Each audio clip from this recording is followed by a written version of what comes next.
Welcome to PUBG G-Loot Season 6. It is the Grand Finals weekend. My name is Tech Girl. I'm going to be your host for the weekend, and we've shaken things up a little bit with our talents today that are going to be bringing you all the action. On the desk, I have Avenger and Jorasar. Avenger, good to be back on the desk with you for G-Loot. Yeah, extremely excited to be here. I feel very shaken, not stirred, and obviously really happy to be here with Jaro too. I know, Joe, we moved you away from the caster booth and we put you behind the desk. I've been in nearly every position here. I'm trying to play a game of tic-tac-toe with myself at the moment. It feels like I'm winning, and I'm looking forward to being back here with Modern. It's going to be great. Winning and losing if you're playing with yourself, though. I'll let you mull over that for a little bit. That's fair. While we meet our casters. Here's a surprise. I stole this spot. Kylaris, what are you doing all the way over there? You know, someone had to come in and show who are the big guns, who's here to bring it to the forefront. And it's me. It's me. And Toby. And me. Him too. I'm here too. We've completely shaken things up. It might be a little bit confusing for you, but you'll get used to it in a bit. You recognize everyone's voices. We're just moving everyone around. Very soon we'll have Avenger in the hosting role. That's the next swap out. Yeah, I tried that last year. My absolute first bigger hosting gig, and it went fantastic. I'm sure both Hypok and Toby loved it. Me asking deeply analytical questions, and it was fine. I loved it. I actually did a bit of a PSL. I'm doing some more in the future as well. I enjoyed it. I like that the whole time Avenger was saying that we could see Toby laughing hysterically. So there you go. That's the start of the show. Let's get serious, though. I know what you really want. You don't want us to meme on the desk. What you want is to see all that PUBG action, and this is what your broadcast schedule is going to look like. So you get lots of it. Of course, if you were with us last weekend, we had the Super Weekend. Not last weekend, the weekend before that. The Super Weekend, and now we're on to Grand Finals. 3 days of the best PUBG you get to see in Europe. This is what it's going to look like. 6 games today. Miramar and Erangel coming out. And of course, if you're enjoying your time here, if you're having fun, if you're watching all the action, make sure that you tweet and use the hashtag G-Loot Season 6. I've been told that it is very important that you put everything in capital letters. G-Loot Season 6. There you go. We cannot wait to bring you all the fun. And this is what's really cool about this particular event, Jorasar. I love the new format that we've had a chance to see. This concept of a lower bracket really given us an opportunity to see some teams rising up and some teams not quite meeting the challenge. I think it's a very unique way in addressing the transition that PUBG had from going to 60, 90 game sort of tournaments where everything evens out in the end. We really needed to condense that and shorten it. But if you do that, a couple of random games and a team that would have normally made it doesn't make it anymore. So how do you engineer this in such a way that there's a second chance? And the upper bracket, lower bracket setup that we've got going here, I think it's liked by the viewers, it's liked by the players. We enjoy it as well. It gives a really nice element to the story that we're telling here on desk. It's fantastic. Martin, I've asked you this question a million times. During Super Weekend, maybe not a million, I like to exaggerate a little bit. But for me, what I think is also really exciting about this format is the fact that before we only really got to see the invited teams right at the end. Right. Having a chance for them to play in Super Weekend as well is really good for the teams because they obviously get a chance to play more, but also the fans get a chance to see them perform as well. It almost felt like I had to explain my decisions to you every time we saw these invited teams. Now, but I obviously love these double eliminations, and it's hard because we have 16, 24 teams. How do we play against them each other for it to be a good way? And I actually think that the format we've hit here for the Super Weekend for G-Loot Season 6 has been fantastic. I thoroughly enjoyed it, and I think the teams that we have here in our grand finals are some of the best that Europe have yet to produce. The best that Europe has produced. I'm going to go with that. I'm just going to add the Nice. in the mix. Of course, it's all to play for. 3 days, 6 games a day, and it's about getting points on the board, a board that doesn't exist, but in our heads it's there. And this is how you get them placement points. And then, of course, that 1 point per kill during Super Weekend, that was very important. That was actually something that made a big change. There were a lot of teams sitting in the top 8 who based that off kills more than placement points. Yeah, it's a very, very kill-heavy meta. It has been for some time when it comes to the super point system. It's great getting that chicken dinner at the end of the day, but how many times have we seen a team even finishing outside the top 4, outside the top 5 with double-digit kills?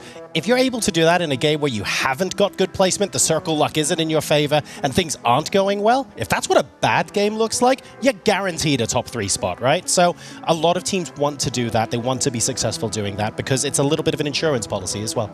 Do you think we'll see more of that this weekend? I think it's really important to remember that still 65 to 70% of the points, total points from a game, comes from kills. So that is something we're still going to be seeing from some of the very skillful teams. And it obviously depends on how many people die to blue zone, how many people deny to blue zone. But the tiebreaker that was recently changed here in June before Nations Cup started, now that placement points is the first tiebreaker rather than the kills before, makes it an interesting change. We've saw a few times where it's like, oh, really? That team got tiebreaked, and now it's placement points that's more important. So getting those chicken dinners are really, really important now. Really important to get the chicken dinners. More important to land yourself in the point system and get the points that will make sure that you can win a share of that $50,000 prize pool, which is up now. And of course, if you are one of the teams sitting in the bottom, that's not good. You don't want to be in the Final Four because you're going home with absolutely nothing. The experience, the happiness of being part of the best 16 teams in Europe. That's what it is. You can put that in your Twitter bio, but you ain't taking home any money. So you definitely want to finish in the top 12. And there's something else on the line, of course. Those illustrious points are coming into the mix. This is your opportunity. You've only got 2 more chances left, so best you make sure you get these. This is big, right? Every single team here, even if they haven't got the points on the board at the moment, they're seeing this as a springboard. The teams that already have a decent haul of points are seeing this as an opportunity to all but cement their place at the end of year finals at PGC. So yes, $50,000 is a lot of money, but for several of these teams, if not more than half of them or all of them, the PGC points here are what's going to be important. Points or money? 300 points for the winner. Both? Honestly, no. I mean, obviously both is available there. 16,000 for the winner, but 300 PGC points. It is quite a lot. Like, it's almost enough to guarantee a spot to PGC if you're also playing the other tournaments, right? We're thinking maybe the tiebreaker is going to be like 350, 400, or something like that. But let's look at the total points currently for PGC. This is the thing, those points are on the board, but this is something that I always find interesting. If you take a look at the teams sitting sort of first, second, third, fourth, they also finished reasonably high in Super Weekend qualifications for this weekend. So if we base it on past performance, very good chance they'll finish high at the end of Season 6. And that just means that I'm not going to use the word, I'll use the English word. They're sponging up all the points, taking away the opportunities from anyone else. I mean, there is a 40% Danish representation here among the talent, so you could use the Danish word swamp.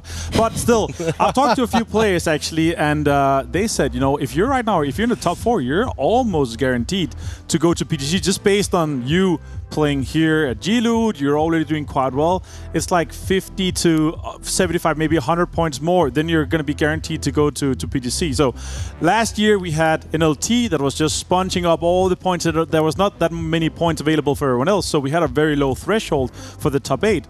But this time around, Entropic has kind of made the entry. NLT is still doing well. So it's going to be really interesting to see after this weekend how the PGC leaderboard is going to be looking.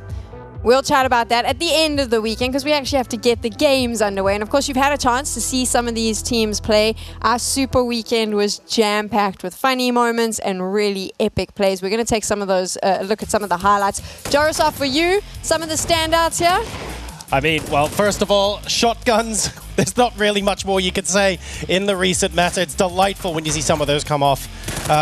Some fantastic solo plays as well throughout the whole of the Super Weekend, Martin. Let's be honest, and this is just one of them. Yeah, in general, the amount of clutch plays we saw, the amount of plays where the underdog is winning the fight, you know, where we have 2 or 3 guys alive and they're winning versus a foreman, has just been incredible. And also some of the teams that, you know, have been in the scene for a couple of years, that's been in a few of the other pieces, are coming here and showing that they're really here to play. Bystanders are one of them. Obviously, the Danish guys, they're back with a slight change from last time we saw them in PCS, and now they're here.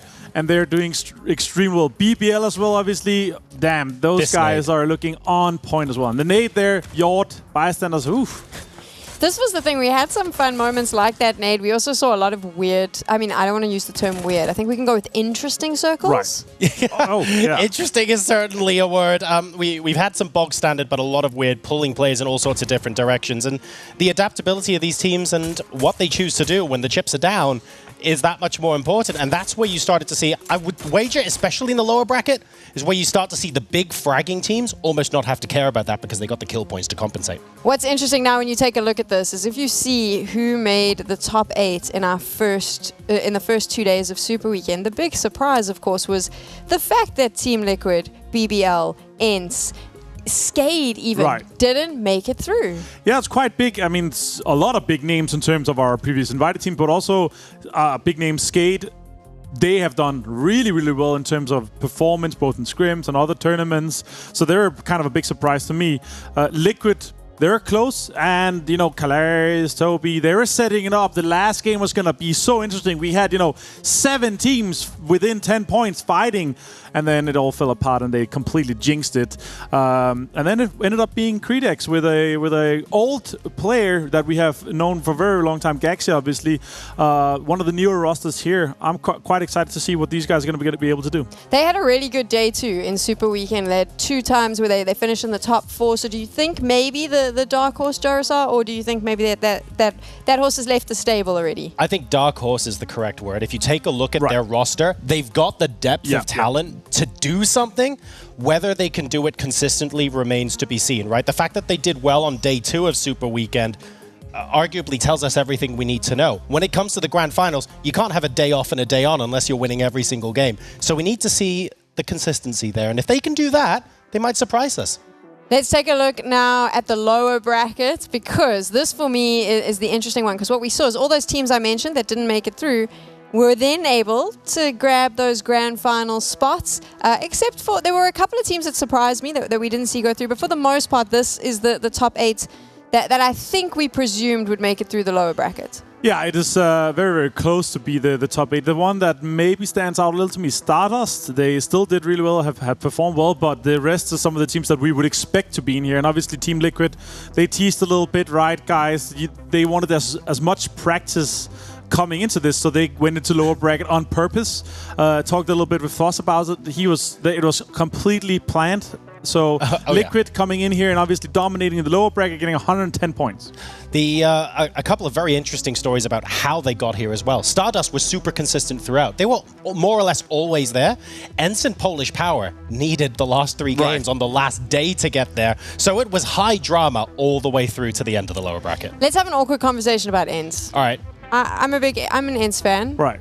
I don't think that they've showed up. I mean, this was very close. There was a very good chance that they weren't going to make it through. They had 15 points after day 1. Like, they got 60. They got 60 points on day 2, which is a fantastic day. If they could have gotten 60 both days, they would have been second place. But they just did not show up on day 1. So let's hope the warm-up for them was enough here in the Super Weekend and they are able to start pumping here from the very first day. Because otherwise, they're going to have a rough time if they start having those, you know, almost one-digit point days. But yeah, I think ENCE, they have realized now that we are playing the format that they had here, they need to really step up to secure their spot, because they're currently the most bottom team in terms of the top 8. So I think they're 8th place in the total PGC point standing right now. So that's the team that everyone else is trying to kind of catch up to and try to take over. Especially because they were one of the invited teams. I think that the others, yes, they were invited teams that dropped into the lower bracket, did what they needed to do to kind of improve and get themselves up there, and just didn't seem to wake up. So I'm hoping that that's different for the grand finals, but we'll have to wait and see. There were one team that we have to talk about. So I love that Kylaris and Toby kind of set this up during Super Weekend. Right. The new, I think Toby calls it the Prince and the Pauper. Okay. Entropic is the Pauper, and NLT is the Prince. Right. And obviously Entropic is going to potentially swap places with the Prince. I think that was what he was going with. There was also something about I think Kylaris had a hungry caterpillar analogy as well, so it gets really confusing along the way. Right. But basically there's a caterpillar with a crown and a caterpillar without a crown, and then the one caterpillar is going to take the other caterpillar's crown. That's the Entropic Adventure. So like the analogies are from all kinds of different worlds. They just mixed everything. Like they went crazy. If you watch Super Weekend, you know that this is not coming from me. This is the cast. You're just sitting there magic. as a question mark, right? I'm so confused. But there we go. The point is, they're in second place. The Entropic NLT fight that keeps going on is, I mean, we saw this on the last day of the upper bracket where they battled it out for the chicken dinner. Is it now Entropic's time, and is NLT going to have to back off, or do you think that is going to be the battle that we watch all the way through for the rest of the year, even in PUBG? I think it's a battle on the leaderboard, not so much a battle in game. Their play styles are very different. You see how they're approaching their game is quite different. Also, Batulins, they're testing out different stuff. Let's see what they show up here, considering obviously it's the second last PGC points tournament, but it'll be late game that they're meeting each other in game. Is not going to be in the early game and mid game. I want to talk a bit more about Entropic, but before we do that, let's take a look at your top 16 teams. These are the teams that you get to see in G-Loot Season 6 finals. What a fun list. Like we mentioned, we got a couple of shake-ups in there, and then we've got some of the fan favorites. It's so competitive. Like we're looking at these guys, so some of the teams, they have been grinding. They have been able to get in here through the qualifiers for 3 tournaments now, which is extremely impressive. And obviously some new teams that are here for the first time. So a few underdogs, a few dark horses, and some of the big boys that are just here to get as much prize pool and PGC points to kind of deny some of the other upcoming teams there. Jorasar, if you had to pick 2, who are the 2 teams that you would tell someone this is the first time they're watching PUBG in Europe and they're going, and you're like, these are the 2 teams you need to keep an eye on? Unfortunately, as uninteresting compared to what we've seen so far, it does have to be Entropic and Northern Lights. I don't necessarily think that one is taking the place of the other. I think that there was a period last year where Northern Lights, from a meta perspective, from the way that their gameplay was slotting together, were a little bit above everyone else, and Entropic have joined them now. Like Martin said, they're not necessarily battling in Phase 1 each game, right? The way they produce their points tends to be quite different. They don't tend to meet each other in early game. I think someone else has just managed to get their way onto that level. And we're going to see a lot of back and forth between them from a leaderboard perspective. It's going to be great. What is it about Entropic that makes them able to topple NLT? It's time on the server. Exactly. They're playing surviving everything. They are grinding. They're playing so much scrims. They're spending so much time together. And the more that you grind, if you're out grinding your kind of opponents, then it's going to show eventually. And it's really shown here for this year for Entropic, I feel like. Entropic have also always had a really good skill depth in their roster where they can take on 1v2, 1v3 fights and actually come away with a decent percentage of them.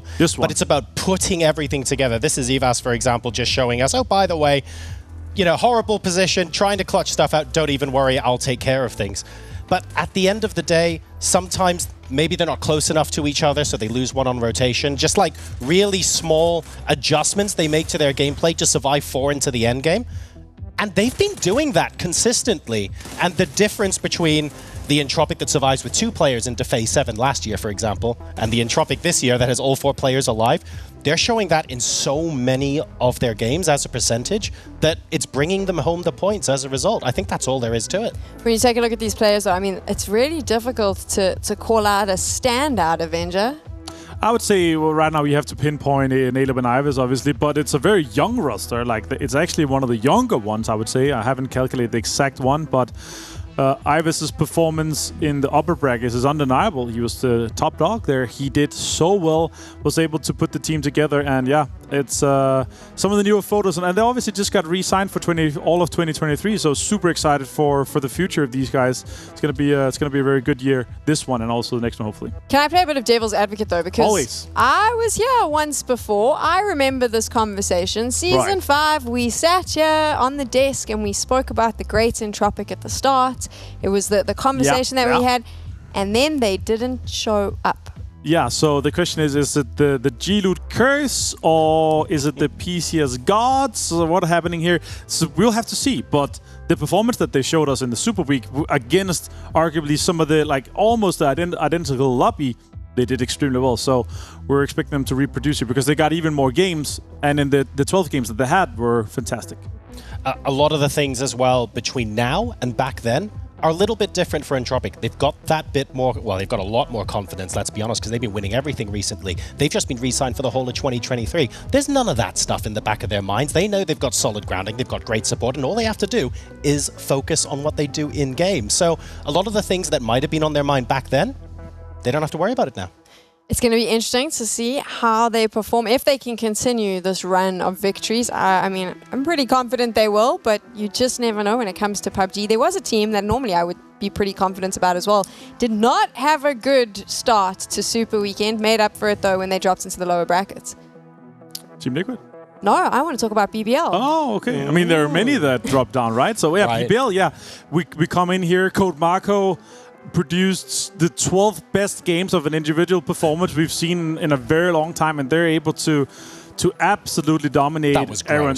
It's so crazy, these guys, how well they've been able to play here. But I feel like once they dropped into the lower bracket, they were just like, guys, this is going to be such an easy lobby compared to what we just did.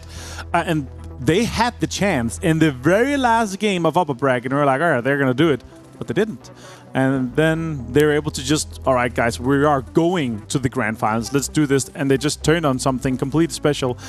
And yeah, Code Marco was undeniably the best player there. But not only that, I think at the end of day 1, Smash had more kills than Code Marco and got overtaken on day 2 as well. Pretty much everyone on the team was popping off, but yeah, Code Marco just strung all 12 together. It was madness. They were incredible. I mean, Code Marco specifically in those last 2 days of Super Weekend, but we can't forget the fact that they did not make the top 8 in the first 2 days. They're going to have to go... warm up. Yeah, okay. Avenger and his warm-ups. I've heard this before. What did you say? You're a day 3 team, or yeah? So that's the problem, right? So if you're looking at ENCE, the ENCE were playing the full 4 games of the Super Weekend, but it was only their last game, the 4th day, that they're able to do well. So they have to turn that around somehow. But you can't really say anything else than the games in the lower bracket are arguably a better training than anything else you can have. But there's no excuse not making it to through the upper bracket. The lobby is just harder. You have the best teams, or almost the best teams, from upper bracket going through, and then you're having some of the teams that are going through the open qualifiers, have been playing less high competition than the upper bracket players and teams have. So they were able to just crush the opposition there. They did crush the opposition. BBL was on fire, but it is going to... I'll just be interested to see if that same aggression comes out now that they're back in the lobby with the likes of Entropic, with the likes of NLT. So I think this is where the lower bracket and the upper bracket recombining for the grand finals gets exciting, because sometimes... I don't want to call it a lower tier lobby, but sometimes in the absence of some of these top tier teams, you see certain teams do really well, and you think in the back of your mind, you're going, can they reproduce this performance when all of the top tier teams are here?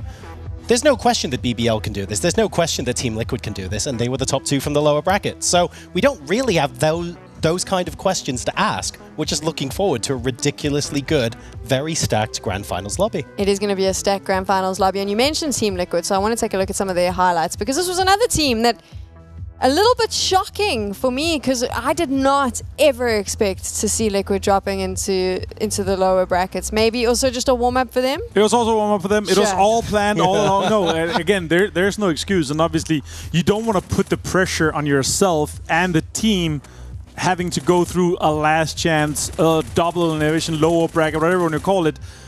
It is extremely hard mentally. But the start that they're able to have, some of the wins they're able to put up, and especially this game here was insane. I love the confidence they had, especially on the ENCE fight. And I actually talked to Takesoo before or after that, and he was like, we should just have won that. Like, that was just a complete blunder from our side. And here, the boys, I think actually they're one of the older teams in the kind of top 25% if you look at the age. None of them below 25. James, the youngest guy, and yeah, a lot of Bart is not from Denmark. He is from the UK. So yeah, I was waiting for that. Yeah, that's interesting. Yeah, he's a world champion. Yeah, a world champion from the United Kingdom. Thank you. Here we go. Appreciate Here's it. clip. I mean, he's been in this. This is what's kind of exciting about Liquid. These players have been playing for a long time. They know how to, I would say, reset after not such a great performance, which you saw when they dropped into the lower bracket. They bought the heat.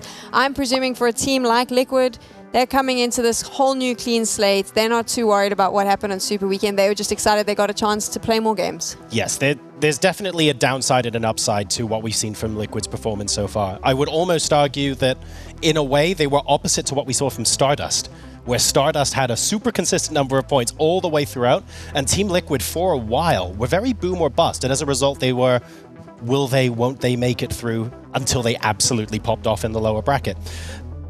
If they're able to take one of their good games in the upper bracket and reproduce a similar performance even when it's not going so well for them, they'll absolutely crush this and they'll be completely comfortable. And the question will be, where do they fit in the top 5? But they need to find that consistency. The good news is they're so good at wiping the slate clean and going into a new day of a tournament with fresh eyes. They've been together a while now. They know exactly what they're doing. It'll be like water off a duck's back. This is where it starts to get interesting, though, is seeing how these teams are going to play. Because one of the things that we did see during Super Weekend was the likes of NLT, very few placement points, huge amounts of kills. BBL took that exact strategy into the lower bracket, did the same thing. They got the placement points as well, but focused on making sure that they could land those kills a little bit more aggressive, not necessarily withdrawing from fights. Does that happen today, or does everyone sort of take a step back and go, "Oh, let's just fill each other out"? No, I definitely think that the top dogs from our upper bracket, they're going to continue on getting those kills because 65 to 70% of the points comes from kills. So if you're going to have any success, you're going to have focus on that. But most importantly, it's about what the kind of meta ends up when we combine these teams, because it could be very center heavy from the get-go, which means there's going to be a lot of space on the edge. Then we're going to have some of our teams that are focused on kills and focused on slower playstyle that's going to be thriving with that. Or it could be very edge heavy, which it usually is on the first day of a tournament, and then you're going to have quite a lot of space in the center, and then you're going to see teams like BBL is going to have a good amount of success. You're going to have some of the teams that are very strategic in their approach going to do very well. What do you think it's going to be? I think it's going to be edge heavy in here today to begin with. I don't think we're going to see that many teams focusing on trying to get some center compounds and trying to crash center. We're not going to see these crazy center crashes in Circle 4 like we've seen some of the later stages in other tournaments. What about you, Joe? Do you agree with Avenger? Yeah, I think I agree in principle. The teams that still get 4 to 8 kills even during a bad game are the teams that we're going to see with a good springboard on the final day, for example, start to look for the really big prize money and the big PGC points. If you're a team that plays positionally and you're waiting until phase 7 to get the bulk of your kills because your position is so good, that'll work like a third of the time, but you don't want to leave the other 2/3 of your games with no points or fewer than 2 points. That's not ideal. So I think the kill-heavy meta will definitely be strong here. Obviously, our teams have had 2 weeks to prepare now for the Grand Finals. Do you think it is easier for, and I feel like easier is not the right word, but for like a Creed X or a Stardust, they have so much data that they can look at of some of these top teams to prep, to kind of come up with a strategy, whereas the likes of Creed X and Stardust, maybe not as much data are available. We might know the players, but maybe we don't know how what they're going to do and how they're going to move.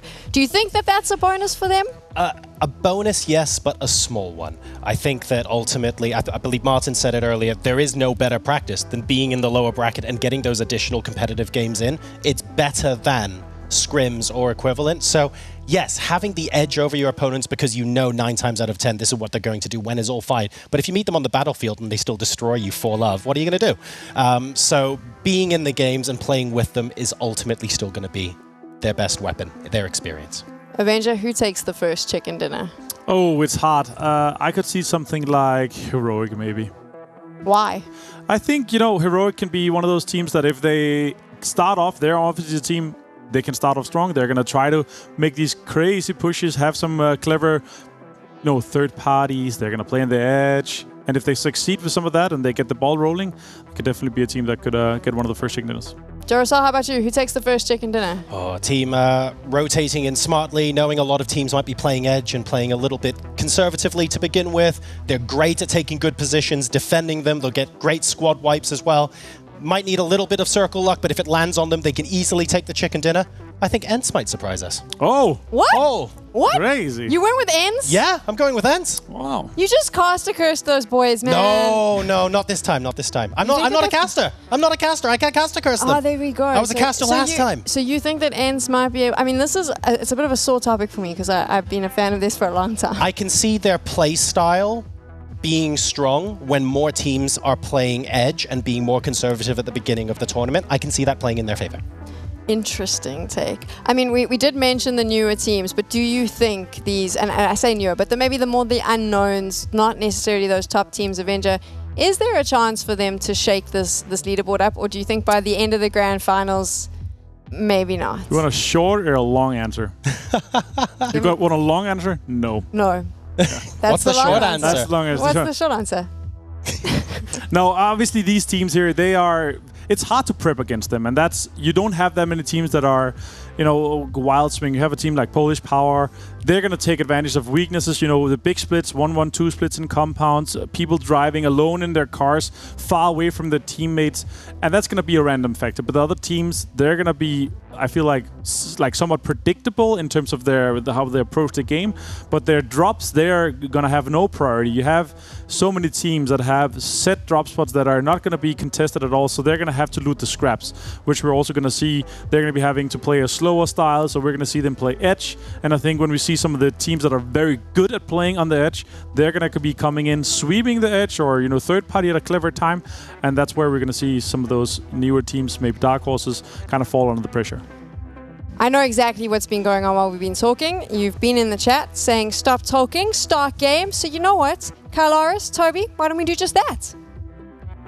You know what? Thank you very much. That's right. We're going to get to it as we have the most excellent region in the world when it comes to depth. 16 teams going to go head-to-head to figure out who's going to be taking it here across 3 days. My name's Kalaris. I've got Toby alongside me. We're going to be doing some castering. How are you feeling, mate? Great. Looking forward to it. Excited to see how things are going to go down.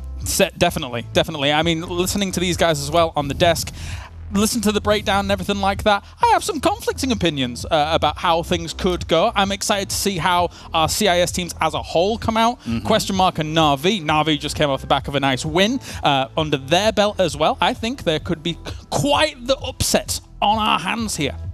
I completely agree with you. I think when we look at the teams, and I think the desk broke it down on multiple different teams, it's the consistency. There are so many teams that played really well in upper bracket straight through that we've seen in the past play bad, and even even despite the fact that they qualified through via upper bracket, still had a tough time. Question mark.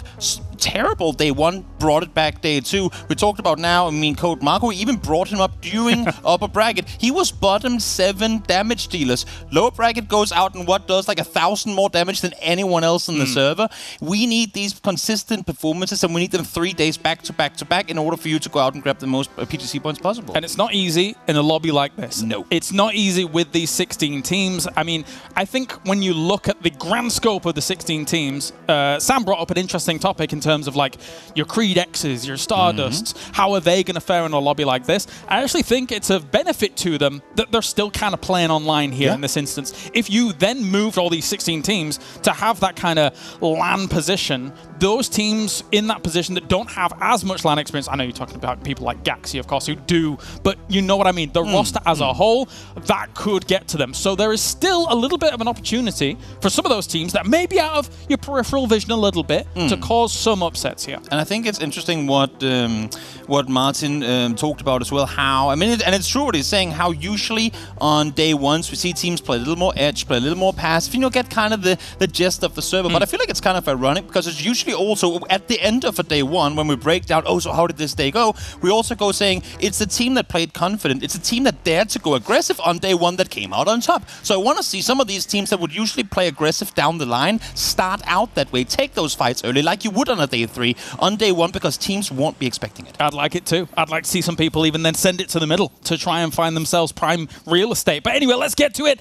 Game number 1 here of G-Loot Season 6 as we head to Miramar to start things off. And eyes are in the skies for Northern Lights, and we'll probably see one of them climb up a mountain sometime soon. I was just going to say, last time I checked, mortars have not yet been added on here. We heard Vatulens, I mean, during Super Week, we heard him complain that teams were starting to hunt him down on the mountaintops. And now, well, we'll see if he gets to sit on his own or if he will, in fact, get chased on down as Northern Lights start their looting phase. Everything looking pretty good at ending to start things off. Absolutely. We'll see how overall rotations are going to be for them. We have our circle first pop. That will be heading quite north. And actually, fully enough, looking at this circle here, Toby, there were a lot of these in our Super Weekend. So teams are going to be well versed on trying to get to it. But interestingly enough, Liquid is not. Okay, the logo's wrong. It's Sakura Sensen in there. I was like, there's no way they're not in Picado. That would be ridiculous. A little bit of a hiccup with the logos on that part, but don't worry, Liquid are indeed looting Picado. But it's interesting to me when we saw this this map overview just now. Planes coming in from the northeast over Campo Militar down towards the south. When we have these northern circles, there are so many teams that are now being forced to come in from the south, southeast. And when we look at the circle and where teams can really approach from, that is arguably the worst area to enter this first circle from. You're going downhill. You're going in via valleys where you have no way of scouting forward. And if you want to scout, set up shop in San Martin phase 1, won't you? No, I won't, because that's incredibly dangerous. Yeah, very much so. There, you get a lot of situations where we see those hills kind of north of the positions where, you know, Marsalek up towards Skade is currently kind of scouting out, will take up a lot of these locations. But from there on out, even if you do get a circle shift far west, far east, traversing all of those hills, going through those narrow corridors, becomes an absolute minefield against the teams in this lobby. Exactly. And one team that I mean, we didn't really, they weren't broken down that much on the disc. I know that they probably will be over the course of the tournament. Yeah. But one team that surprised me in a tournament that has just been finished, DA. Did not expect to see them play well in that. That's what I'm saying, in that previous tournament. And they're now sitting game 1 with a great opportunity to rotate in early here. Looting out of Monte Nuevo, great path for them. They should be well aware that there's no one in El Pozo, given that they were one of the last teams to jump out of the plane. They would see that kind of transition down towards the north of them. They should have, I mean, they have literally free pickings at the buffet here. I want to see what they make of this situation. No, absolutely. Nice prime entrance in on that west side. It will be easy for them to get where they need to be.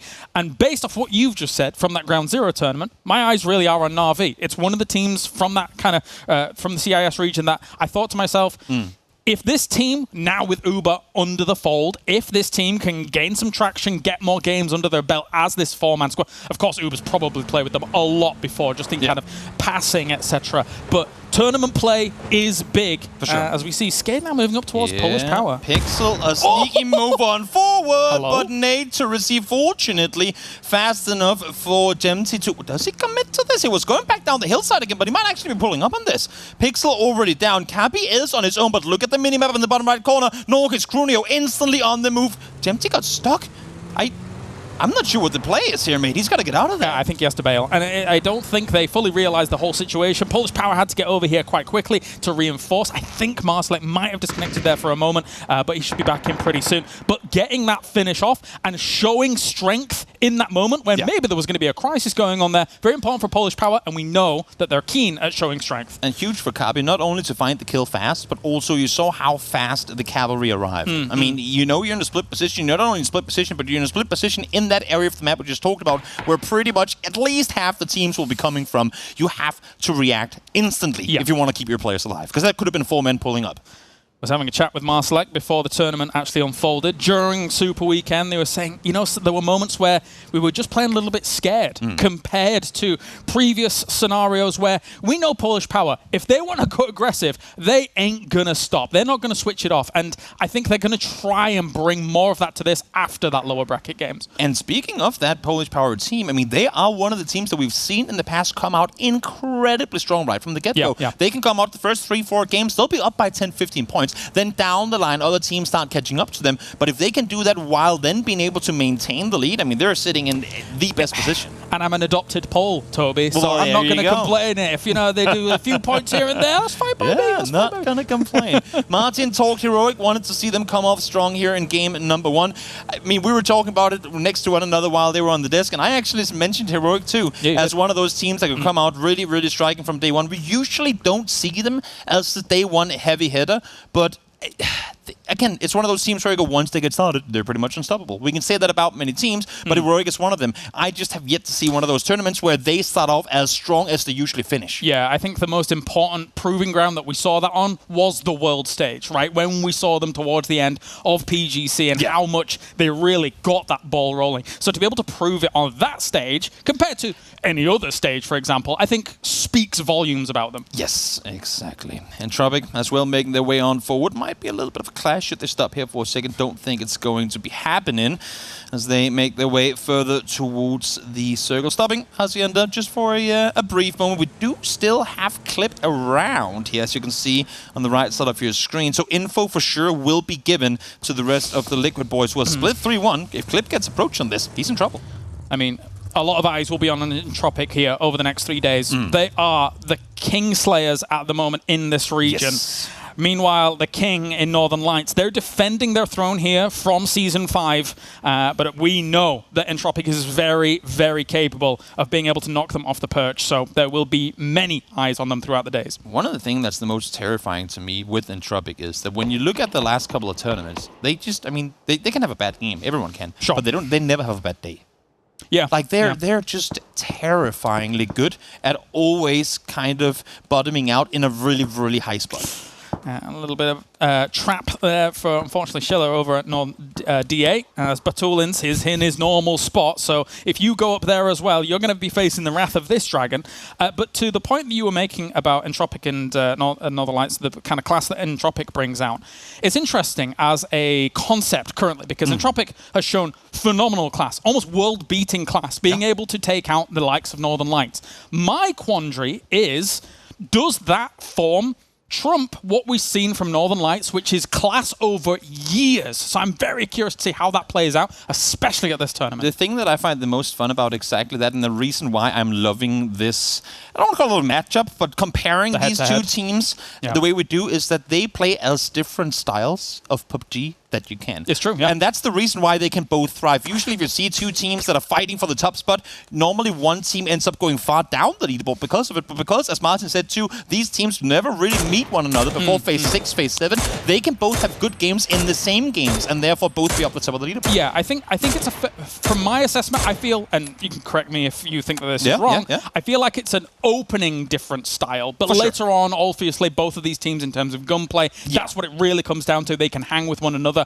But their opening styles are very different in that regard. Is that fair? Oh, definitely. How they go about the first 4 or 5 circles, very, very different indeed. I like to think that Entropic, after they, I don't want to say they slowed things down, but they played less head against the wall, full speed forward. After they slowed things down and started climbing up the leaderboard as a result of it, they have become more similar to the Northern Lights style of PUBG, but there's still a lot of taking control. The way that you can see even now, 3-1 split for Entropic, wide 4-way split for Northern Lights. I mean, there are a lot of differences still. Their approach, given where they drop, is usually from different areas of the map. So there are different reasons as to why they don't fight early game. But no, completely agree with you. It's two very similar end-game control play styles that they bring in. And difficult to work with the same amount of information that Batulins gets. Oh, yeah. So you then have to kind of adjust how your style is working out anyway, because who else is getting up on the mountains? And you're not allowed to. They're prohibited terrain. Ground. Yep. There's like a toll booth whenever you enter. You have to pay a fine in order to climb this mountain. Now let's see Circle 2 right down the middle we go. It looks great because, well, it's the center. It's not too difficult. Yeah. We are going into heavy compound territory already this early on in the game. We're going to be shifting out of San Martin at some point, unless if we get like a crazy quadruple hard shift south. So overall, from here on out, it is going to be get a compound, take control. I'm looking at the Polish power split here. They could get challenged already this early on. Yeah, definitely. With the position that they're in, they'll have to kind of eventually regroup throughout all of this. Na'Vi was moving on that right-hand side. Bystanders taking a few shots their way as well, just to kind of basically ward them off more than anything. They were hoping for maybe a cheeky knock here and there, but beyond that, you're not going to get much from that exchange as people try and settle into their locations. But one thing that's for sure about Na'Vi's spot right now, it's not the easiest to transition into other locations in the circle unless you get a hard shift to you. So they're going to be weighing up their opportunities moving forward. It's always dangerous when you have to start praying to the PUBG gods in phase 2. You know, at some point that circle is going to shift away from you and you're not going to be happy about it. So no, I mean, they have the high ground on the east side hill. Scout as much as you can. You're not going to see an open compound, but if you see a compound with one guy in it, that's the one you'll be crashing. Absolutely. There's a crate there, so you know Froz's golden rule. Of course. Froz's golden rule. Of course. He's it's like after every single, he'll just always say He's it. incessant with it as well. Always I don't says understand. it. He's like, oh, the crate, you know, that's where the circle's going to go. Yeah, Calm always. down, Froz, all right? But anyway, moving forward, big fight-ins and engagements going up on this northwest side here as Creed X trying to challenge for positions up here against Northern Lights. I don't think Northern Lights is going to be giving this away willingly, but also Crossfire potentially come in from phase. The thing is, I mean, for Loon, they're in a really good spot right now, and there's no immediate threat to Perfectus and Spiro. So you can see they have their cars parked in a way that they should be able to get out. And actually, no, as I say that buggy is not leaving anywhere without going straight into the face of Creed X. So I'll take those words back. Having said that, there's no immediate threat. They're not going to push instantly. No. So if you don't peek, give them a free knock, there should be no fight coming. And the position that Loon Batul's in right now is arguably better. So it would be way too risky fortifying the valley position than trying to somehow figure out a way to bring Perfectus and Spiro up the hillside. Definitely a better overlook. And there is always the potential, actually, in terms of the Creed X Northern Lights northern position, that utility becomes a big factor there as they're probably in nade range from one another in that moment. But of course, you don't really want to be spending it too much if you think that, you know, even just through a window, it's really not going to make that much of an impact if they can react nicely. This is something we don't see too often. Inside the circle phase 2. Inside the circle phase 2, taking a fight to Sakura Sanson. Sakura Sanson, we called them the mini NLT in previous tournaments. Their playstyle, again, very similar, but oftentimes not given the space they want when they then run into the servers where NLT are present themselves. But good fraggers on the team, no doubt about it. And right now, I mean, they know Inside's the compound. They've been given full control, and I think they'd be wise to back off here. Yeah, it might be a little bit difficult to really work against this at the moment. Not too many great lines of sight. We'll see Squeaky up on the top there. Goes for a little spray. Really doesn't connect with much. That more wards Squeaky off from taking advantageous position against them if he was to get on the opposite side of that hill. But then again, maybe Sakura Sensei would have an off angle against that. All they have to do is stall. Stall for the next 5 seconds because you want to see the next circle. They already have their cars parked ready to go. So where do we indeed go? Let's see where does this next circle take us. And the hard shift. Na'Vi prayed and they prayed a little bit more and they were not blessed with anything. This one is going to be so incredibly hard to go through. Because look at this. Do you go south through San Martin? Don't think so. Do you go north in the open valley? How do you rotate into this, James? I think Entropic is looking at the rotate through San Martin as their only choice, right? And actually, it's a great one considering DA is doing DA things. They're going deep into the circle now, having scouted it out from that path. This is a perfect opportunity for them. The Shanty Shacks, I'm not a huge fan of really personally, but I mean, it's central. They're going to be able to play with this. A guaranteed top 5 unless they get naded out. Usually you'd go, why don't you spread out and take control? In this situation, you know everyone's going to be bombing at center because there's only so much you can play. So much of what we see in this next circle is open hillsides that you can't do nothing with. So for DH, just hunker down in one compound here. I'm all for it. The fact that they even spread out, now surprised that they're there, spread out the way they do. 3-1 split, keeping Stilla down. As I say that, nope, not going to happen. They scouted forward, took a better position. I like this play. Yeah, I think they had the same concerns we did just as we kind of proposed them. Those little Shanty Shacks doesn't provide huge amounts of cover. There's 2 little shacks there to be able to work with. This provides far more options. Na'Vi going to go on to trade here against Ensto up on this northeast side. Nades will rain down from this. Both teams are going to have a hard time getting into the circle. So it's going for some frags for now. Water treatment, not a place we usually see teams fight their way through. Na'Vi were here ready and waiting. Ensto thought they had a clean rotation down the hill. Not quite the case. Uber knock already. Phenomenal performance in the previous tournament for him. Coming into this one, we'll see how he fares. He does have a knock on Tixu already. One more player from ends down. Squeaky, Rostamar, all that's left to play. As the fight continues on here, Paige actually knocking one of our Stardust members, and both of those teams actually took a rotation around the south past San Martin, and Tropic witnessed that and could not take the same rotation. So they're kind of stuck in a row for a little bit as this trades continue on. Nice angle from Rustamar, but Example will find Nookie straight away off the back of this. Rustamar, what can he do? I think he's going to go down here. Yeah, no way around that one. Don't you think he's got time to get a band-aid off? Doesn't matter. Alia has the angle, finds the flush as well. I don't think, nope, Example falls down there too. So casualties will be taken. And the issue is the fight ain't over for Na'Vi. Yes, you win that one battle, but there's still rotation to come. Yeah, how do you get across there as we take a look on towards Sakura Sensen? Gustav blasting against this wall here. Sakura Sensen going for the kind of recover situation down behind that wall. Where do you go? I mean, there's just... You're coming in way too late. The play for the garage is all wide play, but there's just too many angles already in play that you can't really fight against. No, indeed. Gustav taking a shot from Novik over on the left-hand side there. So there are just angles being covered whilst that continues on. But as we move across this battlefield, you're going to see here, as Northern Lights has great vision across where all of these teams kind of have to rotate from. So, well, depending on where the circle next goes. So this could be a bit of a killing field. Oh, this is King of the Hill game one. This is going to be brutal. We're seeing Heroic Pages actually full speed sending it into the compound. We just saw DA in before.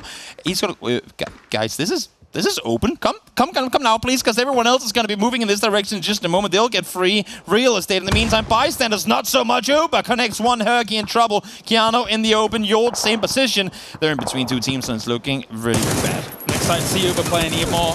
Goes for the spray through the smoke, but he is actually taken out from a distance by Xiong. Samty here doing big work against that. Uber was the MVP of the Ground Zero tournament that had just gone down. So what a way to kind of springboard yourself back in. Join Na'Vi, become the MVP of a tournament. Now here in Jilu, excited to see what Na'Vi can do, despite not having the easiest entry point here in this game. Na'Vi just being a nuisance to anyone trying to make their way into the circle. If there's a team you don't have backfilling behind you, that would be Na'Vi. Melman trying to find some cover to heal, but again, damage from blow, not making things any easier.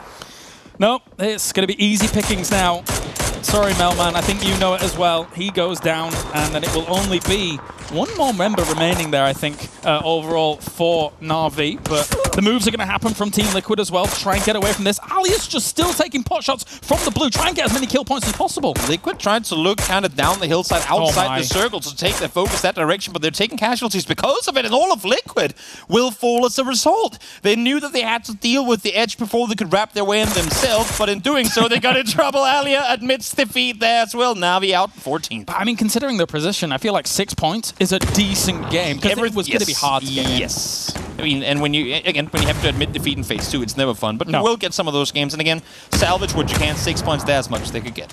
Definitely so. Here's Diggity, currently blinded, trying to deal with the Sakura Zensen situation. Actually, here's the footsteps. Actually goes for the shot as well. Fex going to be providing some support fire during all of that. He-Man will go down as well. Fex, a UK champion, might I add, absolutely blasting Sakura Sensen, and they have been ran ragged here in this compound. Yeah, they were the ones to make the push on down, all kind of starting off of the knock from Gustav. Crazy shots as the Sakura Sensen player vaulted on over. Gustav now trying to put down a smoke trail for his players to make their way on in, but shots up being connected. Skate, full vision down in this direction. Fex tries to make the run and fall, but he's going to go down. You mentioned it before, it's the King of the Hill position here. I mean, for some of these teams trying to even get onto this side, they're all going to be firing at one another, and then when they've all traded off against one another, then they're going to have Northern Lights to actually contend with. As Gustav with the Groza coming around the corner for Stardust, it was a hard time. The whole team almost entirely was taken out by Heroic down towards that southwest side, now getting in. Stardust will go down in 12. 19 minutes in, half the server is dead already. It's been chaos right from the get-go. Gustav now trying to make a little bit more room for himself. Xiong still over the hilltop trying to keep the Dreams full Skate alive. But Blue is closing in, and unfortunately they're all out in good nade. Coming forward, Gustav finds one more, 4 kills for Face as they take out Skate.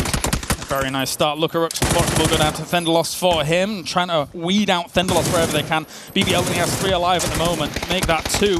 But as we have all of these fights going down, Polish Power could easily take advantage of this. They're sending nades their way. A third party likely. this would be absolutely phenomenal for them. Get down, clear your edge, and then play forward in circle. If Polish Power can come up victorious off of this, that will be huge. BBL will be the first team to fall in Tropic 5 kills. They gotta hurry though, gotta get those reds up. Not gonna have Tabby able to find the first one. There comes the second, and this could not play out any better for Polish Power. Look at the South, full control. Yeah.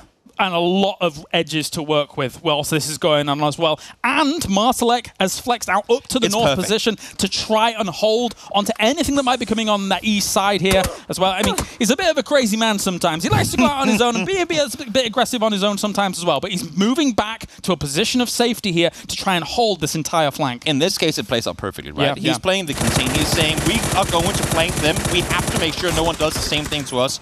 And that's exactly what he does with success too. Let's see now. Question mark, full speed forward, trying to see what they can find in the circle, but all they find is bullets going their way. They're running straight into face now.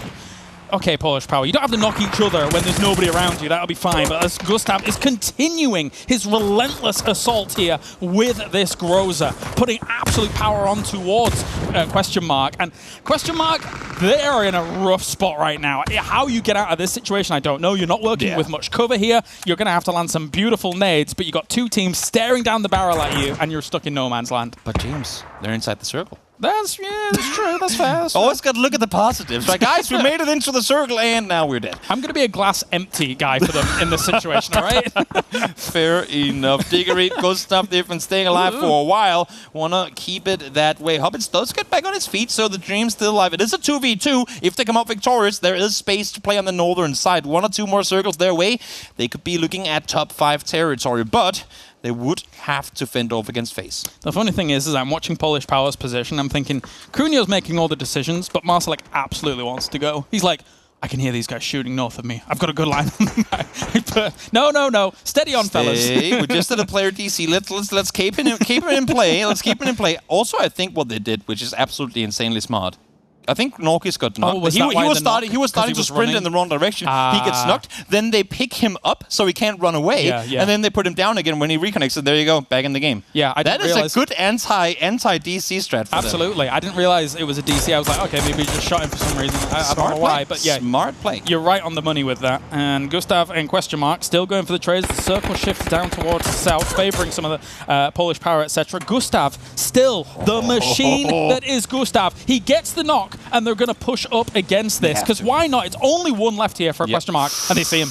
Yep. Behind the car, completely trapped now. It's the feet are spotted. You gotta jump around and dodge and weave all you can. Diggery shooting at you now. The molly did come through, so damage is done. But Gustav, once again, you need to have that one player that can get you out of the worst situations. And Gustav, full face, and how many times have we seen him clutch out games that should be unwinnable? He is that player, full face clan. If they can dislodge Intense from Sakura Sensen south of them, I think they've still got legs in this game. Yeah. But at the same time, Creed X moving up into a position of potential power themselves if they can find themselves a dip. But Norkis from that mountain ridge is able to take out Gaxi, but Tulins will take the steal from them. And this is what we were on about with the King of the Hill position that they have. They still hold on to this fort. They are the kings when it comes to Season 5, defending here in Season 6. They have 4 kills here, which is, I want to say, to some extent more than what they probably thought they were going to get given the position they're in. Other teams, with the position they're in, they would get greedy. They would overpeak, they would go for kills, and then they would get pushed. NLT say, we don't need to kill Surly. We will get double digits if we go out and win this game. Yes, they will. Shots coming in, still Intense alive. FaZe will manage to kind of circumvent his position and go a little bit south of him as they made that rotate. So Intense will still be a little bit of a thorn in the side, but Heroic down to the south will flex out against the eventual Polish Power position. They kind of have to make some kind of move. And this is where it's dangerous that Marsalek is alone too. In the meantime, well, the push had to come eventually. DA, full speed forward. But Tulins and Northern Lights, what do you do to fend off? You know they're coming, and this is all they should be focusing on. Keep out DA. I mean, up until those last moments there, I don't think FaZe had a clue that Marsalek was there, but now Intense shot at him, and now they have to be wary somehow. Northern Lights, though, deal with DA as they're pushing up on this western side. The pump action picked up from Lou. I like it. The reload in there as well. Sheila first to fall. Again, I mean, Northern Lights haven't had to fight anything early game, so they will have the utility, they'll have the vests, but neither has DA. They've been pretty quiet on the west side of the circle. Issue is Knock came in. No immediate flush or no immediate push, though, as, well, NLT notes that it's DA who has to push them. Yeah, it's difficult for them for DA as well, because they had a knock on the nade, which means that Northern Lights knows exactly the position they're pushing up this hill. Now they make it up to these buildings. How well will they be able to take this fight against them? Heroic looking in this direction too, considering if they should go for it. Grunio, double nade, easy peasy. Creed out 7th place for them. Lou trying to hold the angle. There are multiple shotguns, may I add, in this building right now. It's a dangerous place to peek, but there comes Youth. Finds the first. Actually, the shotgun shots, I was surprised, came in that early, because it kind of reveals that that's all occurring during all of that. But here, Perfectix looking for an angle through the window. Catches Metralius just on the cross against that window. Will he be able to get any more from it, though? DA is scrambling a little bit to find a position to continue the push-up. And they get the circle, too, so this fight can go on at least for a little while longer. Nice flank around, indeed, Mert. Wanted to get a good off angle. There are lethal utilities on the sides of both players, and Perfectix goes, I know we have a compound fight right now, but let me just take out Face. DA was shooting at them as well. It's like the enemy of my enemy is my friend in this scenario. Let's just try and deal with that for a moment. Sheila, though, onto the Trollins. That's a good start for him. Opening things up potentially here against Northern Lights. He actually has the sawn off. I'm seeing mollies. I'm seeing nades. They have to be pushed. This is you gotta throw everything you have. If you get this compound, that's top 3 guaranteed. All right, let's see what can happen here. Spiro still holding an angle. He is a shotgun king, but I don't think he has a shotgun to his name here for the moment. DA has done a great job of pushing up here and kind of slowing this down. Again! His last 5 kills or something like that have just been 2 nades. Well, Polish Power, they barely made it through to the grand finals. And here they are, as we predicted, good chance they could start off with a bang. And they certainly have 9 kills already, top 4 guaranteed, and a very good position to be in. But they have Heroic in the nearby vicinity, and I'm not sure they're aware that they're close enough like this that they could push over in an instant should something go wrong. And Heroic just picked up an MK14 as well. So, I mean, given the range that we're going to be working with in that eventual engagement, Heroic has great equipment to work with against them. And if any team you're going to be facing up against the end here, Heroic as 4 in the late game very rarely loses. So, I don't know. Polish Power's done a lot, but they're going to have to do a lot more here in this final moments. I respect that Polish Power don't want to aggress here, but I also feel like you have Heroic in the Valley right now. You have to take advantage of your high ground. You have to utilize it to your advantage. And the fact that they're backing off now means that Heroic, if they want to, because we know Heroic is a team that if you give them just the slightest bit, they will take everything. Play on your back foot, you will stumble because the train comes running for you. If Heroic realizes that the top is theirs for the taking, Polish Power is in trouble. I think the one thing that Polish Power might be leaning on here is the fact that they know nobody's north of them, and there is still a team in the compound that potentially could aggress towards Heroic once that scenario ends. And it's because the fight between DA and Northern Lights have now kind of cooled down for a moment. That means that the up-floor players from NLT can now peek out the window. We saw it just there. How long can you keep backing off for? You've just given arguably the best position in the circle away to one of the most scary endgame teams that have just picked up an MK14. I mean, you're essentially putting your faith in another team's hands.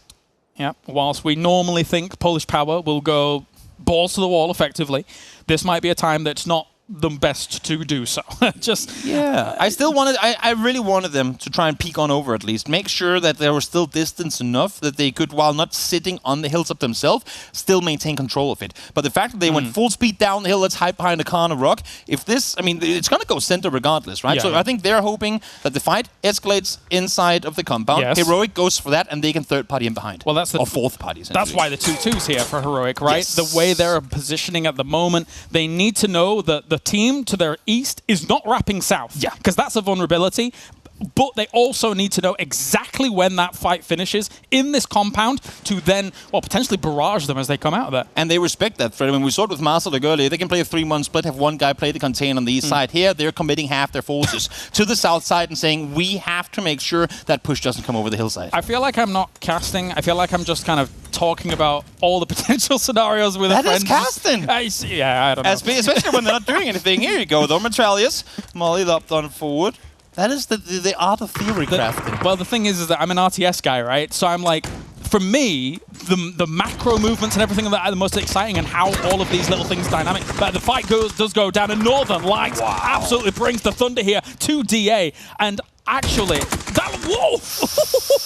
that was much quicker and easier than I thought it was going to be for NLT. They waited for the engage, but most importantly, when they did engage, they did so instantly and took them down fast enough that they could now reset. They are still inside what is this circle, and well, the first 10 seconds of the next one. And all of, like, literally all Spear and Perfectus can hope for right now. So, Heroic, Polish Power, could you start fighting now? Because we kind of need you to. Yeah, I mean, the 2-2 still exists for Heroic. They are still looking at different angles, but now they have even better cover of one another with this, as now Curexi goes and picks up the second crate. What on earth has he got now? I want to say that Heroic would have been better off. I mean, honestly, both Polish Power and Heroic would have been better off taking the fight to each other, while they knew neither NLT or DA in that compound could do anything to interfere. That was their time to fight one another, and now that they've essentially made it the three-way thing, any one team to get backstabbed, even though Heroic has the numbers, they could lose it. Potentially.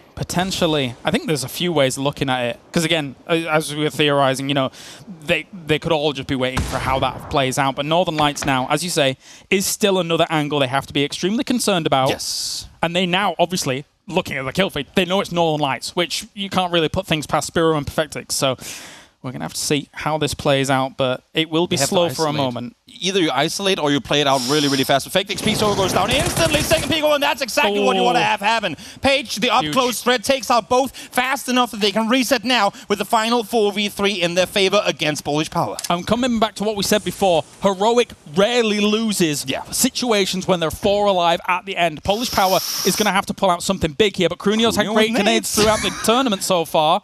I mean, I threw out the tournament, throughout the game. Throughout the one game of the tournament so far. Yeah. Well, we know the danger of the MK14. We also know of it up close. And now they have 2 of them. So, good luck, have fun, Polish Power. It's winnable. By all means, it's winnable. But the odds are stacked against you. Very much so. I don't give Polish Power a huge opportunity here unless they get some wild miracle knocks. Here comes the push. Page Crunio starts things off with the Groza, but Page actually trades. Another trade comes in. Polish Power gets 2. Oh my god! Polish Power! Heroic, not impatient, but aggressive when they had to be. The 1-2 punch over the hill. Perfect crossfire. 13 kills and a win. What a finish to a game that I thought was going Heroic's way for sure. That went from 0 to 100 in a split second, and Polish Power able to take that. What a testament. We said Heroic is so good in these scenarios, but Polish Power gave them nothing. They countered the smoke play, really. I mean, it was Heroic smokes that were laid out initially, and they played off of it perfectly. You flank one around one side, you keep 2 on the other, keep them on the down low, keep them as the element of surprise. As soon as they jump up, sure, the first one goes down, second one trades 2, and then you have the all-angle player to stab in from behind. Beautiful start for the Polish boys. Beautiful stuff. All right, we're going to go to a short break. When we return, Martin, usually the cursor of Polish Power, is going to have to break that one down. We'll see you in a few.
Want to make your GGs more rewarding? Complete daily missions in PUBG to collect coins. Exchange your winnings to unlock gift cards. All you have to do now is create a free account, install the G-Loot app, and make your GGs more rewarding today. G-Loot, the home of everyday esports.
The first game is done and we have our first chicken dinner winner. Polish Power takes it, and I mean, we got to talk about it, right? Just before we started, did I not ask you who you thought was going to get the first chicken dinner at Jorosaw? Yeah, you did. What did you say? What did you say? I said that the play style from some of these teams that, you know, might want to go center and hold compound. It's one word. Give me the answer. What was the team that you said? Might have been Ents. And then you were like, I can't cast a curse then because I'm not a caster. That's true. I'm an analyst. An analyst apocalypse And he happened. can't go to Yemen. Analyst apocalypse. Ents was out first, but Avenger, your team, so close, but so far. Yeah, so close, but no cigar, right? They did well, and they did kind of what I've expected them to do, but this last fight here, they lost a 3 versus 4.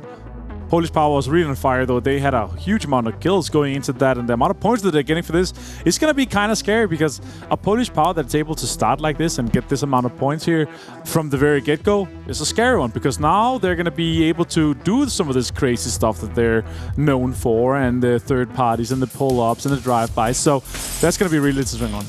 What's interesting for me, not just Polish Power, FaZe as well came out. Both Polish Power and FaZe, before the end game, I think it was when there was still like 8 teams remaining, were up with those 8-9 kills. Yep. They came out aggressive. We spoke about this after Super Weekend, Jorosaw. Exactly. If you're in a position where we're not really sure how things are going to go down, and therefore we don't know if we're going to be able to get the rotations we want or the timings we want, and there are so many unknowns, don't rely on placement points.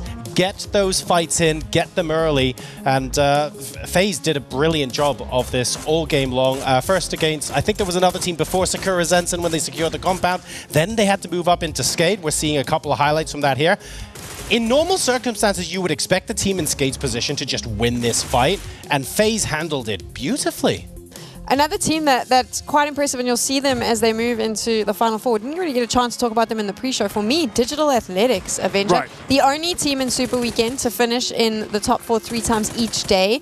Yes, they were in the lower bracket, but again, coming in here, another top 4 finish for them. Yeah, a rough compound fight, obviously, here with a team that is arguably a little bit stronger. They were able to take out a few kills from that too. But overall, a super interesting late game. A very nice circle here. I'm really loving what I'm seeing from the get-go here. This is going to be really interesting. This is what we're looking at now. With Polish Power taking that chicken dinner. This is only game 1. Yeah, and a very young team. Obviously, Capi's first year being able to compete in our PCS tournaments. And Polish Power is really quick to be snapping them. I know Maslek's been talking about Capi for a very long time, so it's good to see him finally obviously competing here this year. A standout player, and I think we're going to be seeing a lot more from him. We were talking earlier about how some of the more aggressive teams would be seizing that opportunity to try and get a little bit ahead early on. Polish Power are almost the definition of that super aggressive team, right? They see the opportunity, they they just go for it, and they know how to communicate during team fights so well. The only team with double-digit kills. Also, though, you can see that Northern Lights, FaZe Clan, the kills, that this is the thing. What's interesting, though, is I mentioned this earlier, the Analyst Apocalypse. All the teams we spoke about in the pre-show did not. They did not appear. Where were they? Entropic, Skade. You know, where were you? Come on, Liquid, obviously. Even, you know, Stardust we even mentioned, just not quite working out. BBL as well. But it definitely looks like it's going to be about that aggression. That's what's going to have to be the thing that you use to get you all the way to the grand finals and potentially that #1 spot. Well, look, right? Skade were in a position to sort of gatekeep FaZe Clan. They weren't able to do that. FaZe won a whole bunch of 1v1. It was just really good fight from FaZe. If this is considered a bad game for Skade or a bad game for Entropic, and you're getting 5 points out of a game in a grand final, that's not an L, right? That's a good baseline to work from. If this is considered bad for them, that's okay. Absolutely no panic stations at all. Can it be better? Yes. Will you accept it as a baseline?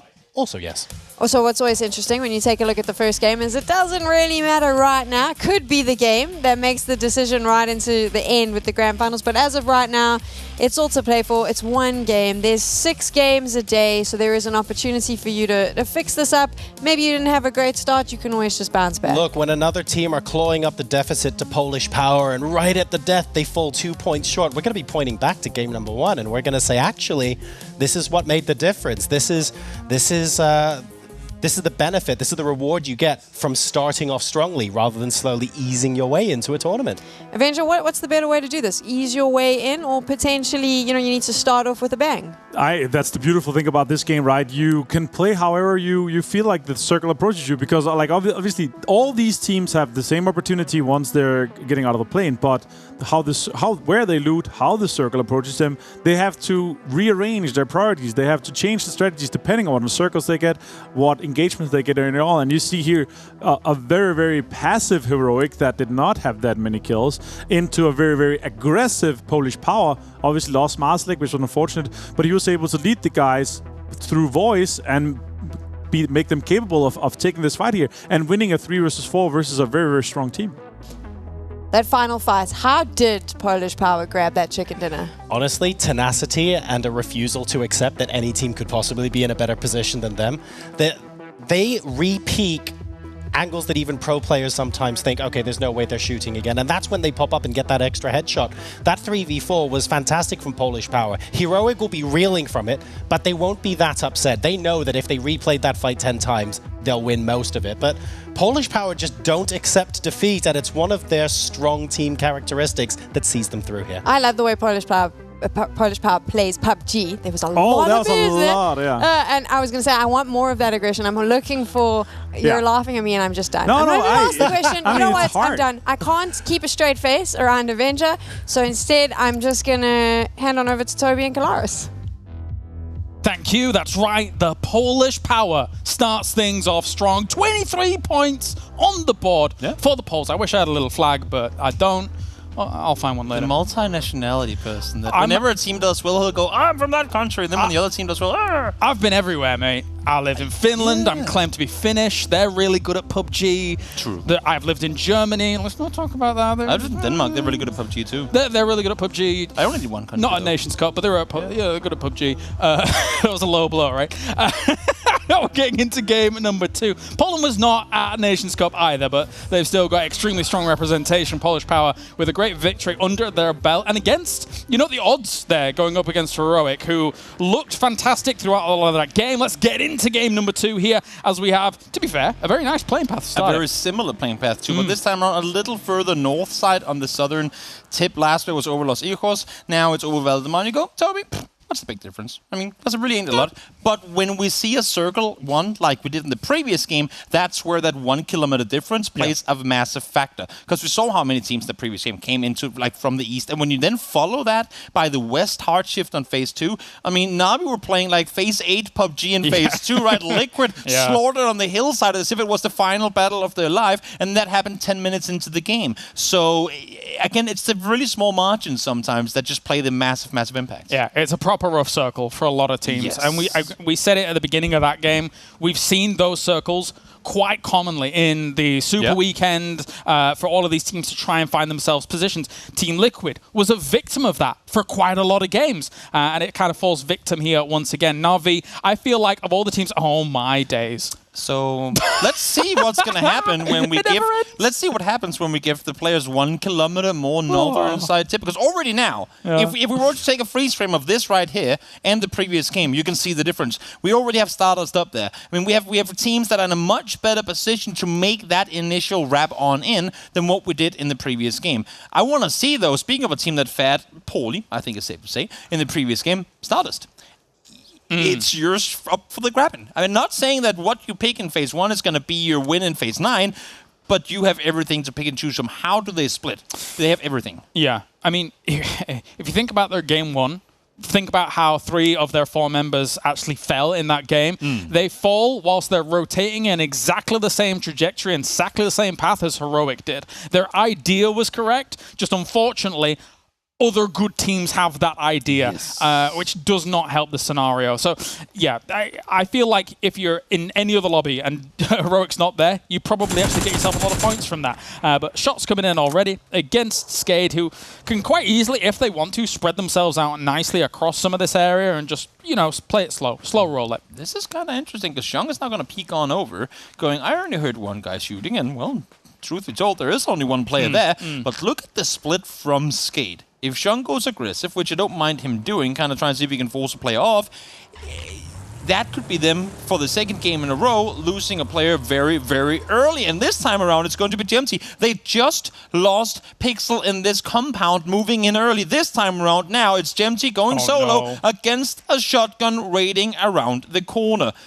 Gemty, you have to anticipate there being a player. And please, since you have now this close, just wait for him. Trade the kills if need be. Getting on the bike and going away. I like that. That's. Did he see the parked car? Yes, he did. He saw it. He saw it. He came up to the wall, saw the parked car by like the bottom end of the. Big giveaway. Yes, if we could. Yep, that's. You can see it even in the shot now in the bottom side there.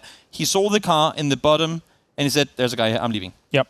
That is huge. That is. And it's only because Apocalypse reparked the vehicle behind the house too. Yeah, absolutely. That is crucial. Very, very important information. Very well done, and not really taking the risks from it. Because again, to be fair, a parked car, it might not just be one person as well. Yes. You don't hear any steps. You see a car, you go, yeah, there's someone hiding in there somewhere. And I don't know where it is. Therefore, I'm not gonna even dare looking forward. Liquid.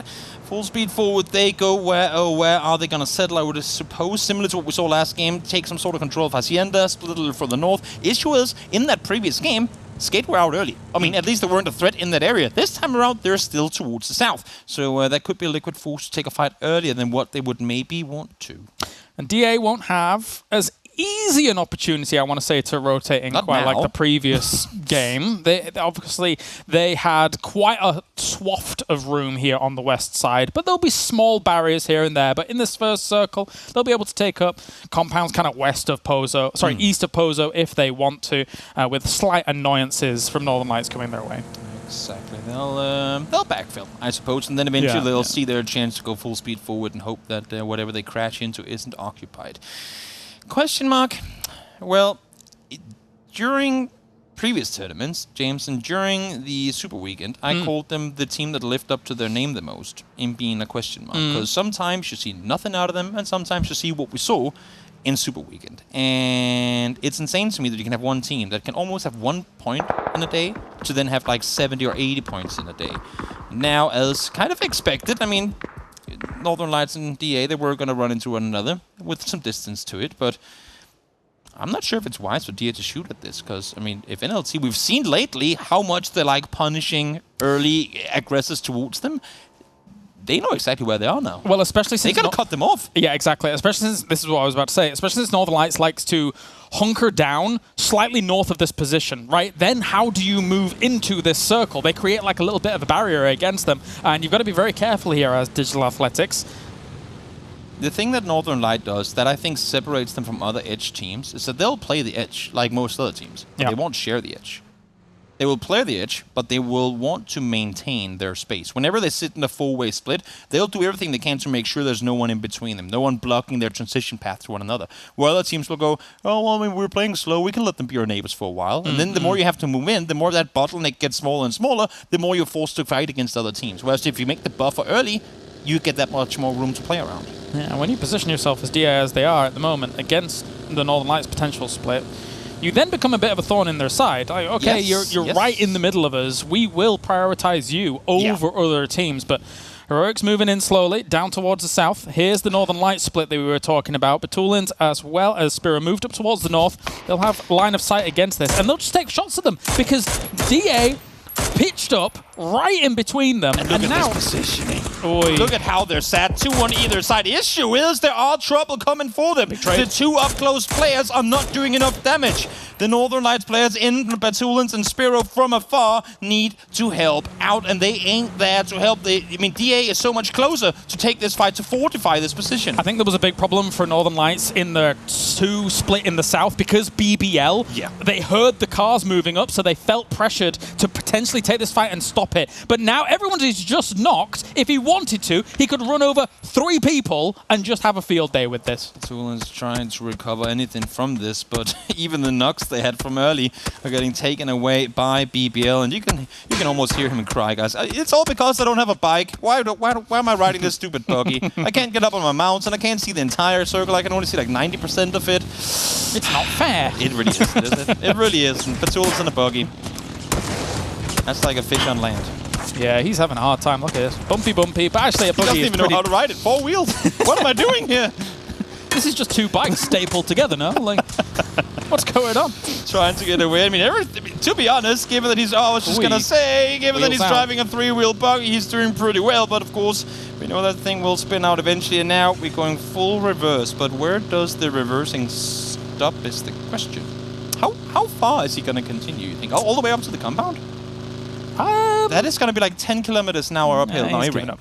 I like it. That would take a while. That would take quite a while.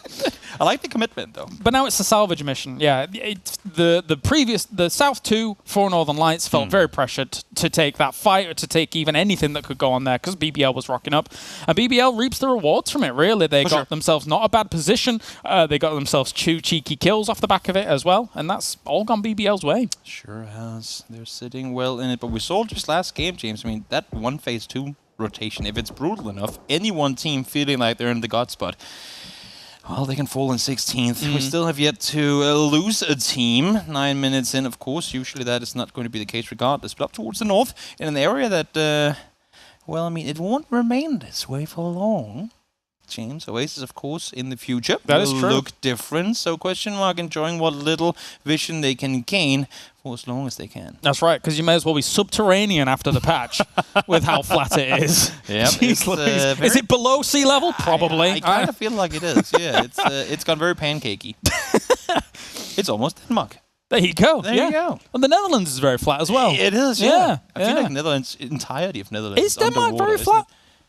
I didn't even realize. You've never been to Denmark, have you? Wow, a long time ago. We literally talked about me going to Copenhagen Games about in 2010 if you had been, then I would have thought that you knew the topography. But then all I saw was Copenhagen. So is Copenhagen flat? I saw at least 1 incline on a road.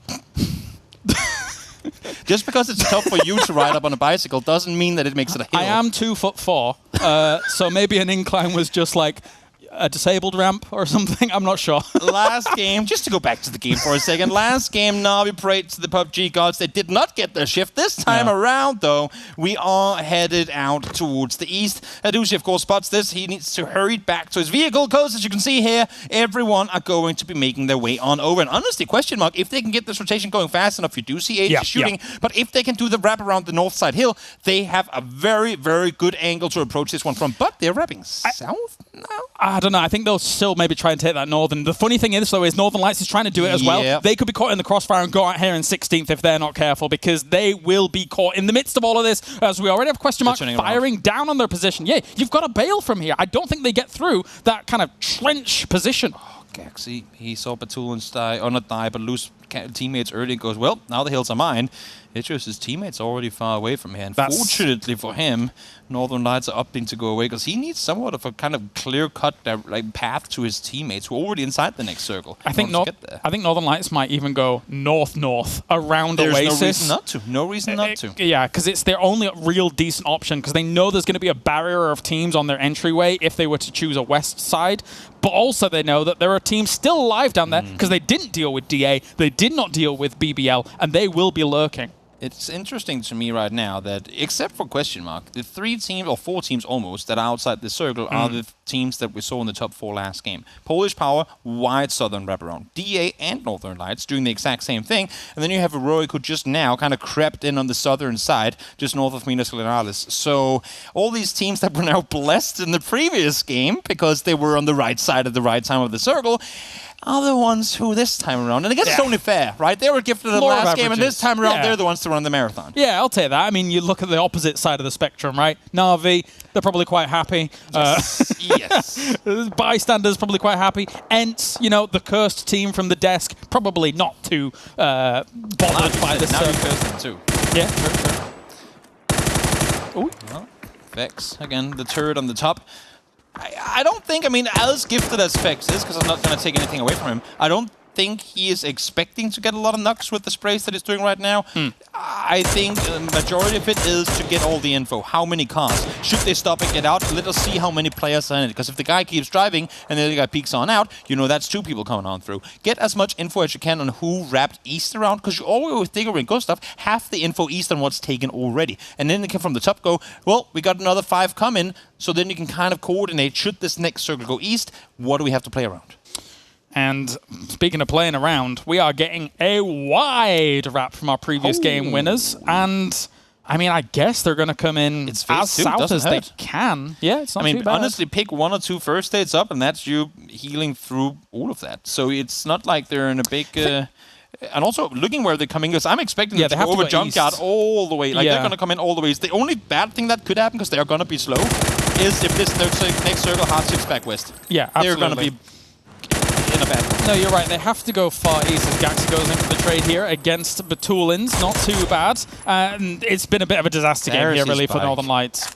There's Batulin's bike. Stolen, you mean? Taken away. It really was. And, well, for Polish Power, don't press M, guys. You're going to get tilted. Just keep driving, and then we'll take it when you get into the circle, because this one just hard joinked back towards the west. I mean, how do you approach this? Do they just... You could turn around. Honestly, 180, go back where you came from, and...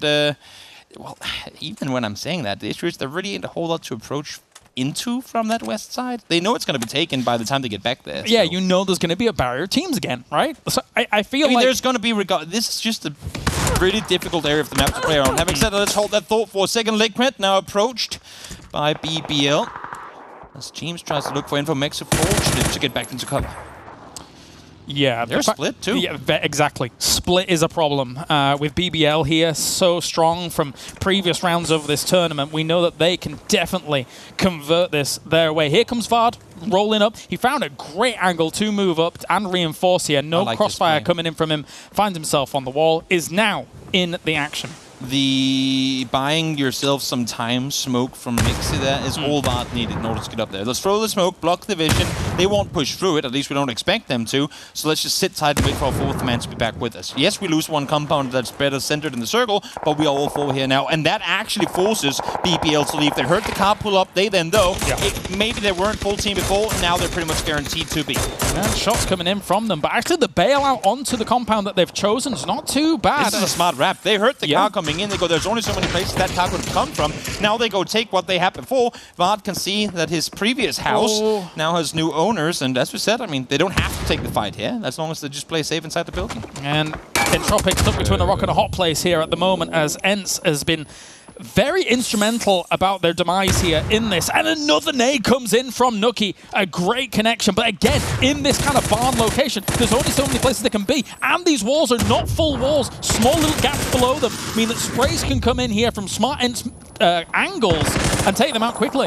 Not gonna lie, I'm loving the changes to the staples here. makes for much better close quarter fighting experience. The smoke is there. Ivar's able to dodge and weave his way out of it. Still alive, but for how long? Polish Power here, Enza here too, and Enza's well aware that a third team has just joined in here. They need to deal with the Snake before having to take a fight to the 4-man team. A problem exists in Heroic as well. They're actually getting some knocks on. Beamy, of course, with a Karn is able to get one from a distance, and Page is also going to be onlooking as this goes. I mean, if you're in this compound as these now 3 teams, if you include Ivers as a whole team here, which you could, to be in theory, it's likely going to shift away from here, and then Heroic potentially has a good angle to be able to eventually clean up what comes out from there. So it's got to be scary for these teams. Sure, you want to get it over and done with, because every single second that you spend trying to look at what's around the next wall is time you could have been spending scouting forward, seeing where to go, now that the circle just shifted away from you. Yeah. Page, actually, to be fair though, Heroic still has moves required, given this circle now. Oh yeah. Bystanders in a nice spot. Now he gets solo. Skade probably wants to get together at this point. Yes, that. I mean, honestly, the Navik's compound is looking really good right now, but he just can't fortify it on his own. You gotta regroup with your buddies. You see now, here comes the push finally. Entropic dealt with, and can focus their attention elsewhere. In the meantime, Sakura Sensen pulled up on here by Question Mark. And not too bad a push, and as they're able to get up without any knocks hitting them here, Question Mark. Sakura Sensen still looking for an opportunity. They do have one on look from the mountains here. He-Man will be important in this, but Faultlessly goes for the trade instantly onto Intense. Does not quite get the angle against him. Faultlessly was ready for that angle a little bit quicker. Molly goes over, but Salty doesn't connect. So how long do you dare to maintain this split? He-Man should towards the south, but now he's been spotted by FaceClan as well. So it's effectively, I mean, not only are they down one player already, but they effectively have yet another player who can't really contribute with all that much as long as he's being suppressed by Face. Another Molly. That's a good Molly too. That's, yeah, not bad. A doozy, though, gets the confirm on Intense. Question Mark actually avoided all of that Molly-ing going on during that. So He-Man now really needs to get with the team. I understand the nice position that he previously had with the onlook, but if any push goes into those buildings, he then has no angle on them. So he needs to come down and help, and I'm glad that he moved now when he did. He saw or heard that Face were occupied elsewhere, and makes the move accordingly. Smart play on their part. They have the spot in the circle. Go fortified, go play around your team. In the meantime, Alia, realizing now the Polish Power have just come in just below him. He does have a nade, which I would have hoped to see him throw at that point, but peeks out, doesn't get an example though. Is there a good angle from the side? It's going to be difficult for the Polish Power to really move from there, as Team Liquid now taking the fight to BBL. A very, well, in terms of previous rivalries, some of these members always constantly fighting one another on rotations in. And Northern Lights does go out during all of that. It was going to be, it's almost a foregone conclusion that we're going out early in this game. But Fenderloss now peeks around. He did see him on the peak. Ooh. Goes for the spray. Tries to go for maybe a second. No, will not get anything though. Jeans will go down for a 1-for-1. Once again, these splits coming through. Mexi far away from his team. There's just one left alive, and there he falls. Mexi, now all that's left for Team Liquid. He wanted to stay behind. He wanted to get the info, but the info is not worth the amount of damage he could have done had he been up close. At the same time, though, BBL's not fully aware, or wasn't fully aware, of the angle Mexi's taken, because it's an off angle that you wouldn't normally take in the blue at this moment in the game. Yeah. BBL will be taken out. Squeak does accidentally knock Nuki, so there might be a play for Mexi to me. Having said that, if you pull up on this compound now, you're most likely going to be in trouble, but there are a lot of knock players. So let's see what's going to happen with it. Squeaky does manage to get the rest on up to his fallen teammate. Nuki's still down, though, and here comes Mexi. You have knocked players that are technically up for the rest, but how do you play this one out? Yeah, tough. For Polish Power on the B side, it's a Polish Whimper. Not much going on for that. Mexi manages to get in. Will he be able to get anything from this? That's a nice nade. That's on point. And you're gone. Yeah. Had to happen. Liquid opted to go for the 3-1 with the eye in the sky, but unfortunately it does not work out the way they would have wanted it to. 10 kills for Ants. They are down to 2, and they're still outside of placement points, but everything, I mean, regardless, really, a 10-point game. Not gonna say no to that. I feel like at this point they might just try and crash into the fields, but then you're just gonna get shot at by 3 teams, and then you're gone. But 10 kills is enough to really kind of... They'll be satisfied either way. Yeah. They should be anyway. They should be. With everything going down the way that it has. Question Mark now peeking on over, realizes there's not only threats so far, but you also have them right on your doorstep. It's Na'Vi, and one was already knocked on the back lines here, so Dante's still looking for more threats across that hillside. Not too bad buildings to hold on to right now, especially knowing that effectively, if they're not fighting Sakura Sensen, they're holding any wrap that might come from the northwest side as they push, as they hold off Na'Vi here. The more damage done to Na'Vi here, the more their opportunity to make a wrap on south. I mean, they want to. Eventually, they probably want to make a play down towards the Bystanders compound, and they need Na'Vi to be done and away with before they can go about doing that. Ends. I mean, is this the final rotation? Yes, indeed, it is. Heroic, the gatekeepers, stand strong. First 2 kills of the game. They're not in a hurry again. Edge team, they'll come in and play aggressive late game. They're still all 4 up. Beamy getting healed back up to full. They have a play to make for the fields. The only danger is, as you were saying before as well, I mean, with FaZe fans still having the hill under control, you're a practice dummy, essentially, if you're sitting up in that field early. I mean, and Heroic will soon find themselves in the same situation Ents was in. Like, how do you make a move from where you're at? Like, you're going to have to crush something. You will, but you wait until the next circle comes. Yeah, they're still just exactly inside the circle with vehicles safe behind the compound, behind the longhouse. You sit and you wait. Do we have to go to the first, or do we have to commit to the second? They want to know exactly where they need to go in order to survive. Yep. An edge-heavy circle for the moment, unless you've got a middle compound or you sent it really to a dip, as Stardust did a little earlier in the game. But for now, nobody wants to move down into what is effectively just a bowl of hills and then some flat terrain surrounded by compounds that are already occupied. So they will be slow on these edges as Na'Vi wants to dislodge ? But even then, you then need to dislodge Sakura Sensen, and then you're going to have FaZe looking down on you. Oof. This game is going to get evened out to much more of an extent if the hilltop gets shifted away from. Because that's at least one threat. Like right now, no matter where you are, really, FaZe can see you.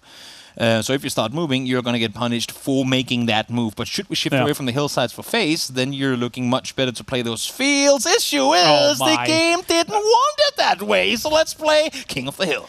Any of you guys struggling, get out of here. Just get out of here. We're giving you nothing. I mean, this is a strat. This is one nade's worth of a strat. Also that. Every compound has their kryptonite. In this case, it's one nade. Yes, every one shed has their kryptonite, and it's one nade.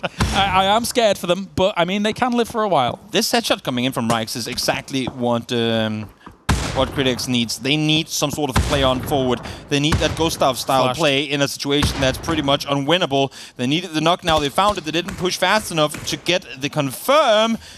Where's the aggression? Where's the play for the kills? There's only one way you can move into this, and that's by taking out FaZe. Yeah, but why are we flashing if we're not pushing in on this angle? Like, I get that you want to slow them down, but Vex is up now. He's on 1 HP. You've got an AUG against him, and he is blind currently. And Dickory ain't there. So this is playing out in the favor of FaZeland massively. Now Gustav again able to find the re-knock. You have to get the committed push. Dickory, no way he can help. He's fighting an entire team. There comes Gaxio. The top finds Vex to begin with. Second knock ain't there to follow though. Peeks up, peeks alone. 80's there. 80 finds 2. It's 80. Just 2 players left. Blue Star and Rykes trying to make a play here. They need to deal with FaZe Clan, but there is a player in 80 making that incredibly hard. Blue Star with the flushes as well. Before anything else, getting those flushes obviously denies a little bit of information to 80 while this push is going on, but 80 ain't going to be liking that. He's going to peek over, sees Blue Star, takes the revenge, takes him down, and now just one more for this as Rykes is in the distance. Over another looking for the flushes as well. This is criminal. Goes over to the grid. He had 7 spare bullets, and because they were playing it too slow, now Skate has opted or managed to make the play up on the hillside. They were sitting, they were waiting until they were going to be absolutely forced to leave that gas station. But Credex didn't dare to make the aggressive play when he had to. That's why they're getting punished. And what could have been Credex in a perfect position to hold out Skate is now damage done both ways for FaZe, and Credex and neither of them will come up victorious from here. No, indeed. While that was going on, Heroic did perish. It was going to be a hard transition for them, of course it was. While this was all going down, another flush. Again, just take them down. The 1v3. 1v3 for me. Again, similar to what we saw in the Super Week. And HC's ability to understand hillsides, to maneuver around the hills and get every single angle like working into his advantage. He's a phenomenal player to watch. 16 smokes now. Well, if there's one that can stay alive for a while, that might just be HC. Now you've given him the AUG as well. So yeah, the laser beam gun. Skade is moving slowly up this western side. They've watched as all that fight has gone down there. So they know that there's been trades abound, but they also know that neither team is probably... Well, I was about to say neither team's out. So they knew the threat was there, so they just instantly spot it and take at least one down. So does 8 peek here for info? He might. There's one spot. No yes, way.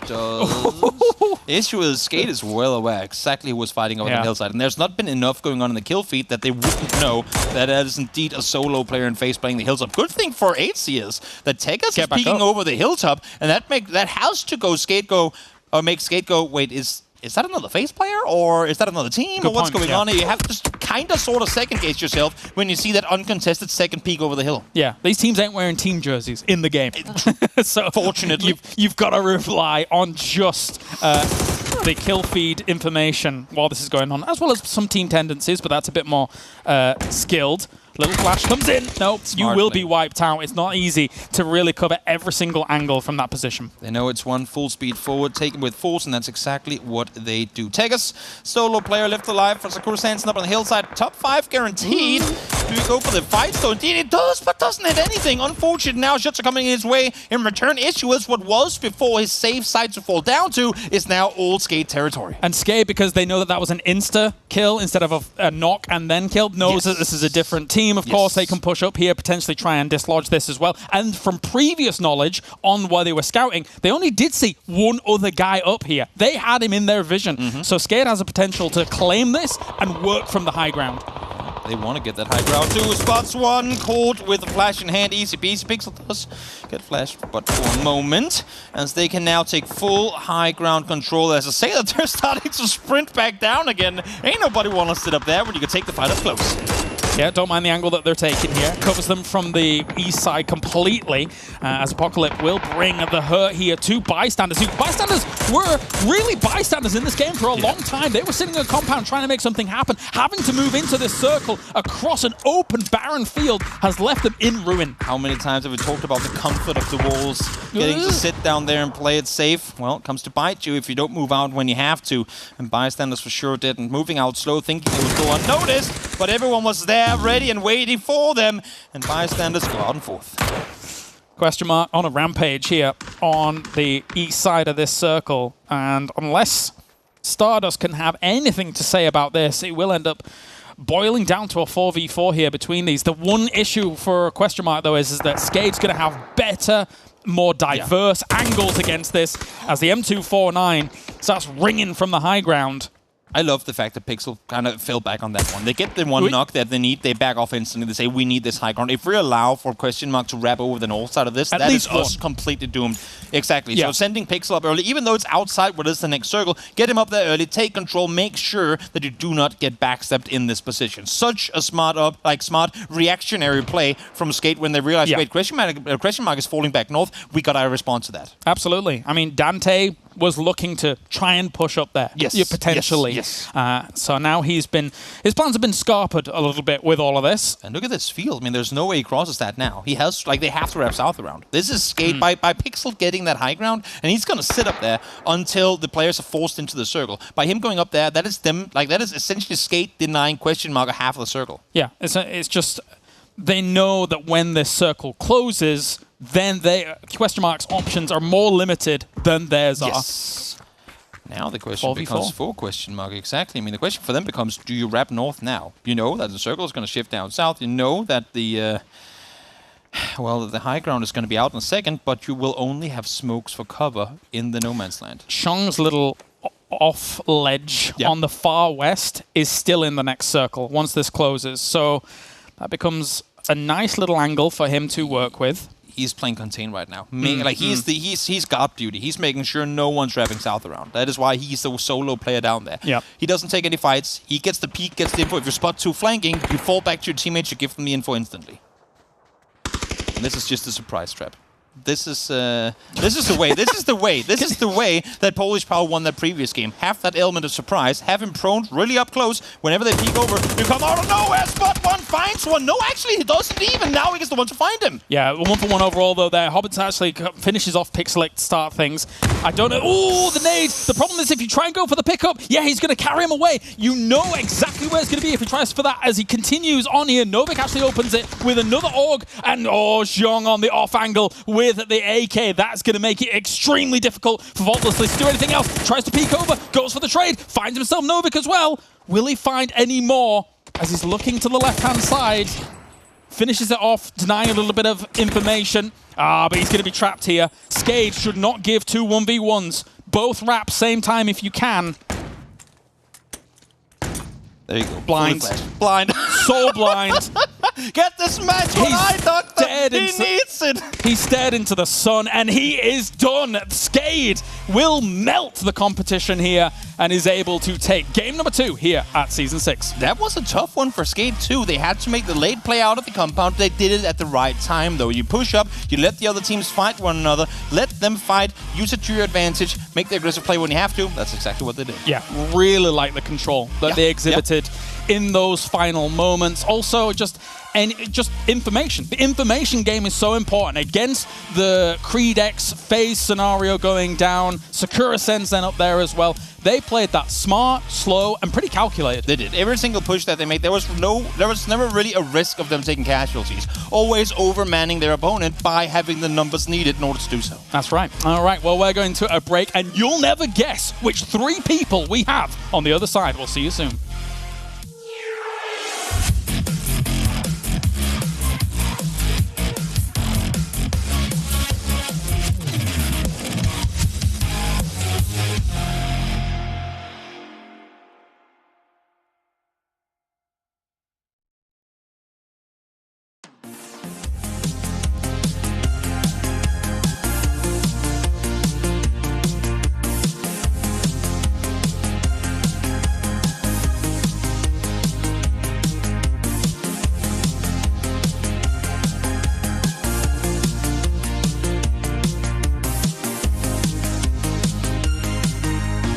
G-Loot, the home of everyday esports.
You're watching G-Loot Season 6 Grand Finals here. The best teams for PUBG Europe are battling it out. And we started game number 2 with a very similar circle to game 1, but ended with some very different teams in the mix, Avenger. Yeah, I love this ending here. A little bit of a benefit and an advantage, I would say, to Skate in terms of the terrain. But both teams ended up with huge amount of points, huge amount of kills throughout the game. And I love the terrain here. A little closer, kind of close to where we had the other one, but still different circle for sure. How did Skate get the chicken dinner there at the end, Avenger? They're able to close out the angles that they're on, right? So they're able to get the 2 versus 1 going from the very get-go. They're able to close it out from the very first knock-on. So it's good to see how they're able to do that. But also the highlights throughout. Some rough situations when you have these fields in the open, and some of the teams they tend to go for these hay bale shacks. It's going to be a rough one. Also, Liquid going out here in 12th early. They were in a rough fight too on the edge, and in general, a lot of scrappy fights on the edge of the circles. This is something that's been rather interesting in game number 2. A lot of those big names going out early in Tropic, Northern Lights. You know, like you mentioned, they're Liquid as well. Struggling maybe a little bit? Maybe a little bit of a different way of playing the game than they're necessarily the most comfortable. I don't necessarily associate Team Liquid with properly scrapping it up right on the edge of the circle, like the way that they had fought this particular game. So perhaps the rotations can be optimized a little bit, or maybe from a timing perspective, they can get into a more comfortable game. I wouldn't necessarily read into it super closely, but it did look like they were doing something that you wouldn't normally expect them to do on one of their good games. Talking about Liquid, some of Skate, I've on our screens right now. This is a team that I expected a lot more from in Super Weekend, so I'm excited to see them get that chicken dinner. This could be a potentially dangerous team as we move through the Grand Finals. Yeah, for sure. You know, this is a team that we know is capable of doing really well, and them getting a really good game and a win here with 11 kills and the win, 21 points total, not as much as the last one we saw, but still something to open it up with, and getting that in the game 2 of 18 here could be huge for them. That could get the ball rolling early on for them. What's impressive is look in 3rd spot there, ends 0 placement points, double-digit kills. Again, I'm starting to think this might be the theme of the Grand Finals, is the importance of getting those kill points just helps you out a bit. Jorisar's jumping around, super excited. So excited. Fair enough, it pushes them up to 8th, but we are only 2 games in. Look, at the end of the day, I think ENCE looked at themselves at the end of the last game, which was very quick for them, and they went, this isn't a bad game. If we're going to have a bad game outside the placement point, this is how we're supposed to do it. And they came back and did just that, and wiped out Entropic en route as well. Talking about Entropic, Avenger, obviously 2 games in, there's a lot more, 16 to go. Maybe my maths is wrong. Probably. One more time? That's correct, 16 to go, 16 games to go. That is very good math. Yeah, solid. 2 minus 18. Yeah, you got it. Leave me alone. No problem. But anyway, what I thought was interesting there, Entropic, not anywhere near... No, you know, it's... Nowhere near the top, which is... Yeah.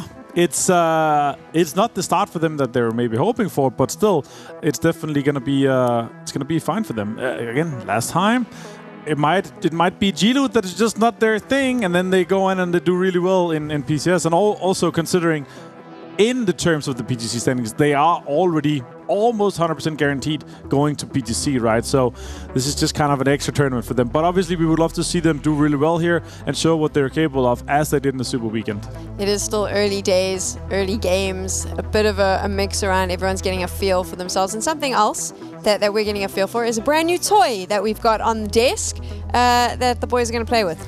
Yeah, we'll give it a go. We wanted to take a look a little bit at what the winners from game number 1 did. So we were looking at Polish Power, and even the casters were saying how, well, these guys, now that they've got the W on the board, there's an element of possible third parties coming in here, right? And what we didn't see, because we were looking on the stream at how Polish Power were creeping onto the mini-map, is the nature with which they arrived at that compound. It looked like a possible deliberate third party, but if I pause it right there, we could see that Na'Vi was shooting at them. They probably wanted to go further north in that rotation. For sure. I don't think this was their plan, Avenger. No. In general here, what we saw in the circles before that was a big southern rotation. They saw the circle shrink away from them, and they wanted to go on their kind of lesser populated end of the circle on the east side, which is a clever idea. It's like a big macro rotation. You usually do it in circle 2 and 3. Here, they're like, okay, we need to try to get deeper. We have a lot of fields in the play, and this compound that they breached was due to the fact that they were getting shot at from Na'Vi. Now we're trying to hold their edge free,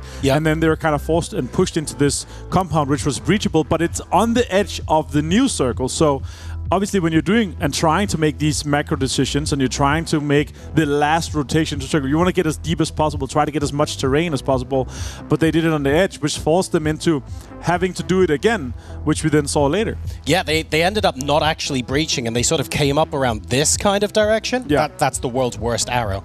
But if we... Wait, is that an arrow? Yeah. Okay. Is that an arrow? No, it's Looks like like a a cane. yeah, it's a shepherd's It looks hook. like a sort of cane. thing. Yeah. Exactly. It's like a candy cane. They ended up sort of This rotation here, moving yeah. away from that, and they moved in. They died shortly afterwards, but normally... Into the hay bales as well. Like, and obviously there was two teams. Na'Vi was shooting them here in this sake, and they were trying to get into that place where we saw Na'Vi play on. And, you know, when you're getting shot at, what are you going to do? You're going to try to go to the hay bale shacks and try to survive there, maybe try to play on foot. It didn't work out too well for them, and it's... No. You know, sometimes you're trying to make this. It could have been a really good rotation if they, first of all, could have gotten in behind Na'Vi in the first rotation. Yep, sure. But then again, Na'Vi defended that. Then the next rotation they did, Na'Vi defended that as well. So Na'Vi's focus in that case was to make sure that their backs was free. They were playing with one, 2 or 3 players anchor, and then one scout, making sure that they were pushing all the teams away from that position they were trying to hold. And another big takeaway from this is that when we're looking as a viewer on the minimap and we're going, Polish Power are coming into third party, Right. we don't necessarily get to see that whole story. We didn't see that it wasn't their plan to go in there at all, and Na'Vi kind of forced them in there, which explains why they weren't all crash, bang, wallop, let's steam in and kill every team. This wasn't part of their game plan, and that's what threw their rotations off. So it's nice to be able to take a zoom out, take a look at the map feed and what's going on there, and go, oh, that's why they did that.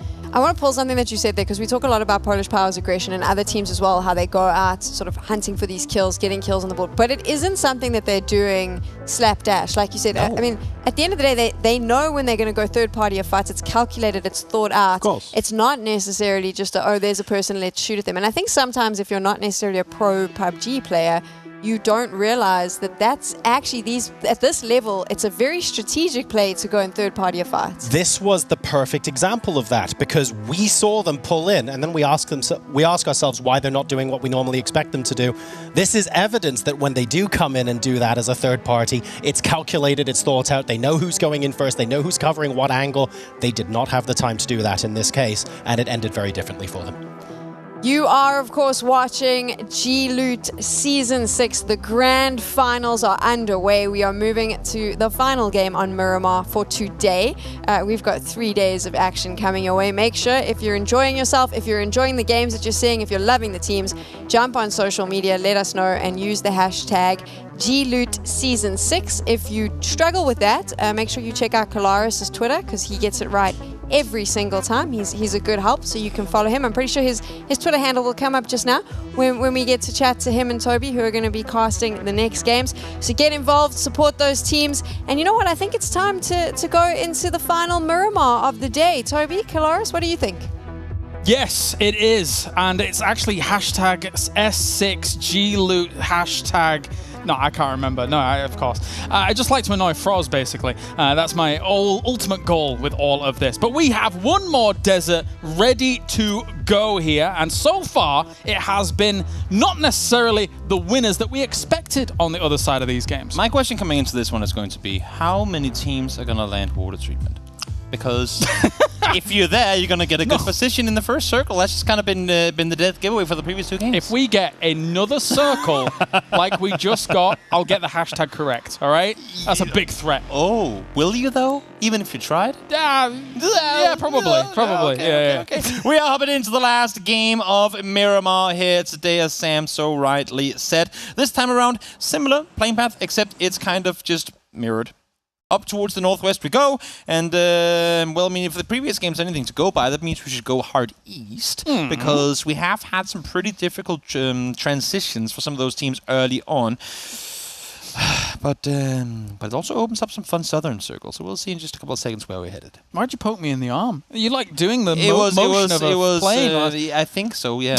And you were just kind of in my way. Yeah, I know. I'm a tall guy, you know. I have a big wingspan. Sometimes I don't always control what I'm doing. Like What's that really big bird? Albatross? An albatross. That Are you is an one. albatross? Are you the albatross of PUBG? I think if I was in Harry Potter and I had one of those spirit animals, that would probably be an albatross. What's that called in Harry Potter? I don't remember. But speaking of south, let's hop towards the northwest, because why not? Why not find an area where, when we have players spread out across the map as much as we possibly could, we will still take one of the spots that will include the fewest. And we've talked about previous 2 games, honestly. I mean, how there were some pretty tough rotations coming through.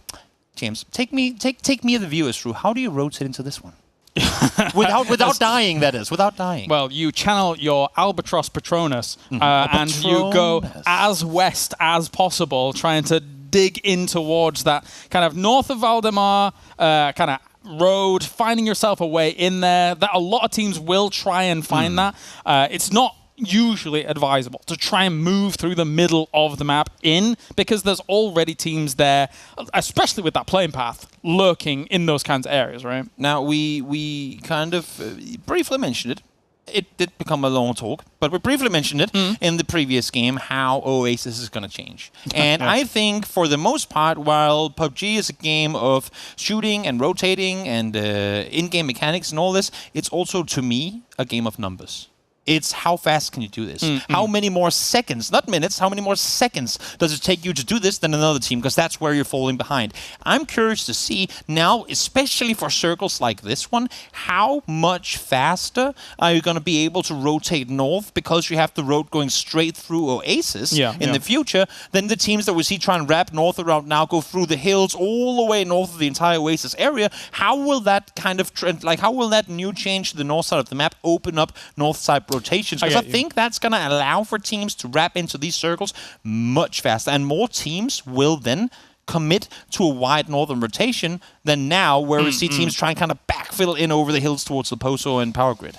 And as you already witnessed, I mean, at 3 minutes here, when you have a circle like this, a lot of teams are already moving. You have to. You have to. Yeah, you got to do it. But the problem also arises that even the teams that were in at 3 minutes, we're already looking for better locations. I mean, I like where FaZe is kind of already trying to hunker down here, looking for some of those compounds alongside that road, which oftentimes, to be honest, because of like potential unplayable terrains and things like that, you get a lot of finishes around those areas, and FaZe knows that. Sometimes it's superstition, sometimes it's also just stats.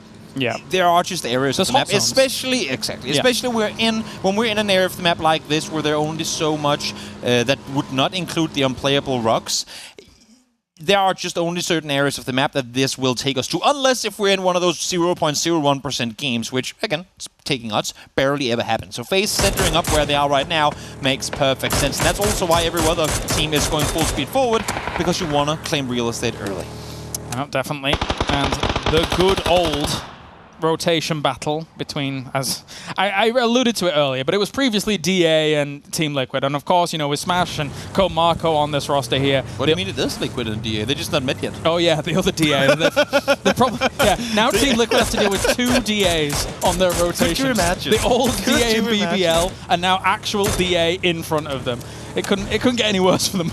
It really isn't the optimal early fight to have to take, running into a 8-man squad of that kind, because they will take a fight too early, even if it costs them everything. Well, speaking of what could cost you everything, Mr. Batul, and again we're seeing Northern Lights in trouble. They lost one already, instantly flushed, and FaZe Clan here, ready and waiting for the NLC rotation coming through. Have to duck on behind all of that. They're pulling up on this too. Yeah, they want to make the push for all of this and just try and fight this out. What does Gustav and Fex do to respond to this? FaZe is caught in the wide two-way split, and Northern Lights know, especially now that they saw there was FaZe Clan, there's no way FaZe is hunkering 4 people down in one compound. Not this early on, not when they're rotating out from a spot where they can get so much real estate. If they want to take this, they still have the numbers in their advantage. Yeah, to be fair to 8C's position here alongside Diggity, actually getting that one knock and then confirm on Batulins probably saved their life earlier in this game than anything. If it's 4v2, given that they're in this wide 2-2, then Northern Lights probably pushes, takes this position, and faces Scarped with only 2 players left. An issue right now is that there's no way, I mean, at least there should be no way that HC and Diggory gets a free pass to go back north. No. And at the same time, Fex and Gustav are sitting in arguably one of the most hard prioritized spots in the circle right now. So if they get fought, then there's really no way HC and Diggory can help out their 2 teammates up towards the north, and then it's going to be up to Fex and Gustav to try and either take a fight 2v4 or try and get out of there and make their way down south uphill into Northern Lights. So regardless, unless if circles just keep kind of coming their way, FaZe is going to have a hard kind of regroup to make. Yeah. So many threats that lurk near them as well. As even Question Mark is actually fanning out a little bit to control a bit more territory. I think they probably just want to take a little bit more of a higher ground position over the lookout that they've currently got so far. And they're also going to gain information on other teams rotating in from the north, because they rotate effectively in from the north quite early, in inverted commas, compared to some of the rest of the teams, given the circle, the playing path, the makeup of how this game has shaped up so far. So they'll try and gain as much information as they can with their 2... Okay, all right. Destruction Derby. For a second, it reminded me of the old like GTA 2 games where we're looking up and down. Oh yeah. Bird's eye, we were just the cars going around doing crazy things. Yeah, that was it there for a moment. But there's nothing to watch here. It's not like they were far away from the circle anyway and would have wanted to not waste time outside the circle. They are in a perfect position to rotate from. And honestly, I mean, right now they are, but it's all going to depend on what does Entropic do from where they are. Obviously, hopefully for bystanders, they're getting into the circle right as it hits. That's the perfect timing because you're full speed forward and you can beat some of those other teams to what is going to be the next circle. And for Entropic, if there's a salvage scenario from all of this, you just start fighting teams, moving north, fighting teams, getting kill points on the board. They're a team that's capable of doing it. Yeah. But where they are right now, very unlikely the circle's going to be kind to you. So they're going to try and kind of weave alongside this mountain range. I'm actually a bit surprised to see Entropic coming from this side of the circle because, I mean, as you're saying, Entropic, they're a team that like to make force other teams to play to their game plan. They don't like to have to adapt to what other teams do. They like to set the pace and then have other teams follow the pace that they set. Issue for Entropic as they pull in here, if this circle goes pretty much anywhere but south or hard east, they're going to be backfilling hard on all these other teams that are already ahead of them. Trade already comes in, takes you onto Jeong. Very quick, very easy. For Skade, having kind of spread out across all of this land as much as they did, I feel like it's a bit treacherous for them. Or is he thrown behind the car? Oh no, he's DC. Oh, that's sad. Tixu, you don't do that. Merciless. It really was. What was that previous tournament? I think it was Thendalos that saw DC players stand in the middle of the open and he just looked at him for a second, and left. Didn't shoot and walked away. Tixu, please not like that. Ends they want the points. Even when they go for the rest on the guy that you saw and knew were DC'd, they still try to take him out. Because no being nice when you're Tixu. No. Give your opponents no quarter. I don't know why I said that as if I was a royal guard. Moving on. I'm an albatross, you're a royal guard. That's just how it is. That's how it's going to be forever. In the meantime, Sakura Sanson, full speed forward they go. Try and claim some space up towards the north. 25 seconds until the new circle will pop. And you know what, Tixu? That's what you get. You knock a DC'd player, you get that kill stolen. I suppose most people, when they're listening to PUBG, are used to the northern of the Richard Sims. And they have to listen to car and to, motorbike. So I guess I was trying to bring a bit more, a little bit more class to the English voice on the broadcast. That's what it is. As a Polish representative, you're doing a great job at that. Thank you. Let's see. New circle popping up as we speak. We're going up towards the north. Now, this one can still throw us in multiple directions. El Pozo ending not out of reach. Crater Field ending not out of reach. And we also, as we've seen, I feel like for the most part, that hard west shift coming up to follow this. The position phases in, where ends is in. We've been over there on numerous occasions in the late game. At least for FaZe, they were able to escape the situation, right? Like they're now kind of having that regroup go down here. Of course, Northern Lights, they could be looking at FaZe whilst they're trying to escape, but they would have to be looking at a lot of other things going on as well. Earth goes for a little tight sprayer against that. Does a bit of damage against BBL, but not enough that's enduring. You're saying that, but BBL still have to run through like 4 different teams. So any one bullet that connects early could be the killing bullet in the end of it. Let's see. Hewitt will get himself looted on up. A few more bullets for him before they make their great rotation. They see the rotation from BBL. good vision on that one, knowing where not to go. And there you have him skate out. Winners of the previous game, pulled up a Na'Vi. Well, not going to work. No, not at all. A bleed out early on in this game here for Skade, considering their entrance and their separation. Na'Vi will happily take advantage of that, as BBL, you know, they were so visible from so many teams, and now they continue to be visible. They will scramble into that small shanty location. Beamy's back running down here now as well. Northern Lights, I mean, obviously, both hearing and seeing face regroup. They go, well, I guess this is our compound. Then Beamy went for info.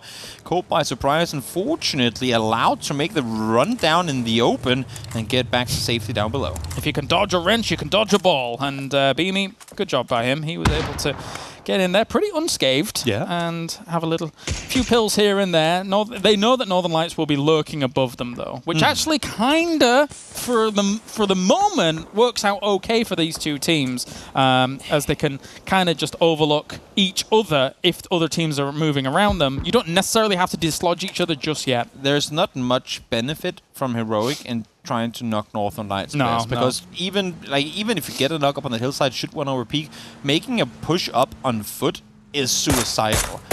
Not only do you not get up there before the rest probably comes through, but you're also going to be shot at by half the server. Yep. So again, they'll accept a little bit of a ceasefire for now, that is, and then we'll see what happens come next circle. Blue Star, in the meantime, again, they've been playing this one slow on the west. They've allowed teams through. They had a chance, I feel like, to claim some real estate when this circle popped up to stick around on the edge, and well, they're going to be playing it slow from here. I think Entropic's rotation is sick. It's a gamble, but it's sick. Because you can't have the information on who's in the north of this circle, but there is genuinely right now not that many teams up there. Nope. So an opportunity at an entry point here for their wild, wide west rotation here. And they will be getting in, but they've got to deal with some potential pot shots coming from Ents eventually. This is one of those where you can't just play off of what have we just scouted, because as you're saying, they're coming into territory they have not scouted at all. There could technically be players behind every single rock they're driving past. But this is where you go, who are we playing against? What was the plane path?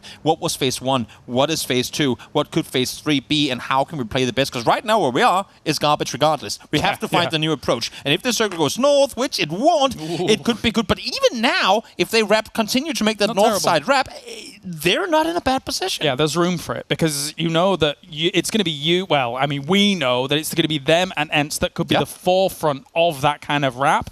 But beyond that, there's not much than that. If they would have tried to go in the south, they would have been gunned down. It would have been so difficult. I feel like that is Tixu tires having just been popped, because shots were fired in Tixu's direction, but it was not towards him as a person. So see, I mean, again, pop one tie up, that is going to slow down Ents' rotation, and you're going to be able to wrap on forward. What is so funny? No shots towards him as a person. It's like it's an existential crisis. He's also a car. But he's also a car, guys. It's Tixu. PUBG Transformers, you didn't get the memo?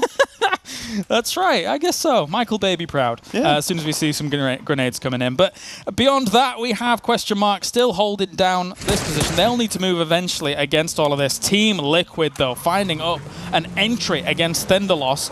They could try and start pushing on this, but it is difficult. This is, I think, very intentional play for the city. Bold.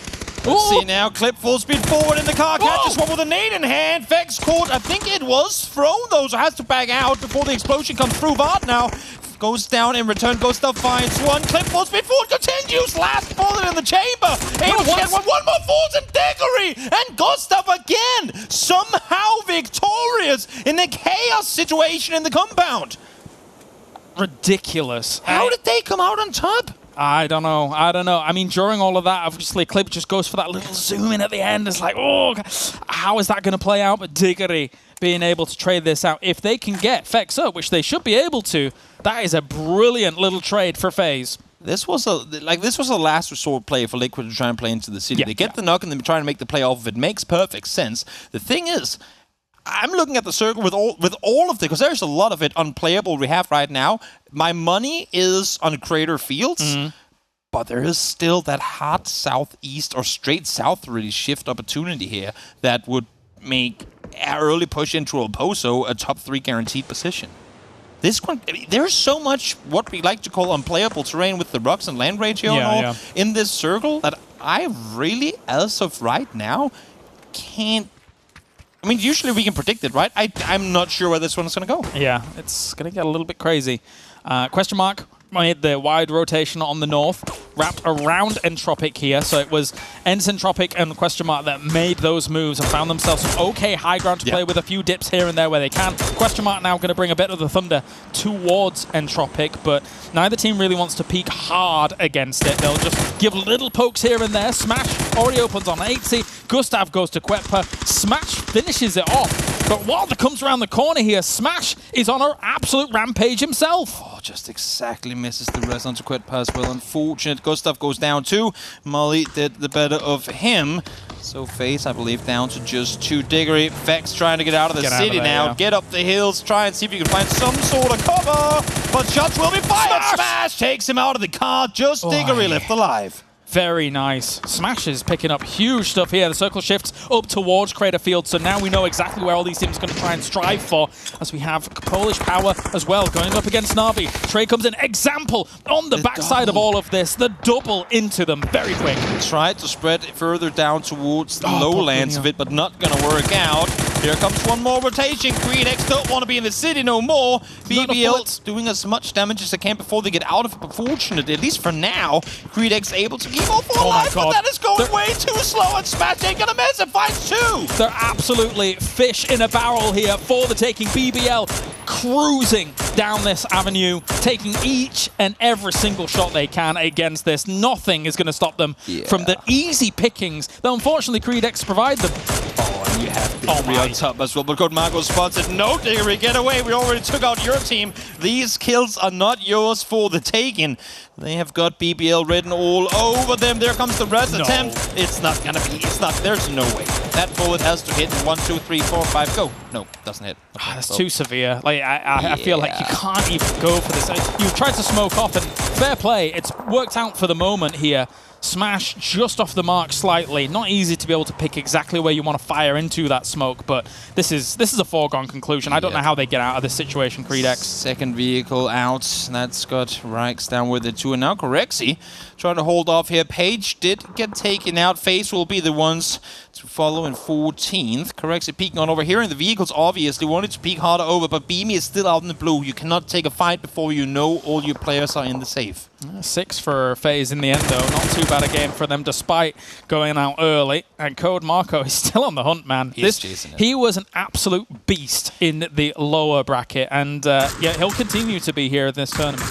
Yeah, bystanders, they have Yord spread hard towards the east, and he does have the overview position, but if it comes to a close quarter fight, he will not be of much assistance.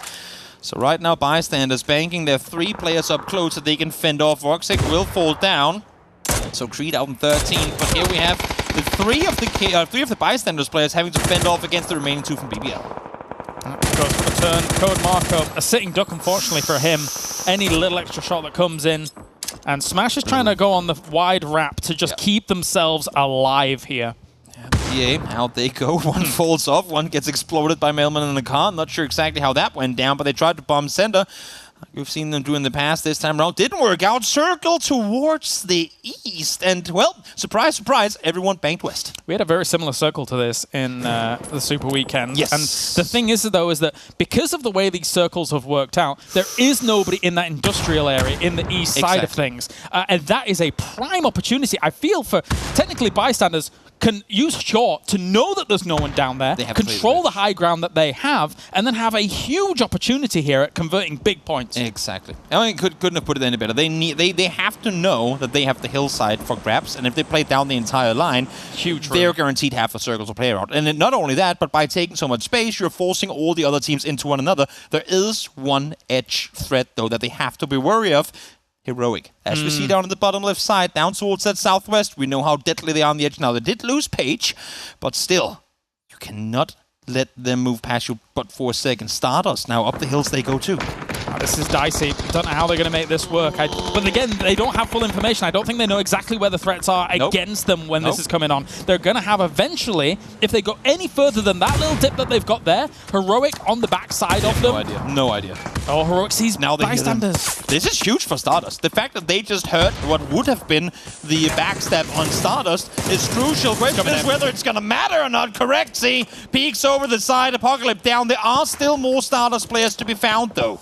Yeah, I can't hold that against them, though, because how could they have had the information against that? Stardust should be bailing from this situation. Heroic trying to push them against. This is the big threat Bystanders has to take out in this game if they want to control massive swaths of this circle, and they're doing it in spades. Keanu down, Flammy down. That's a two-way split that did not manage to regroup. They had the prime, literally the best position in the circle. They need but because they were too slow in regrouping, Heroic came to punish. And that's the down of two of the Bystanders players. Now, as you're saying too, they need to deal with Heroic. They cannot let them get closer. That's a little bit of a shame for Bystanders. The support fire had to come in earlier than that, but Heroic was smart in terms of pushing it with these smokes and denying any vision from it as goes on. Beamy, unfortunately, will fall to blue as it stands.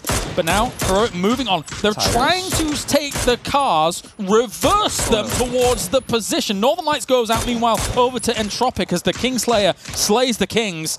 And now Kirexi somehow... Okay, that's ridiculous. He's still outside the circle, and that's the big factor against how'd he get away from You that? got a car, got barely any tires, T-Bone down in blue. They want to get the flush. Of course, he was down by blue. So unless you find that one, that's a point taken away from them. Here comes Kirexi. What do you do from here? Bullets. Only one connecting so far, but this, I mean, you've got to go down. Yep, there you go. I mean, okay, Bystanders cleans up that threat, but having only 2 instead of 4 changes their dynamic now. Yes. Because a new threat will emerge, and it will be the Kingslayers up in the north, effectively, in Tropic, if they find themselves, one, catching a bit of a circle, not too bad, but they are now starting to control room where Bystanders previously could have because of the lines of sight. We talked in Tropic early and how that rotation might come to really pay off for them. West They were wild the most far rotate. away from what was phase 2, but by hard committing, by, as you're saying, gambling real hard on the north side rotation, not necessarily because they knew the circle was going to go that way, but because they knew that was going to be the area of the map that was going to have the least players. If they can avoid ends, which they did, they forced them down into the pool by taking out tires, taking out Tixu, and making that wraparound. They put faith in their own hands. They didn't leave it up for grabs for anyone else. They said, we'll go north. There won't be many, but the ones that are there, we're going to take the fight to. Now they have all the room in the world. And for all of those teams in the West, you might be thinking, wait a minute, there's all these other teams. Why are you not talking about their opportunities? It is harder than finding a needle in a haystack here in these greater fields than all of those teams somehow pushing up to that. I mean, if they've got vehicles, great. They can try and make a crash onto positions. The threat from Bystanders isn't as strong as it once was, for sure.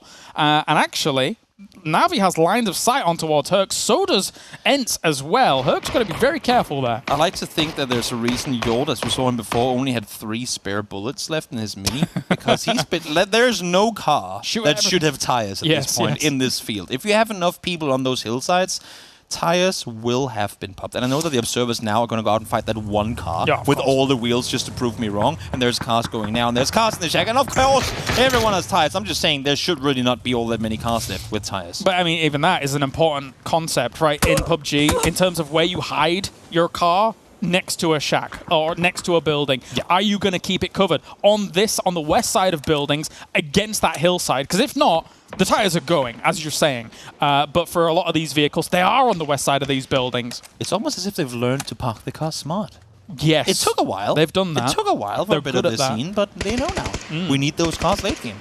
I like it. Good to see. Here comes the movement from Na'Vi. This is not a bad play by Na'Vi. They know they forced them off. They heard the car going downhill into it. Yeah. But how far do you go? Do you stay on the road? I think they do. Look, a Rook's double taps comes through. Ends out in 7th as we make our way closer to top 5. Nice double.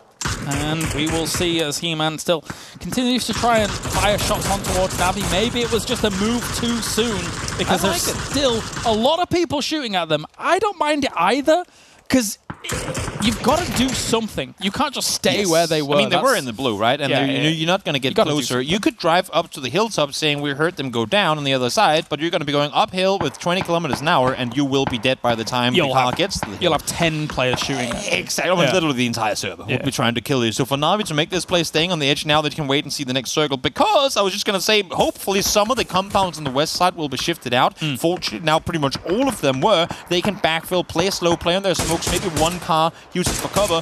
This is top 3 guaranteed for Na'Vi. Yep, the fact that they're there with 4 alive, have, as you say, car cover, potential smokes. It's nice. Smart play. They got smokes, all the smokes in the world too. They've been at least backfilling. 4 They've been on playing example. slow. Yeah. They've been playing slow. They've been backfilling. They got vests. They got helmets. Sure, you lost some tires now, but that car literally only has to drive you 10 meters in order to be inside the next circle. Example smokes alone buy at least a minute down to that south side, and then from that point on, you're waiting for 30 seconds before this starts moving. So the only backstep, the real Achilles heel to that position is the hilltop. The thing is, because Entropic is where they are, you can't play that hilltop because that's perfect vision for them. And they themselves saw and heard bystanders make the play down the hill, and they haven't heard the car come up ever since. They know right now they're playing completely backs free with nothing to worry about as long as they have the smokes and as long as it's the car. And there's 2 teams that will be easy pickings for them. Ivers as well as Na'Vi shooting onto position for a doozy. He goes down, was not stolen by Na'Vi. Ivers will confirm. And the move up to extra smokes, already prepared, will cover. Here come the shots. This is an important move now, as Entropic tries to breach this northern side. Bystanders is going to try and greet this. A pre-nade, will it be enough? Oh, they're stopping down there. This could be big. This could be big indeed. Goes down and he gets the double. I thought that was off the side, but it's actually York from inside the compound that gets the double. Solid peek on over, gets to. Will this be the third nail up? Caught in the middle of the open. Commits to the shootdown. Not going to have it. Alia now over the top. They know bystanders especially underneath. Na'Vi has full committed to the hill to take down the teams on the other side. Nail Up manages to push up to the wall here. This is big for him, but another nade is being primed, is being cooked. Goes down towards the tree. It bounces. Nail Up actually moves up. Tries to go for another nade himself, and a question mark is gone here on the other side of this. Herc is battling a fight on either side, and that is not holding out Entropic while that's going on. This is Na'Vi punishing for hesitation. Such a smart play. Alia peeks on over. They know that there's no way Herky can prioritize this. With the position they were given early, they saw Entropic make the move. They heard the action on the east side, and now they have all the room in the world to claim this game. Herc gets Nail Up, but there was a pickup on Ivers. That's prioritized. He's going to go down here. Alia brings him to his knees, and he falls. But this saves Entropic for the moment. Na'Vi has to continue. They know that there's a knock player down there. You have to continue. You have to. I mean, you already have Mailman. You already have Example on this side holding off. You do not allow for Entropic to get back up to 3 alive. Once Na'Vi made the move to the hills, how do you dislodge them? How do you take them out of this position? 3 of their 4 players in the Ground Zero tournament were the 3 out of 4 top damage dealers, and Uber took MVP during that. That was only last weekend, and they are looking spectacular in this game. I know that it's Entropic who has to make a move, and as I'm of course starting to kind of hype them up, they're getting taken down. I like this position from Alia, but he's also the only one in it. If he falls, that... We've seen it before. Now Lugurux falls too. Okay, this has indeed got Na'Vi written all over it. One person lets him through, wants the high ground, wants to see if he can have it go his way. The one thing that goes Ivers' way is that they don't know his position. They do not know he's there. He tries, but now they do, and that is going to be brought down. They will sniff this out Bloodhound style, as the rest of Na'Vi will converge on this. But do you be example? It's Uber that eventually finishes it off. Na'Vi rocks game number 3 here with smart moves. 16 kills. They played aggressive early. They took mid control. They were the first team to make the move up on the roadside, and then the winning play. The dagger on the back and the end of it. Once they knew that the fight was fully committed to by both Entropic and bystanders to wrap over the ridgeline, take full control. This had Na'Vi written all over it. Yeah, and for us initially, it could have potentially had bystanders written all over it. Yes. Had things gone differently. But you know all those dynamics. Heroic taking out that duo down towards the south of bystanders as well. I understand that all of that could play out slightly differently, but Na'Vi's move, we were going back and forth. Is this a little bit too early? Isn't it not? But you loved the move from Na'Vi to take up to that high ground. As long as you have the smokes, have the car cover. I felt like that was the perfect timing. They knew that this was the time to just do it. If the compounds get in earlier, it's going to be a little bit too late. It's the understanding of you have that 5-second gap to make that play. They did it exactly when they had to. Won themselves the game. Lovely. All right, that is Miramar done. We're going to a break here at G-Loot Season 6. When we return, we're back to the analysis desk.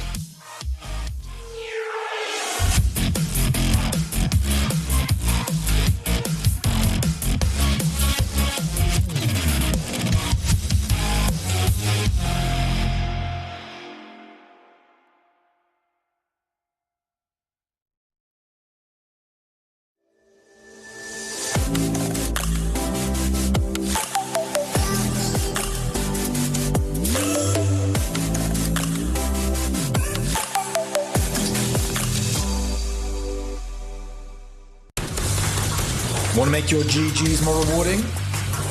Complete daily missions in PUBG to collect coins. Exchange your winnings to unlock gift cards. All you have to do now is create a free account, install the G-Loot app, and make your GGs more rewarding today. G-Loot, the home of everyday esports.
We are halfway through the first day of our grand finals here at G-Loot Season 6, and it's been really interesting because things keep changing up every Miramar. Normally with the maps, you kind of see a very similar pattern emerge as to which teams are sitting in the top 8.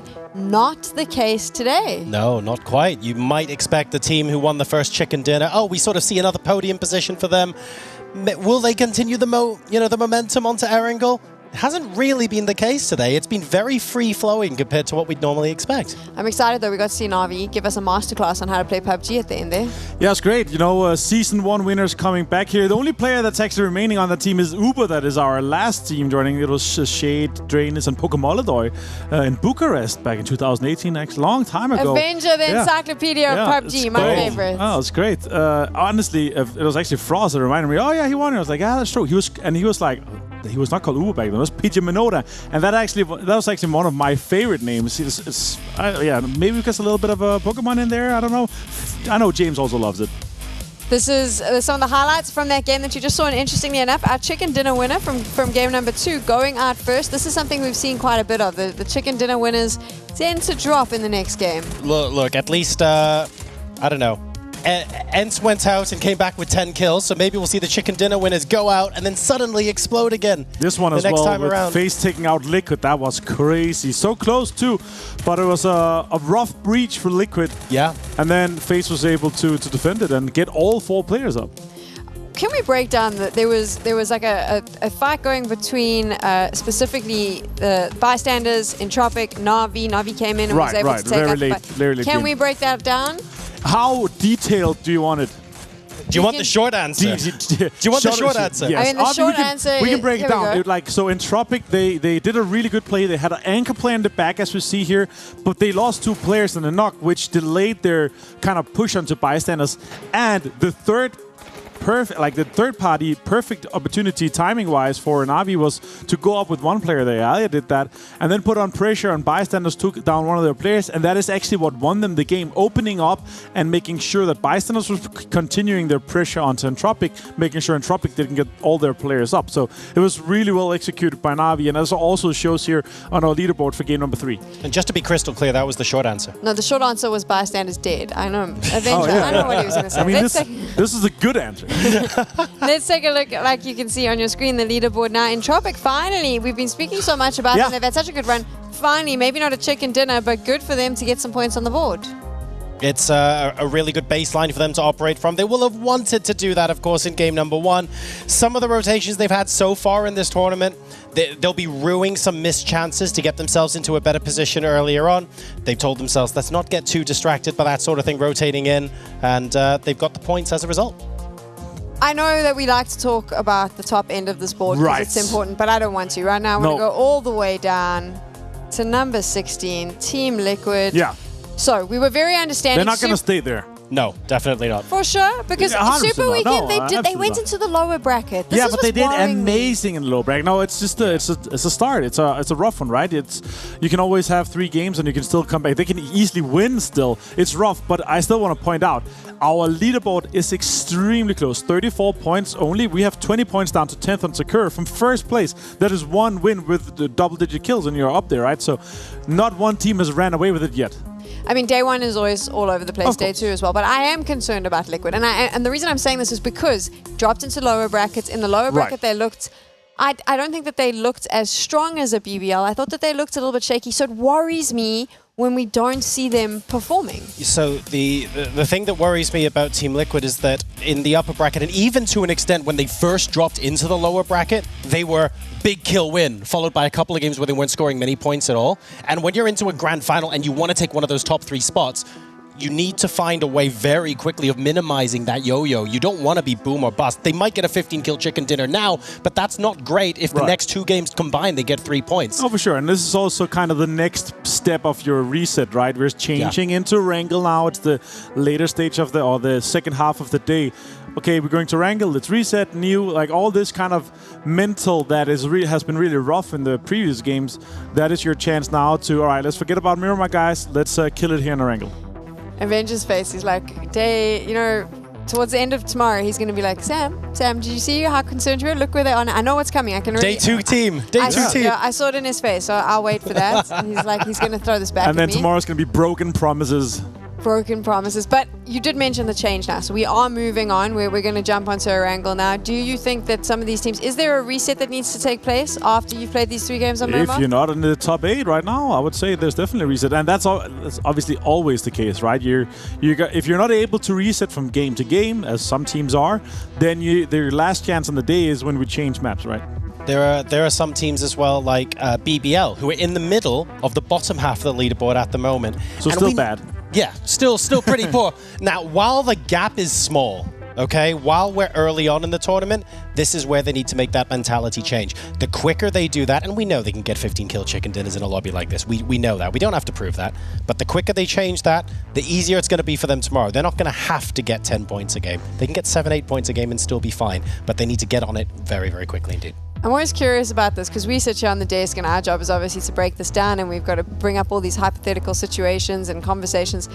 Avenger, I mean, you've played at top level. Some time ago, though. Sometime. I know you are quite old, but it's not a Thanks. Likewise. Whoa. Wow, buddy. I'm staying out of this one. Okay, I'm just going to move on from that. What is the conversation, though? On day one of this competition, are the teams that concerned about the points? Is it even a conversation that happens? No, 100% not. No, you're focused on what are your chances and how are you going to be able to approach this? What is your focus? Is your drop secure? Often all of these drops have already been settled in scrims because it's not worth in an 18-game grand final to start trying to hot drop and push someone else out. Yeah. Unless you're a maniac or you're already leading really, really far in the PGC points and don't care about the prize pool, which is like extremely rare in this case, right? So focus us on get a really great start. Try to set up some of these strategies that you've been approaching, you've been training. Also, if you're a very well-known team that have strategies that are known by other teams, maybe you're trying these new approaches for the first time, right? And especially here, we have military games, we have these bridges. In some of our scrims, we've been seeing some changes. Some teams have been camping the West Bridge, Sakura, and some other teams have been forced to go on the East Bridge, right? And there's a lot of little changes and things that we're going to be seeing once we go to Erangel, which is going to be really interesting. We are going to go to Erangel right now, and while we do that, I'm going to go cry in the corner after Avenger mocked me about my age. Kalaris, Toby, off you go. Thank you very much, Sam, of course. Actually, Avenger's competitive experience goes back even further than PUBG. In 1996, he was second place in his high school breakdancing championship, which I asked him to show us it many a time, but Please tell me this is true. I can't tell if you mean this. No, it's true. I'm gonna put Agent Frost on research duty. Find that clip. We want to see it. Well, yeah. And ping pong, apparently. No, just breakdance is all I need. But we want to see the breakdancing. And to break it all down, going into Erangel as well, the grassy pastures, we have 3 games here for today. A potential opportunity for a reset. I think a lot of these teams, though, probably will kind of ride off of what we've had so far. It's hard to just kind of flip that switch, even just from map to map, I think is fair to say. You're talking to a lot of these guys, and ultimately, what has happened in these 3 really still means a whole lot, especially when you've kind of gone up against some of these teams. Some teams might have caught you off guard in certain scenarios, but I think everybody needs to really look at Na'Vi. They are scary right now. They are looking powerful after that game in #1 currently. And not only are they looking scary, this plane path, James, is looking pretty damn terrifying too. Curious to see how many teams are opting to stick around the South Island because, well, I mean, there is a pretty good chance that we could be going down in that direction. DA, Stardust, Bystanders, the 3 teams to stick down towards the South. But believe me, I mean, even if you're a Kameshki hard commit looting team, you're probably still going, maybe we should go somewhere else today because this plane path is it's just that brutal. These kind of planes, they force you to be like, okay, where is our secondary drop? Where is our backup? And oftentimes, especially in this lobby, that secondary is Military Island. Yeah.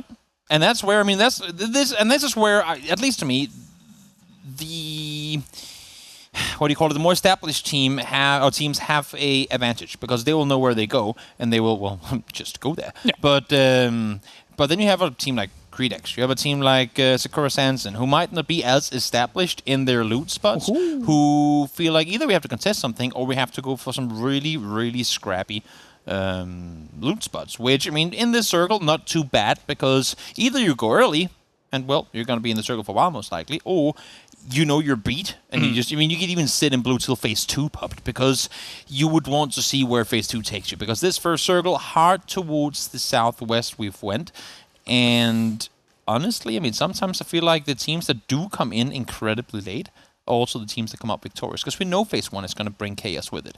Because teams try to predict, it usually always goes Glory, or it usually always goes Swamp. Let's go there early. And they would see teams hard commit into a compound early where we go, hold that for a second. This is Toby calling the replay team. This is an Iron side, not with a Khan on the 8. Not bad at all. I almost thought he had a Khan and a Mini then for a second. Okay, well, you know what, Squeaky? That's nice. Mid-defeat. That's rated above our age range right now. If you could just... okay, Crunio's here too. Okay, you know what? He just came by to mock him. It's what's the guy from South Park? I don't know, South Park Simpsons. Just driving past him, and there you go. There is the flush. You deserved it. Oh my lord. Old man gets football kicked. That is just not the way you want to start off a game. I mean, for ENCE as well, they're a team that, of course, I mean, I feel like when you say ENCE and you think of their success in PUBG, you always instantly think back to PL. Phase 1, they were literally the lords of EMEA PUBG. They were better than everyone else by a long shot, and they played PUBG that no one else could perform. But then other teams caught up. And I feel like it's been a while since I've seen the same ENCE, not dominance, because I don't necessarily need that from them. I get you. But the ENCE that performed at the same level. I know how they play. I know what their playstyle is. But honestly, in my opinion, there are other teams that do what ENCE does now, and they do it better. I need ENCE probably to try and do something new. Exhibit A, losing Diggory didn't help. That is a very valid point. Yeah. I mean, of course, you know, they make the substitute in and stuff like that. And, you know, all the Finn guys are playing with all the Finn guys quite a lot, right? Yeah. Even just in casually, etc. and stuff like that. But still, Diggory, at the point that he left ENCE, was big shoes to fill. And as you say, I think Exhibit B is what you're presenting, that there are teams that are just doing what they do, but kind of better in this lobby right now. I mean, even something as like this, if you think about this playing path, think about this circle popping and stuff, I don't know if stretching as far out to Severny is the play. I feel like there needed to be a backup drop somewhere. Maybe West split. I'm going to ask a question that is kind of based off of what you just said, but also me putting you on the line here. Oh, yeah, do it. And I don't care. I mean, I know you don't, and that's why I feel like I can do this. Is this, what you just said, is that you also saying that, let's hold the thought for a second, any drive-bys? Going once? Going twice? No. He takes his name. Oh, as I say that, it's not that fast uphill, but no, he'll be right. Is this you saying ENCE are limiting themselves by only looking to pick up Finnish players? Ooh, that's interesting. Because I think in other games, they eventually flexed down to only They Finnish. did, namely that's Danish. That doesn't make sense in English. So, I mean, maybe, potentially. The thing is that if you think about it, actually, in terms of top-level PUBG, there's only like, in Europe, there's only like 3 teams that speak English. Every other team is like speaking different languages. As we have the blast come in from Aduza. That's a great start for him on Thendalos. And BBL kind of stuck between a rock and a hard place here. They'll be caught for a moment. We talked about the Phase 1 chaos in these servers. There are just some compounds that are that valuable that you will dare to risk your entire game by claiming one of them early. Because if you then do get it, not only do you get the kills from the teams that you wiped, but you also are, I don't want to say guaranteed top 5, but close to. You can get really, really rewarded by having these compounds. So as rare as it is to see, whenever we hit southwest of these Erangel games, you will see it more often. Yep, Hobbits trying to look for a nade through onto a position. He knows that Smash is lurking on the roof. That's smart awareness here, because it's one of the angles that can catch you off guard sometimes. Tries to go for the shot, doesn't quite get it though. Even just the peak of a slight player, and he's already bailed off of that roof. Smart, because again, once you've been spotted on a roof, you are grenade fodder there with a well-cooked grenade. As much as I hate seeing these pro players on their streams hot-dropping Pachinki all the time, it's hot-dropping Pachinki all the time that teaches you how to play these compound breaches. No, but honestly, because driving up to the compound, that's one thing. Getting out of the car, that's one thing. But the whole peek from the window inside the next window, how many angles am I allowing myself to get shot from while I'm trying to peek down this one angle? It is so difficult. There are so many things going on at the same time, and these players are so phenomenal when it comes to playing the angles. Question mark still potentially looking for this, trying to get out of it. Dante trying to drive out of the smoke, but there are shots coming in from this. He's lost one wheel, so noticeably, everyone boosted up before they tried to get out of the situation, knowing that there was potential shots going to be coming in, knowing that we were going to be driving and having to passively heal whilst getting out of this scenario. Well, here we have Na'Vi over towards Cat Hill, as I like to call it. Meow. Most people probably call it something else. I just feel like it looks like I call it a hill. You wouldn't be wrong in doing so. But it can look like a cat when you drew it on that thing that time. Exactly. Peeks on over. Now I can't unsee it. That's the issue. I cannot unsee it. Huth peeks on over, doesn't like what he sees, because when would a player ever run around solo on that hillside, especially when you heard 3 vehicles? Yeah, I think this will be a bit Good slow. disengage. Just get off Good of there. disengage. But back to the point that you were making about the whole teams thing, whilst we have this move over the bridge, never mind. We can't talk about anything because there's potential action. And maybe a few pot shots. You're saying potential action. I'm saying there's no way that all of bystanders get out of here alive. Yano, first to fall, damage done on the remaining 3 as well. Just one. Well, as I say that, Herky does stay alive with football. It's one of those, yes, now they know that they have a long way to the circle, but where's the next gatekeep? Do you stop now to heal, or do you keep driving hoping that you won't run into anyone else before you're safe? Yeah, so that bridge camp being there the way it was, and the fact that almost literally everybody else centered up.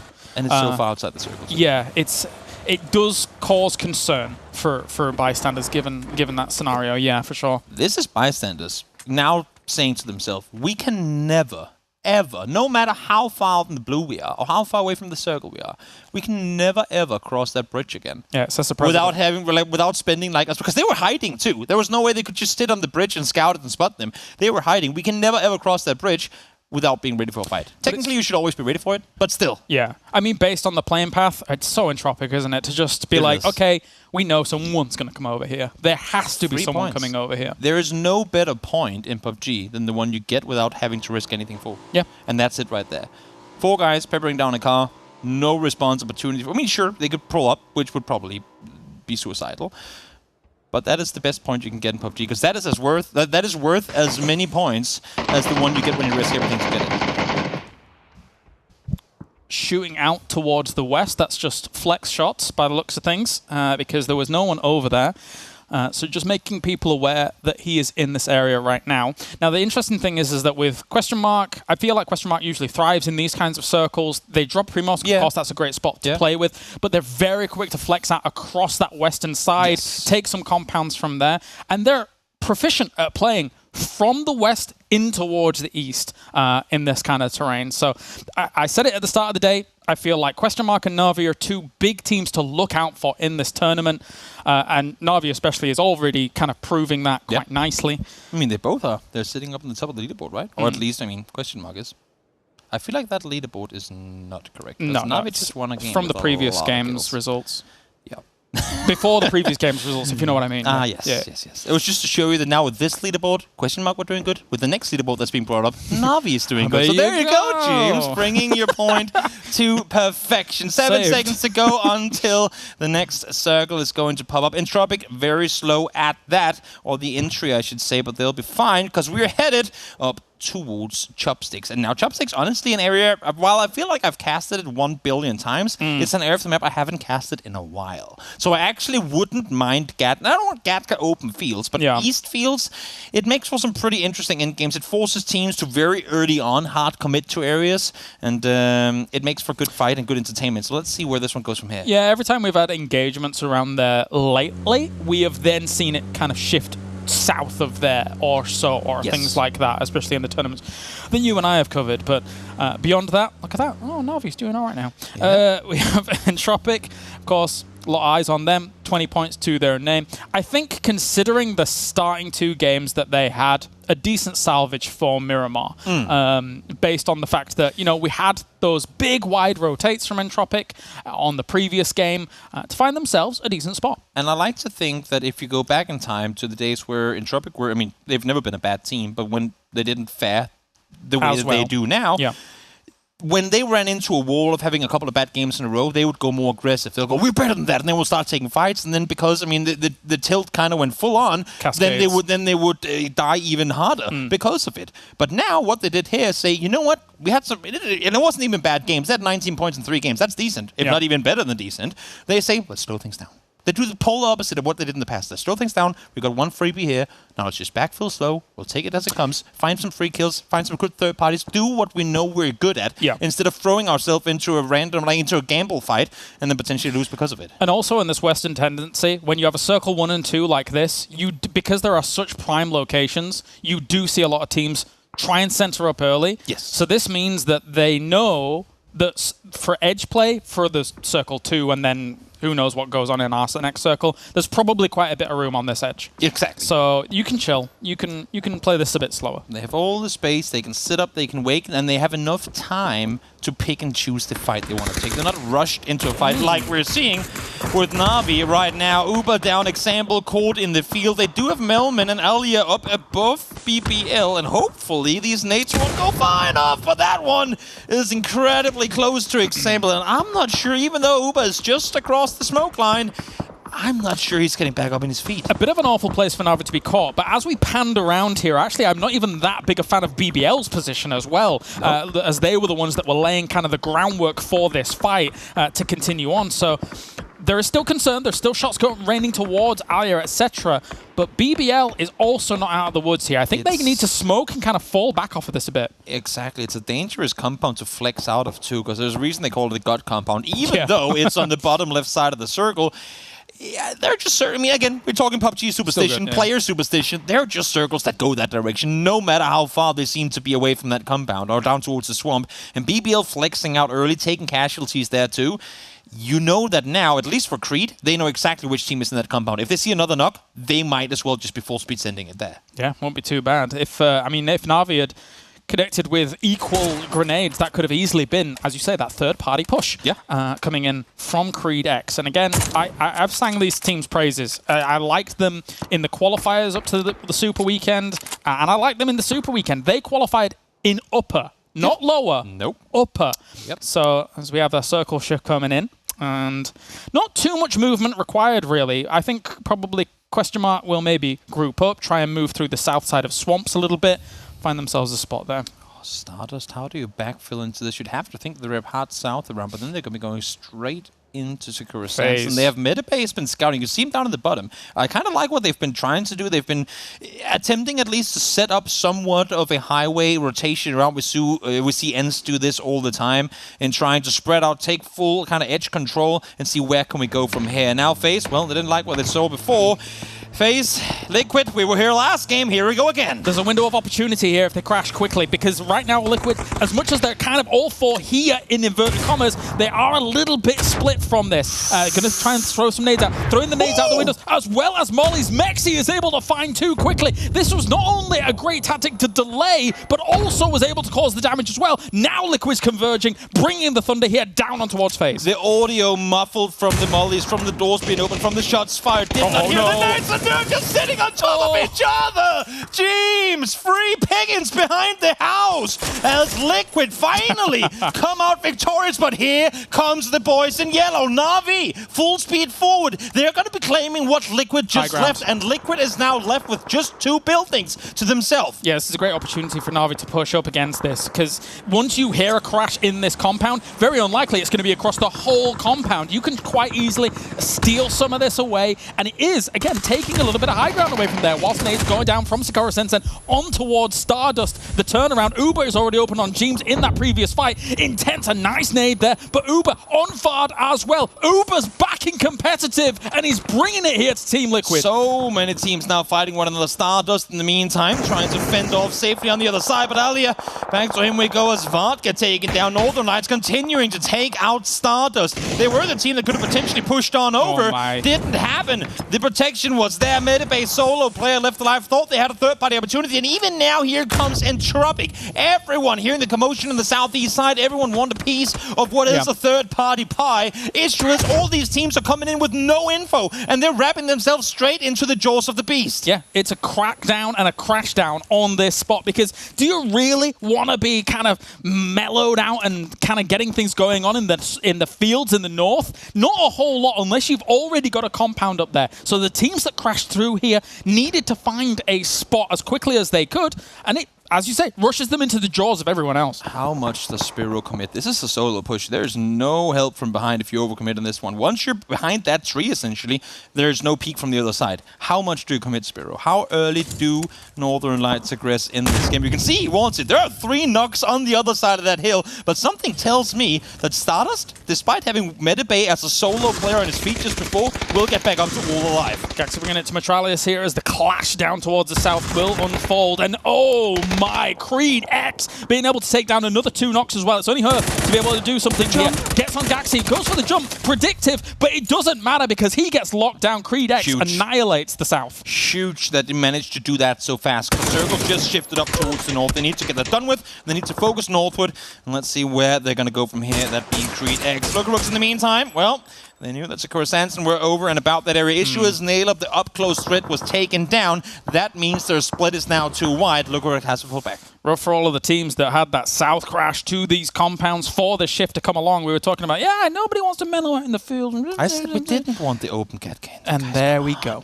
There it is. I wanted chopsticks. This is fine. This is fine. I don't mind. I mean, the thing is that... Well, yeah, of course, because we're the eyes in the skies. We see everything and we love chaos. But we have Heroic in a position where they can play on that west side from all of this. I feel like eventually Navi and Team Liquid have to eradicate one another. Each other, one team comes out, whatever occurs. But Team Liquid's moving away from it with the cover of the buildings, but they're running into 3 other teams. I was going to say, they're running from one fight straight into it. There's so many teams going this way. Everyone coming full speed forward here, trying to make their way into the field. The death penalty of all this is, though, as long as that hill is still in, because PBL is there, because Heroic is there, right now they're not a threat, mainly due to the fact that they're still trying to make sure they're not getting backstabbed on the hills. But once they stop looking west and start looking east, all these teams that have just successfully made their way into the field are going to be taken down. Clip continues things on against Intense.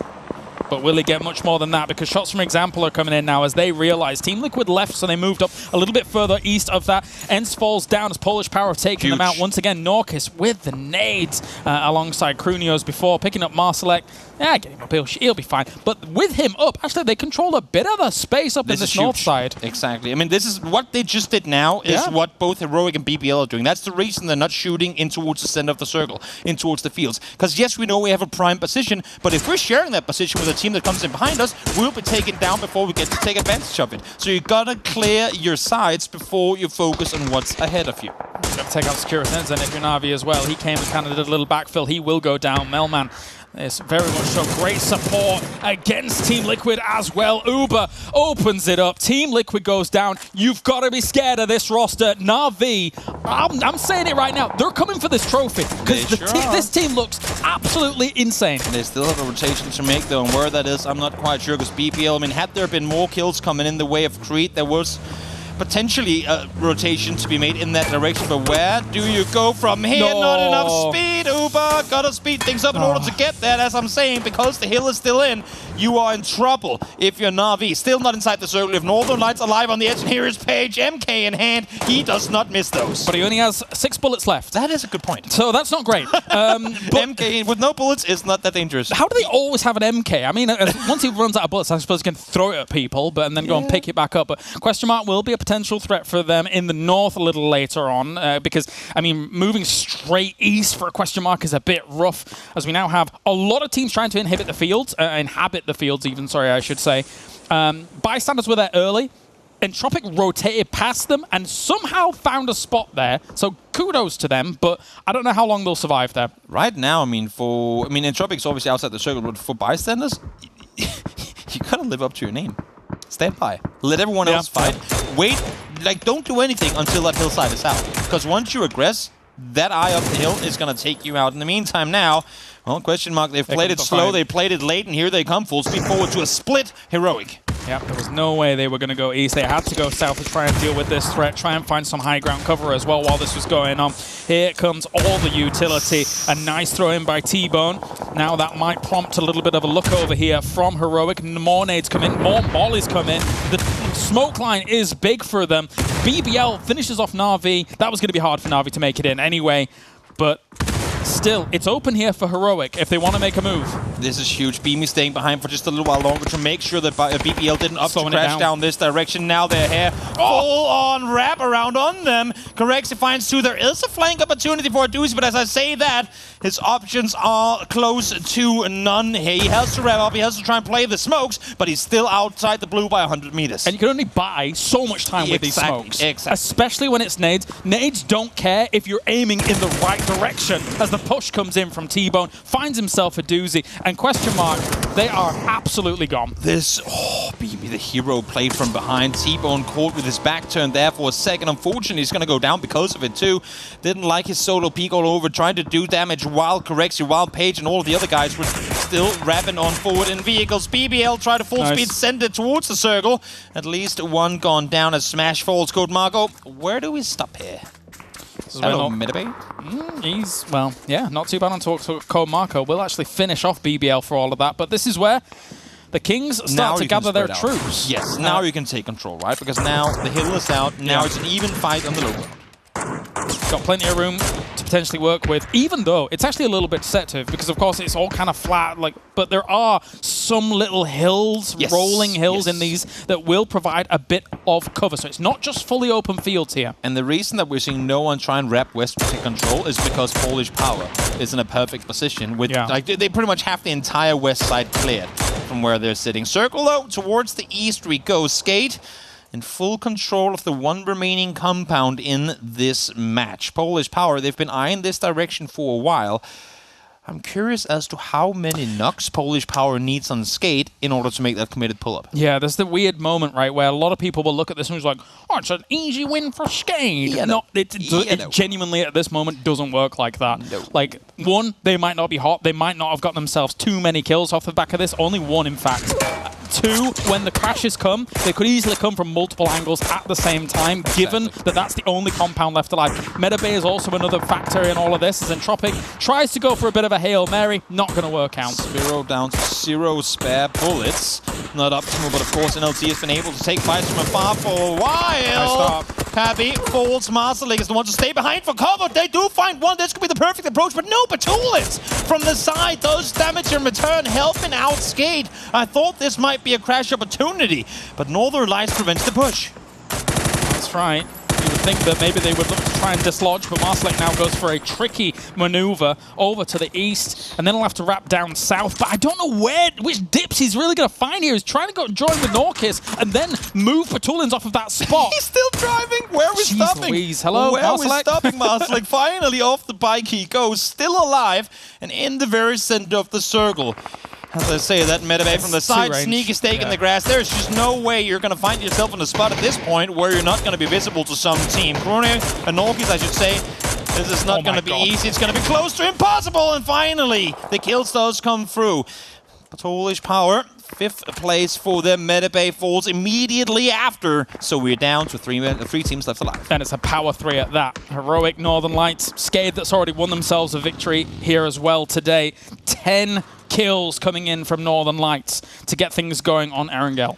This is, I was going to say could be difficult for Skate, but because of the lay of the land, Skate has perfect vision down towards the south side. So they're right now, I suppose, lucky in that this fight will happen. The question becomes, when do Skate leave? They will have to. If this pops off, which it will, they're right now setting up for the, I guess, technically 2nd and 3rd place fight. Skate should get a perfect third-party opportunity off of this. But when do they leave? When do they dare to leave the comfort of the compound? Yeah. Ultimately, neither team wanted to try and push on towards the Skate position, right? So they have to push on towards each other, because where else do you go? As we have this continue on now. A little bit of a shot from Pixelic as well. They're just playing Judge, Jury, and Executioner. They will just shoot at anything across these hills, eliminate any of them that they want, and the Heroic goes down. But now, the Judge, Jury, and Executioner has the gallows ready for Northern Lights, unless they can do something monumental here. At least Skate shoots at both teams, so it's kind of fair. It's fair, I mean, it's as fair as can be, right? But now comes the situation where we're shifted out of the compound. Northern Lights, because they didn't take that much damage, are 3 on their feet, and the compound is out. Lou, full commit to the crate! I actually love it. Like, I mean, or I loo it. I don't know what it's good with. But, like, the fact that you've got to try and open up another angle, right? You have to, even though it might not work, especially with Jempty moving down south, which is smart as well. Dangerous, dangerous, dangerous. He saw Patulins over the top, fortunately just enough cover down. Now he's driving around the field like a crazy person. Does spot Lou, but still alive. But now Jempty with that Haybell is within nade distance. Yeah, that gives the warning. Once he brings those shots in, if Lou didn't already see him, so maybe if there's any utility opportunity here for Northern Lights, Pixlet will take down Lou. The next rotate goes on. Again, it's another try at trying to open up another angle. If they stay on the same angle, if Perfectix and Batulins are right next to one another, it's an easy win for Skade. The rest is impossible. Batulins barely a helmet left, but I'm looking at those 3 nades. We've seen, I mean, crazy as it is, we've seen Northern Lights conquer tougher games than this one in the past. They're inside the circle. There's nothing they can really do to deny the, well, I mean, all of Skade really entry to this one. There's no way Lou is going to get back on his feet here. But it's all going to come down to how does Perfectix and Batulins play this, because they have the high ground. They're not visible right now, which means Skade will have to clear every single push one by one here. And if they go if they go as a bunch, and I'm looking at those 3 nades and Batulins and Perfectix, this could still go either way. Jeez, these hay bales worked out really well for Skade. As we continue this on, what will we see as an opener? The one thing that potentially could work for Northern Lights is the fact that Skade is 1-1-1. If you get a knock, it's unlikely they're going to get a pickup. Yes. So if you can outgun your opponent, there is a world where Northern Lights can still have this. They need to find the first, though. If this goes 3v1, then it should be dead and gone. This lip that Perfectix on helps somewhat, because then at least he presents uncertainty for Skade. Looking to the south, where exactly is he going to pop up during all of this? Which is why I think they're prioritizing 2 eyes towards that, and not just 1 towards Batulins, which is Novik. And they're playing flat terrain right now too, right? I mean, the issue for Northern Lights as we see this new circle is that they will be the ones to have to make the push down this hill, but they're playing the plateau above. So this crossfire that they're essentially setting up, should it be Skade to push down towards the south, would have been, I mean, in a situation where everything is really against you, would have been as perfectly as be, but does he sees the smoke. Yeah, I think you have 3 nades, but if there's a time to use them. If there's a time to use them, now is the time, because once the second smoke is there, that's you with no info. I mean, you got to make the cross if the circle's narrowed down, right? Like, you have to try that. And there's another hay bale for them to play. Actually, Pixelic as well did, Jempty and Pixelic rendezvous together. So now just kind of trading one position for another, and there is a potential res opportunity here, but all the way down to the car? He does. Oh, they've seen him too. That's good. This has gotten Batulins written all over it. Does it hit the backside? Yes, it does, but of course, utility remove Batulins with just enough of a ridge, though, to wrap back to safety. Still alive, but not the case for Perfectix. Jempty will get one. It's Batulins only now. What can he do?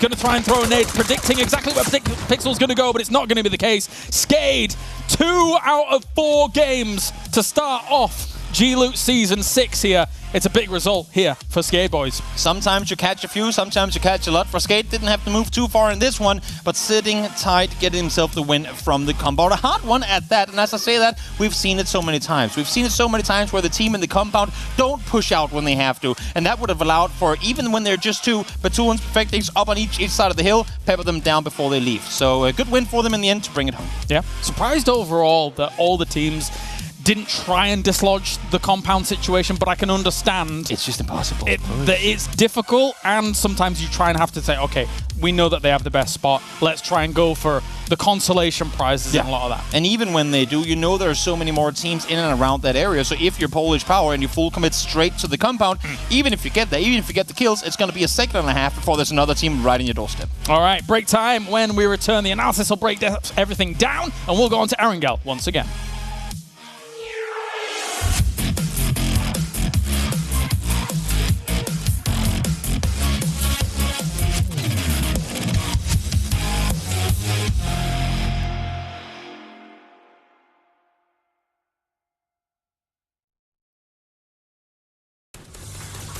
Want to make your GGs more rewarding? Complete daily missions in PUBG to collect coins. Exchange your winnings to unlock gift cards. All you have to do now is create a free account, install the G-Loot app, and make your GGs more rewarding today. G-Loot, the home of everyday esports.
Kylara said it before the break, but I'll say it again. 4 games in, 2 chicken dinners. Skade claims them both. Also our first double chicken dinner winners.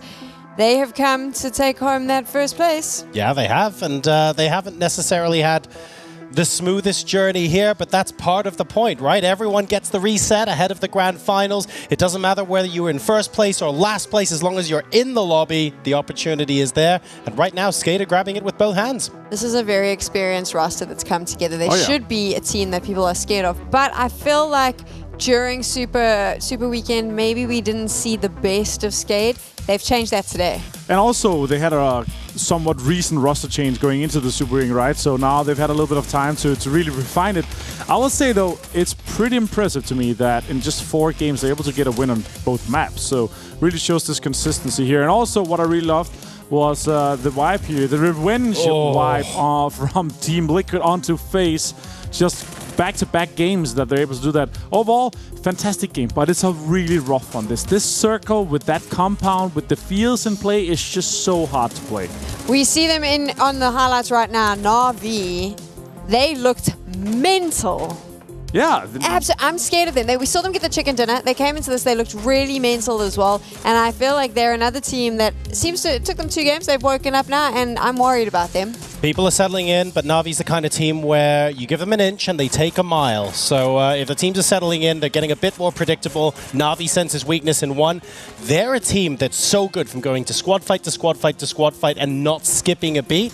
Usually you take a fight, if you get third-partied, you die, and that's the nature of PUBG. You can't say that about Na'Vi. They were really prepared to go out there and fight today, and the kill count proves it as well.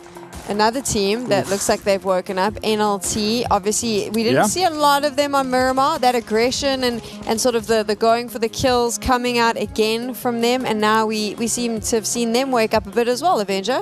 Yeah, they had a 3rd place with 9 kills on Miramar, but the 2 other games was rough. But here, obviously, them being able to get in, jumping in, and the total amount of points that they're able to get because of the kills puts them on top. This was how they made it through from Super Weekend. They just smashed in the kills, and it did the work for them. I was wondering what the game plan was, because it wasn't what we'd seen from NLT before. It worked though, so maybe they've realized, hit the halfway mark and went, hey, let's just go back to what we know was winning us games. And to be fair, even though that kill count is large and they didn't win the game, look, they're still in second place. Like, it is quite clearly working for them. Get the kills first, take the good positions that the squads you wipe were occupying in the first place, and the positional play and those positional points will naturally follow.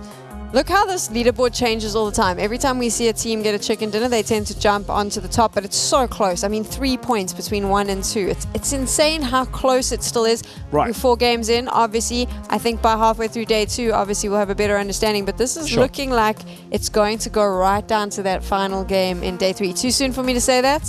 I'm going to say it anyway. Nah, we did happen last time. With 18 games, it's almost bound to happen. But yeah, I'm really hoping it's gonna go down to the last day for sure. But still kind of close. Only 4 games for sure. But still, we have a few teams on the top. With those teams that are in the top 10, top 8 right now, still with one good game, they're able to jump into first place or second or third, depending on how far down the leaderboard they are. Very competitive. That's what I think we can get from these 4 games. This is going to be there's 16 teams here and they're hungry for it, and I feel like the level of PUBG, Jarzar, is just, we've just increased it. Every time we watch European PUBG, it gets better and better, and it speaks volumes as to how close these teams are, that the level has improved. Think about it this way, even the teams that are really good but are at the bottom of the leaderboard right now, think about how much skill those teams have. Now think about what it would require to make them look ordinary, to make them look like they've made big mistakes and have a bad game. The reality is that the level throughout the whole lobby is just so big that one minor misstep or just a little bit of unlucky timing and rotation, or any one of a number of factors, can lead to a team that is effectively world-class be completely wiped from the lobby in the first couple of minutes of the game. That is simply the level we're playing at right now. What we saw there, obviously, as we went to Erangel Avenger, is the fact that the teams are just leapfrogging one another all the time. Do you think now, if you're playing, you need to start thinking about, how do I stay till the end game? How do I make sure that I can get a couple of kills? That is the case always, right? You're coming into this, but in general here, we're coming onto Erangel, you're thinking it's kind of different, but it was extremely edge-heavy due to the fact that the center of the circle had one compound and a whole lot of fields, right? So you have to consider how you're approaching, how you're playing, and you can really see the teams are really focusing on trying to be the last the last team on an edge, so sweeping other teams, and then they're trying to get into a position as the last team into that position. So we see a lot of drive-bys, we see a lot of pulling up, and I really love that because they're thinking about it. Their strategic approach of it is fantastic. But the circles like these they are so hard if you're not skating this position. I had an interesting conversation during the game, and it's something that I want to bring up now, where the idea of some of the lesser-known teams in the lobby, this was their opportunity, these first 4 games, to get the points that they needed, because now you start seeing the Navis, the NLTs, waking up, for want of a better term, and then that opportunity to get those points starts fading away, because once these teams start popping off, right, you're probably going to be dead. Well, I'll be a little bit more generous because my predictions have been so on point today already, so why not make that? But I think they probably have until the end of this next game or even the end of day 1. It is still only the second Erangel game of the entire grand final. There is still an opportunity for someone to sneak in there, but you're right, the more warmed up everyone else gets, the more tricky it's going to be. Does it get scary if you are one of these lesser-known teams, knowing that the likes of Na'Vi and NLT have decided that now's their time to play? There's always the chance that you're able to sneak in a cheeky chicken dinner with a good circle, but obviously, as John said here, the more confidence these teams have, the more snowball effect is going to happen on them for sure. Like, it is extremely hard to compete against teams that are already in the top of the leaderboard, already have had really good games, high kill games, or personal performance that's been through the roof, right? So I'm expecting the top teams to continue to do well, and then maybe, in a few games down, we might be able to see some of the teams that are right now struggling have a good one and try to catch up. We would love to know who you think is going to continue to rise up the leaderboard or stay on top. Let us know. You can jump in the chat, share it with us. We want all your feedback, and also don't forget, if you are on social media, let us know using that hashtag GLootSeason6. By the time I'm done today, Kylaris is going to get it right. And talking about Kylaris, I think it's time we move into the next game. Toby, Kylaris, you ready?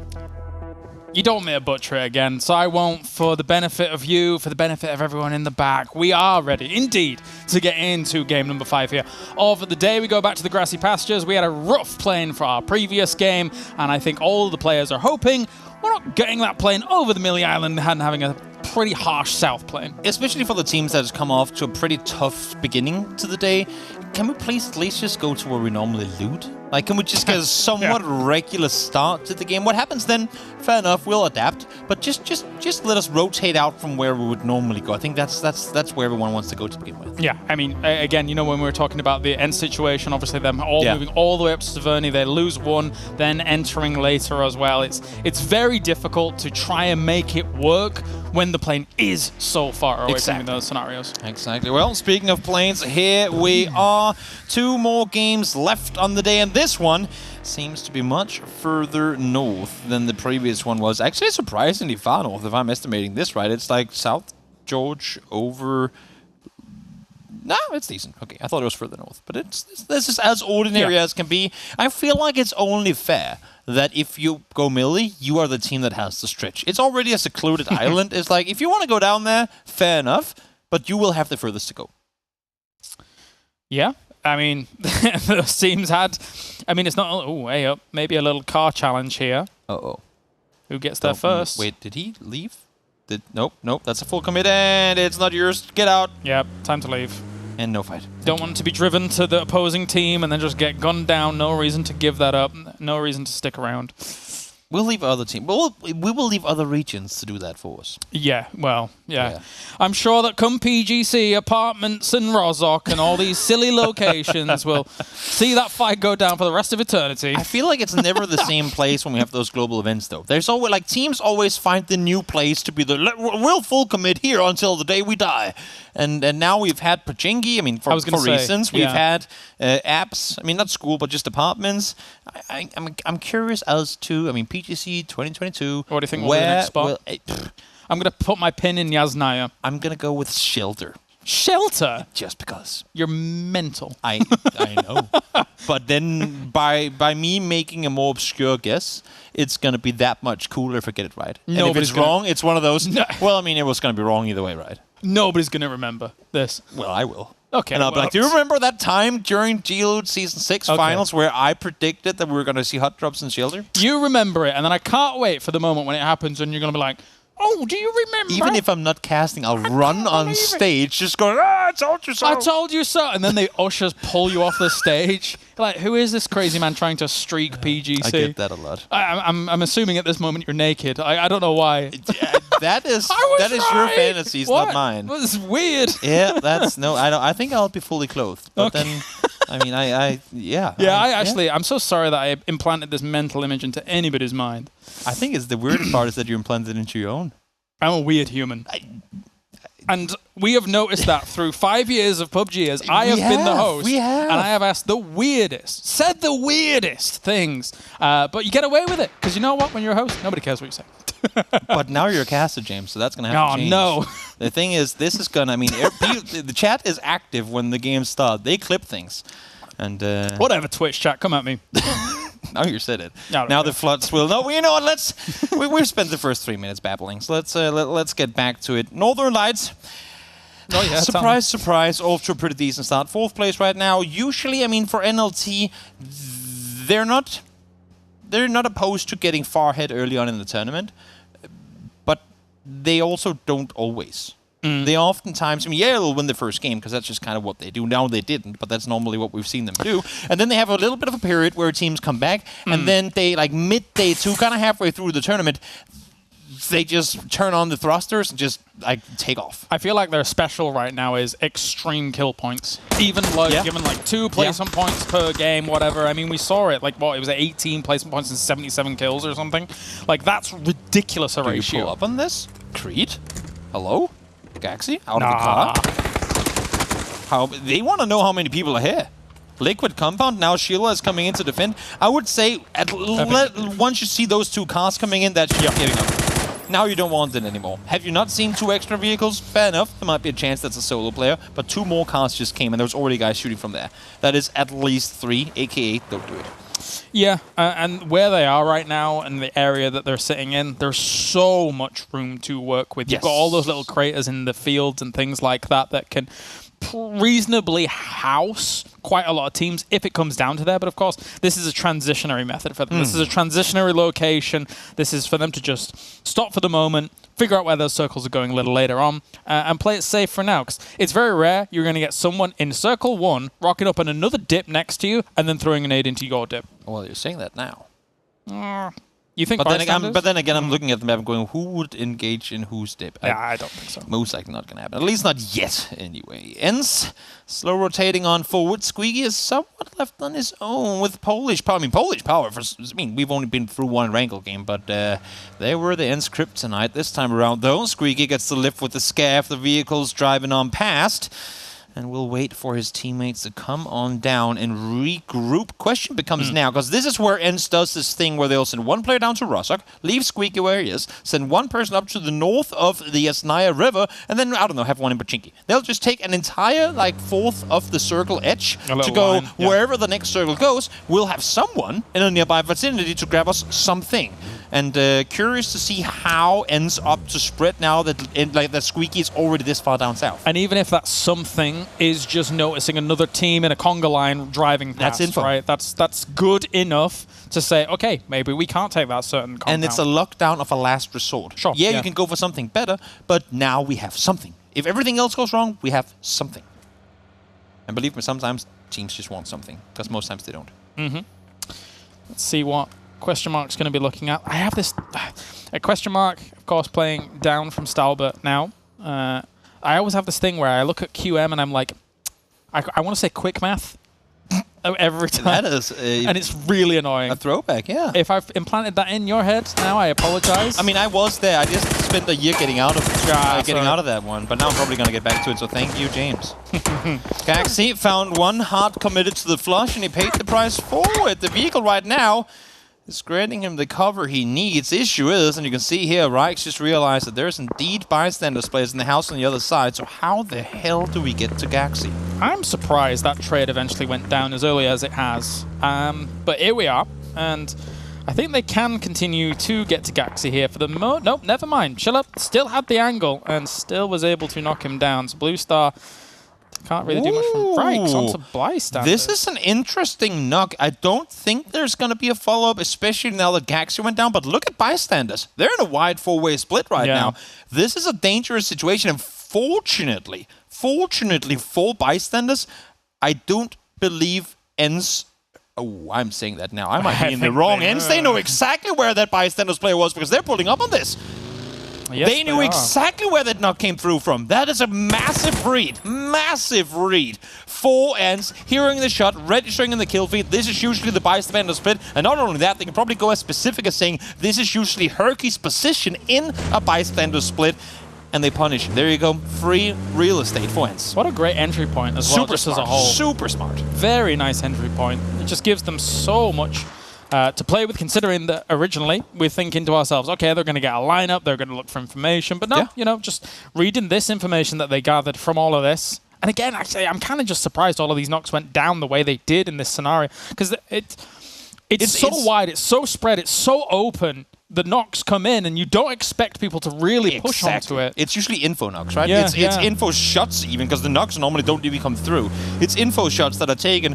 If we can damage a helmet, if we can damage a wedge, we'll take it. If we can get a knock, perfect, because then at least we see who it is. But then you get the follow-up and the flushes on the first 3 of them. That's it's not something you see too often. And it's also 3 teams now, all within what, well, currently at least, is the circle center, that are wounded. So should there be pull-ups later down the line, all those teams with what currently is the center prime real estate are teams that would be outnumbered come to those fights.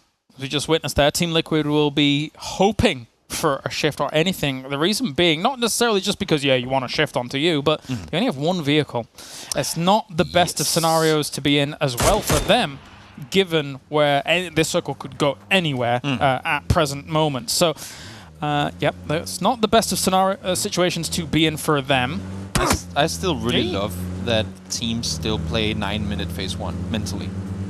Yeah, 9-minute phase 1. Phase 1 has been like phase 2 has popped at 9 minutes for so many years within PUBG history, or esports history, I should say, that teams are just, it's like the mental clock. They'll set up for it a minute early. We could have popped phase 2 a minute ago, and teams would have been ready for it. It's hard to get out of that habit. It is. It's just interesting. Really we had difficult. one more minute, which then is time that obviously teams will take it. I mean, they'll take the extra time to scout, maybe flex out a bit wider, but that's also a minute that would take away from the later stage of the game, and that's why then sometimes things get surprisingly chaotic. News circle. Oh, they got the shift. Potato Mountain is where we're headed, and look towards the northeast. Have fun rotating, boys, because it's all uphill from there. Yeah, you will need one car to boil and mash them, and stick them in this Team Liquid stew, I suppose, because right now they're in a decent spot. To be able to secure that if they want. Of course, they'll be looking towards the potential Northern Lights situation down there. And a big spray comes in from Melman. Tries to whip out the SLR, but nothing to convert from there. I mean, to be honest, Navi's compound that they have, it's kind of a double-edged sword for me. Yeah, you can shoot a lot of people that are rotating past you, but if eventually a team gets up on the high ground above you, that's why Example's outside of it, because you don't want to have to play up that hill with no supporting fire, supporting cover. I mean, teams are full speed sending into this one, except for Polish Power, again, who are opting to go hard east. I would argue that this is probably the furthest they've ever been from home. You might not be wrong. Let's see. Andrabic looking for additional info. It is just Ibis and the Snake compound. Question becomes now whether FaZe is aware that there is indeed a solo Entropic player in the compound. In the meantime, Liquid taking the fight to Digital Athletics up on the hillside. They were there, ready and waiting. DA goes straight into the arms of the boys in blue, and only Sheila lives to tell the tale. And that might not even be for that long either. Back to the DA special, back to the snaking in the middle of the circle, hoping for the best. That's a strat. It's a DA Usually strat. not all that successful, but a strat nonetheless. DA made an entire career out of it in a previous life. You're not wrong. You're not wrong. Heroic, far up towards the north as we look over towards Liquid, but Heroic up towards the north are rotating back down from the north side. They wrapped north initially, hoping to maybe make that follow-around rotation, but seeing how many teams were already hard out east, they said, you know what, no, let's backfill, let's go back west, because look at the amount of terrain they have. I mean, hell, Potato Mountain itself ain't even taking it, and we've seen a lot of these circles shift back down towards that northwest side of Pochinki, towards the mini Pochinki compounds, and that's all up for grabs. Issue is Heroic has zero intel on it, so they can't just aggress saying, oh, it's free. They have to slow play it. They have to scout it, because obviously with a circle like this, there should be a team there, but they're all sitting towards the south. I get what you're saying. Potato's a weird one as well, though, because if you take it as your spot, you really need to cover a lot of angles. That's a 360. Sure. That's a 360 compound, right? Yeah, to make sure you're covering it. And then when you're taking those angles as well, you can't just sit right on the top of it and cover all the angles. You have to be spread out and covering all the angles. Exactly. So if you get knocked, then it's like, oh, okay, we've got to reinforce in that location. Then there's so many teams around you. So it's treacherous. It's scary. So what you're saying is Potato Mountain is everything Heroic doesn't do. Play center early and spread out. Yeah, I mean, I imagine what Heroic could quite happily do here is take the barns east of Pochinki and play from there. Because they're backfilling on it now, and they're getting all the space in the world. If this goes anywhere west, it doesn't even matter if it's north or south or center west, really. If this goes anywhere west, Heroic are gonna be joyous. Yeah, they'll be. Because look at that! Look at what they'll have to run into if it doesn't. Everyone else is already set, and pretty much all the compounds available towards, like anywhere on the eastern half.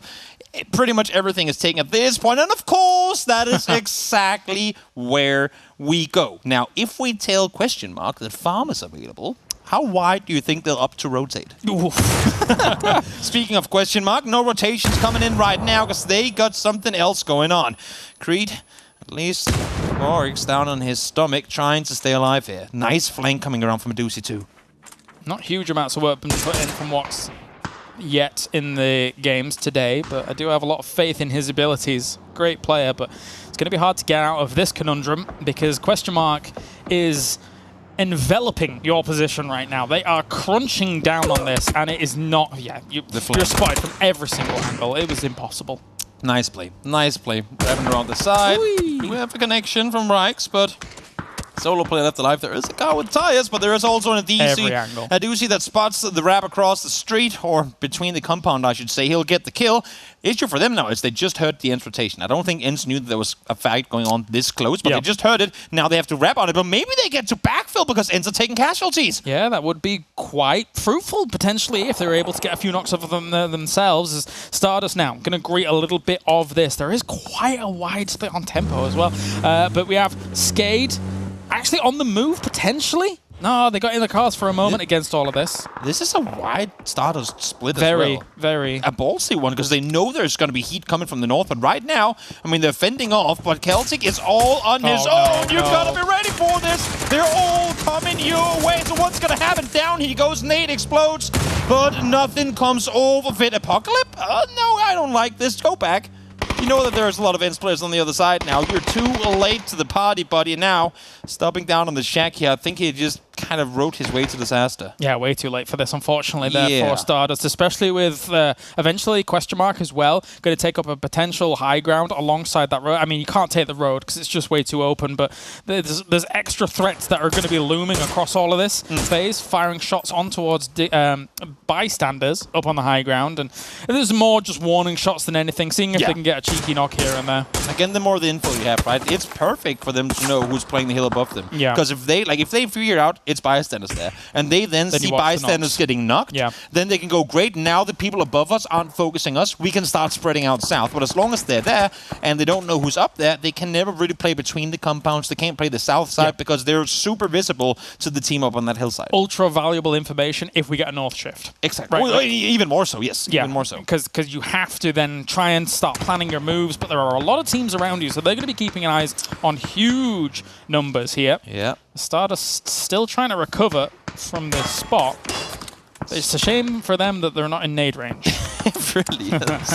It really is. New circle pops. Where do we go? We center up once more. And as you were saying, I mean, for FaZe, finding out who's the team that are right now kind of containing them from up above, that would be great info to have. But for everyone else, I mean, there are 4 teams inside the circle. And we have 14 teams alive. So this is going to be a bloodbath, regardless of who pushes first into it. And now more threats reveal themselves, right? Because if you're FaZe here, your compound, your location is still okay value. I think you chill for now. You let there's only space for so many teams up on that roadside, right? You let everyone else fight and you backfill. You chill, but if there's a team south of you looking to try and find a way in, and I would be surprised to see Entropic take the fight to the compound. Where else do they go, though, right They now? have to wrap. I mean, they wait for a fight either on the east side or the west. I mean, they'll hear it, obviously.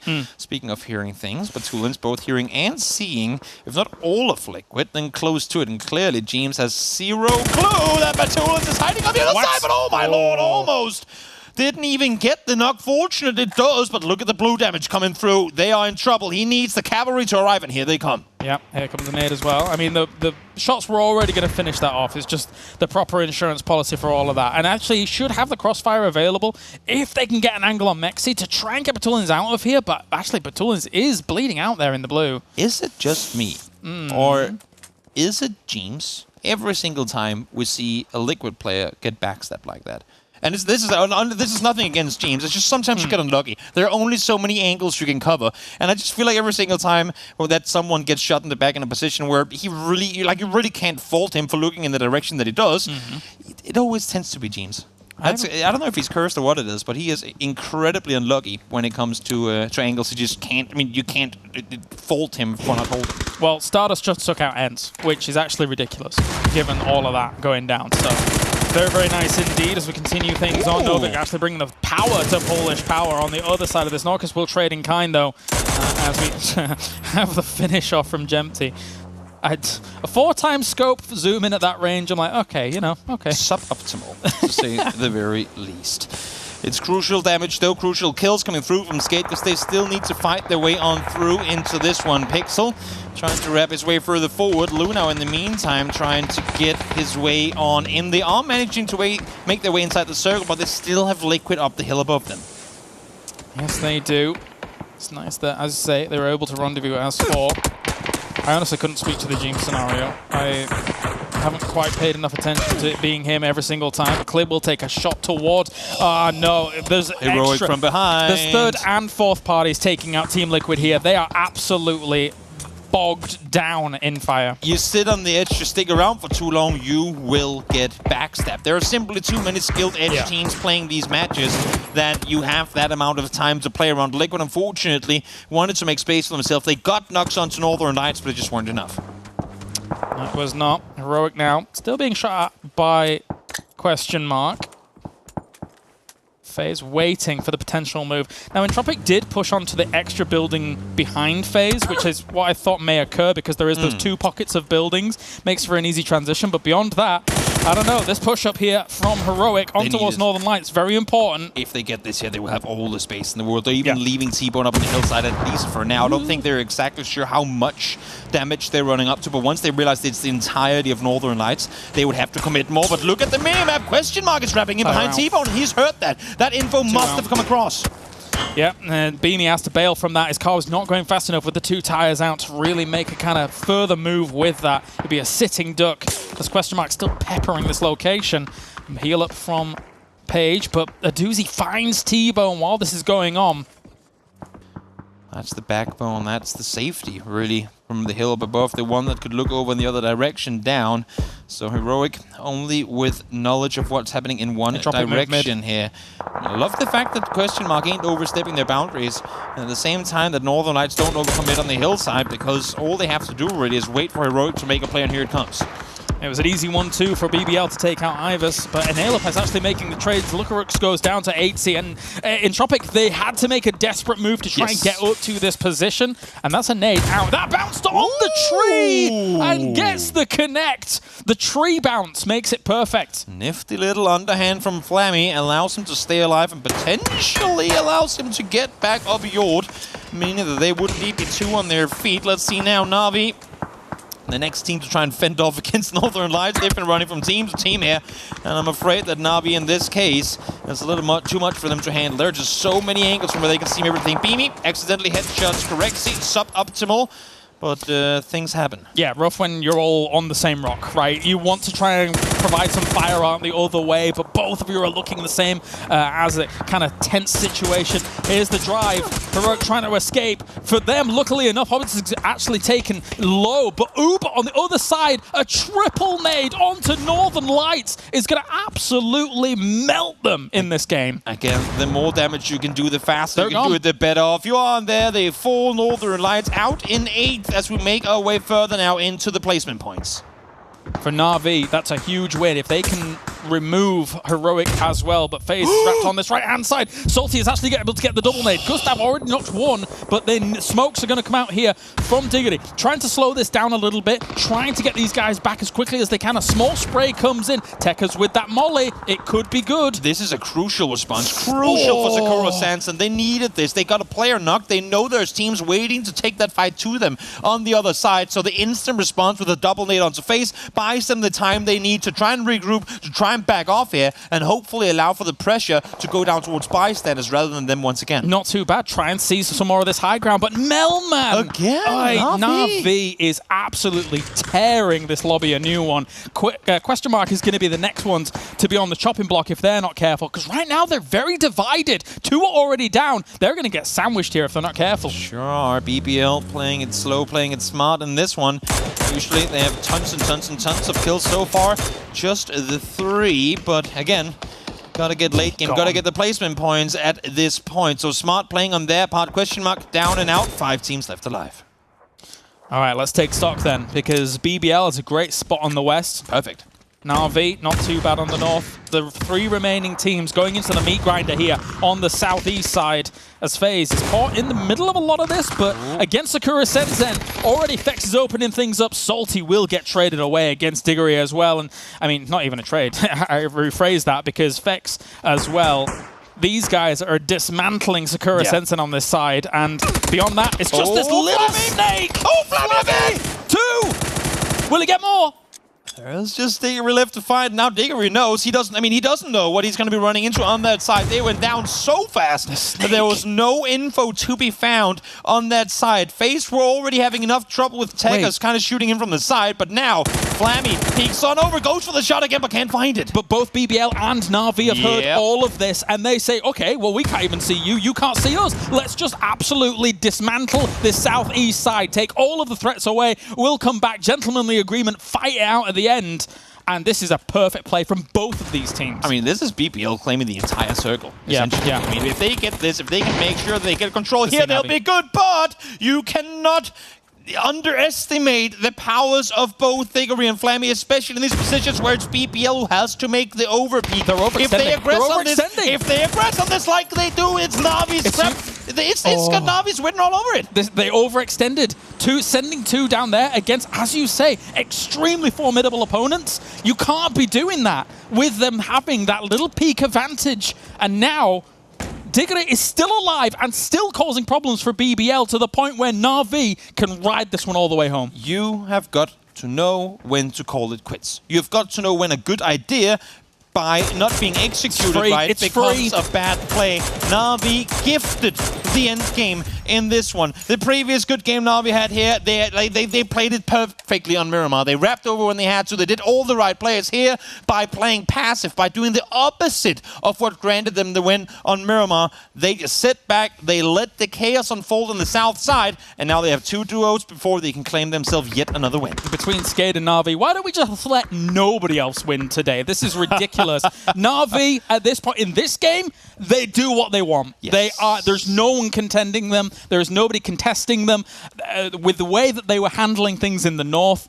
And I mean, I understand that both BBL and Na'Vi, I like the move to demolish the teams in the southeast, but Na'Vi didn't overextend, BBL did, and that's come back to bite them. I mean, again, positioning for BBL, they were sitting perfect. They did not have to overstep, but now they go, you know what, Na'Vi's going to win anyway.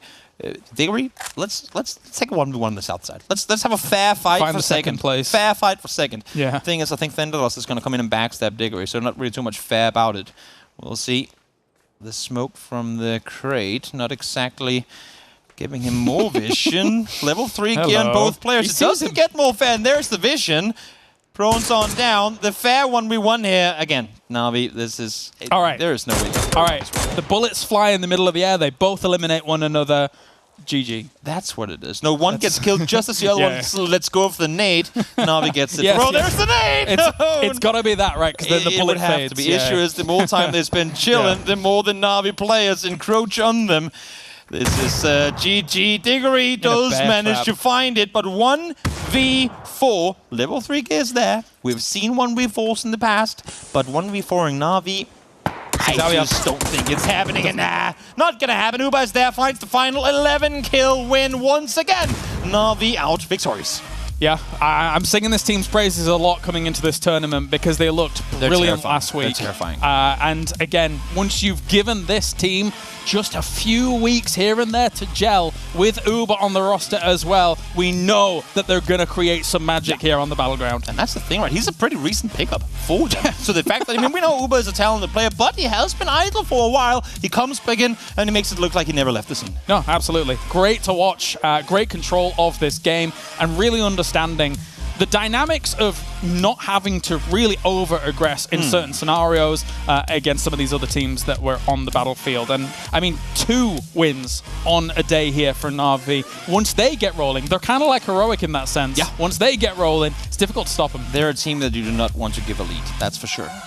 All right, break time. When we return, it's the final game of the day. But before all of that, it's the analysis desk. We'll see you soon.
G-Loot, the home of everyday esports.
Na'Vi claims their second chicken dinner of the competition and of today. And as that game ended, Avenger jumped up, did a little breakdance and shouted, "He's back, baby." You were very excited about that. I'm not sure I did a breakdance. Oh, you did. You definitely did. It was beautiful. But I did say, "Uber's back, baby." Yeah. Spinning on his head and everything. And also, I want to point this out here. We're 5 games deep, and there's 2 teams that's won a game on each map. That is almost unheard of. I don't remember like that happening before. It's crazy that these 2 teams are dominating this hard early here. Of course, Skate and Na'Vi.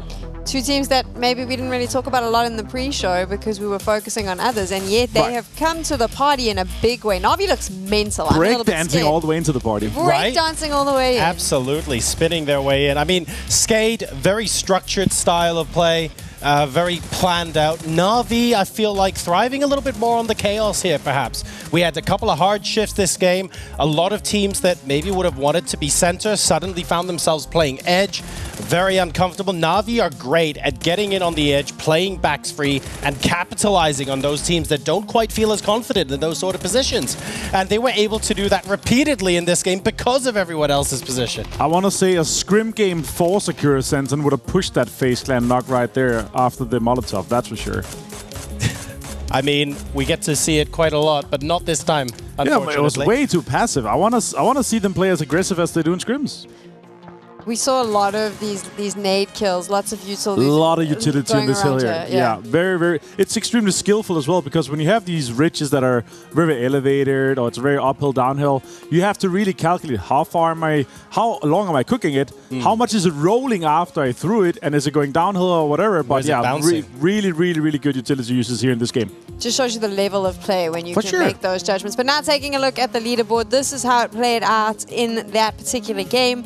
And you can see there, Na'Vi, double kills, placement points right at the top. They're going to look so good when we move over to the overall standings. They're going to like that a lot. And this is, of course, now where we need to stop paying attention. As day one comes to an end, it's going to start mattering what those points look like. So as we take a look, of course, pushing them right up. But look, for the first time, we're starting to see a little bit of a gap between first and second. You know what's scary as well? This could be the start of the snowball. Na'Vi are very good at playing in such a way where it's like, I don't care about placement points. I want to get 10, 15 kills every game.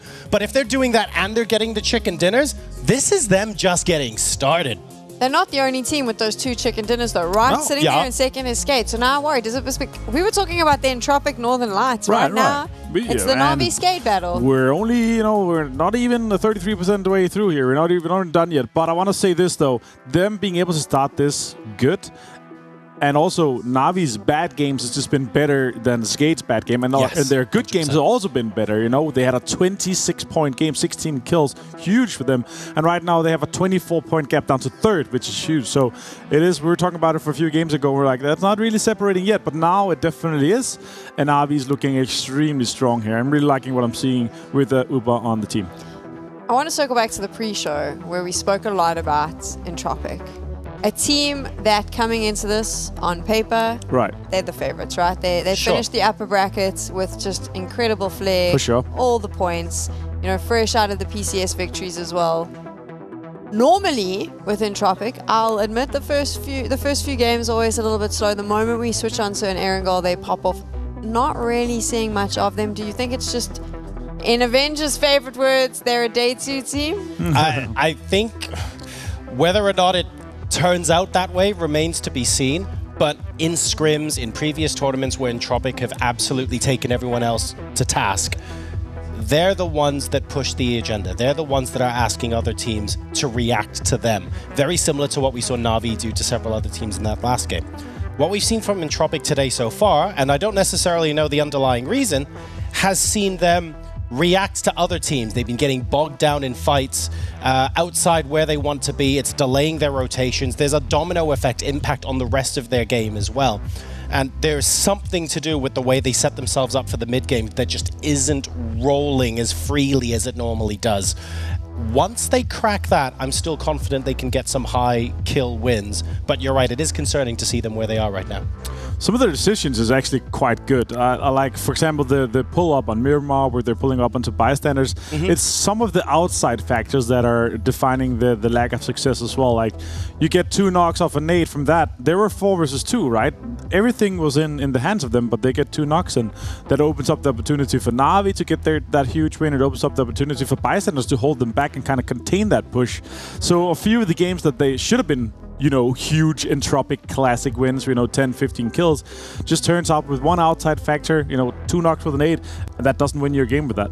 How about Northern Lights? Because these are the 2 teams that, I'm talking about them because these are the 2 teams that coming into this, we expected the battle to be here. So while I don't necessarily expect them to be at the top of the leaderboard right off the bat, I expect them to be contesting.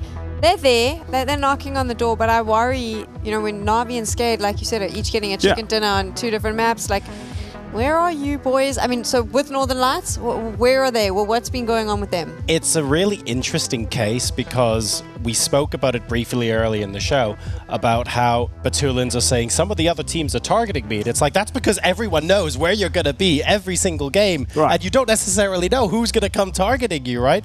They are one of the more recognizable teams in the lobby in terms of if you had no cosmetics, and there's a tournament format, of course, and you see someone in a specific location, you do instantly know it's them. So they're a bit more targetable than the other teams. But today, it just feels like they've been losing 1 or 2 in the early game, or they're losing people in rotations. When they do end up in the late game 4 strong, they've shown us that they can actually put a really good string of results together and get those points on the board. They've just maybe done that frankly, nowhere near as often as we expect them to. Yeah, a second and a third place. The first map was 9 kills. Third place completely fine. Solid. Second place with some kills as well in the like the previous ranked game, which is fine as well. The other games has just not been there because that is what we expect them on their mediocre games, right? Then the other game should have been a win, exactly, or like a show-off game where we're seeing like double digits, something like that. The other games just hasn't been it for them, but they've made some of the correct decisions. Some of their plays, especially on the Wrangle game that they got saved on, they're doing all these right things here. So again, it's just not really melting together for them, and I can't really tell you right now what I'm like thinking that they could do better, because I feel like that their decision making is right. They're just not winning some of the team fights. They're losing 1 or 2 players off some situations where they could have been maybe more passive or played as a full 4. So what I'm getting from both of you is that I'm being too hard on both of these teams. No, I think it's I'm demanding pop-offs. I want NLT for sure. and You want them to be pop-offs consistent. all the time. Yeah, consistently brilliant. Yeah. You want what's best for them. This is good. This is good parenting. Okay. So we've spoken a lot about those teams, but one of the teams, Avenger, I don't know how much you love this question. Or just one specific one? One of the teams that you think has just not performed and you're a bit disappointed with today. Or is it too soon to make that call? We're 5 games team. Ask me again after this last game here, and I'll really tell you which one I don't feel like. But obviously there's a little bit of digital analytics there. I would have seen them do a little bit better. They're usually a team that thrive on because we've, as I pointed out on our pre-show, we've had very, very edge-heavy games today, and they're usually a team that really thrive on the center being quite open. Obviously, some of the games that just like all of the center compounds was taken really early on, and there weren't that many available. But then they're usually a team that is really good at finding those center locations in third circle. They're thriving on getting into some of those locations because we've had 3-4 games that's been very, very edge-heavy. This was a team that, I'll be honest, coming into this, I still said, I think it's on G-Loot had all of our predictions up, and I said I thought Digital Athletics was a team to watch based on their Super Weekend performance. They came forth on the first Miramar, and then faded away, so possibly makes sense. I would have expected a bit more from them, but how about you? Another team that maybe you feel should be performing better than they are, and you can't say Liquid. I think the team alongside Liquid in the Super Weekend we were looking at, ENCE have been very hit and miss as well. They're not quite in as dire a position. They've managed to rack up the points here and there. And I think it was game number 2 where they got a whole load of points, but 0 placement points. But that still put them somewhere. ENCE are having better bad games than Liquid are, which means they can have one really good game and springboard them into the top half. But you can't say that without saying Liquid need to pick up their bad games pretty quickly. So what we did there was we completely brought you all the way down. Very serious conversation about who's not performing, because the hype is coming now from Kylaris and Toby as we go into the final game. That's right! Okay, and I'll try and not be as loud as that, I suppose, but please don't. We are ready. It is the final game of the day. It is game number 6. It is Erangel once again, as Avenger in the distance is trying to make fun of my height due to the fact that I am not as tall as all of these gargantuan giants that I have to bloody well work with. Toby, how you doing? I'm doing good. How are you? Yeah, how's the world from down there? I'm doing all right. At least the rain hits me last. I think is fair to say. That is a valid point. Yeah, that is a valid point. I'm always, I said at the start of the day, I was a glass fully empty kind of guy, but that was very positive. It could be, yeah. For about a millisecond. That is true. Yeah. Well, coming into the final game, we just heard the desk break down some of the teams that they thought hadn't really performed, they want to see more from. Yeah. You've been kind of riding high on the Na'Vi wave all day long, and this game as well, while I still feel like this game came more easily to them than their Miramar win did. I still think this win showed a lot, because before that final South side fight, they were the team to fight on the North. And while they weren't the team with everything to lose in those fights, it was because they were forcing away, or essentially taking out Northern Lights. They were forcing away Heroic to run into BBL. They were making space for themselves so that they allowed for themselves to sit back, to relax, and let that fight unfold in the South, because they'd already done their part. I just put a lot of stock in them because they have extreme firepower. And it's not and now they have more. Yeah, well, the thing is, as I say, it's not like Quizzy was really, in inverted commas, the problem or whatever, right? No, he's talented as hell. That was never really, truly the case. But the fact that you can then bring in someone like an Uber, who is literally like a world champion when you look at like a PNC stage, for example, etc.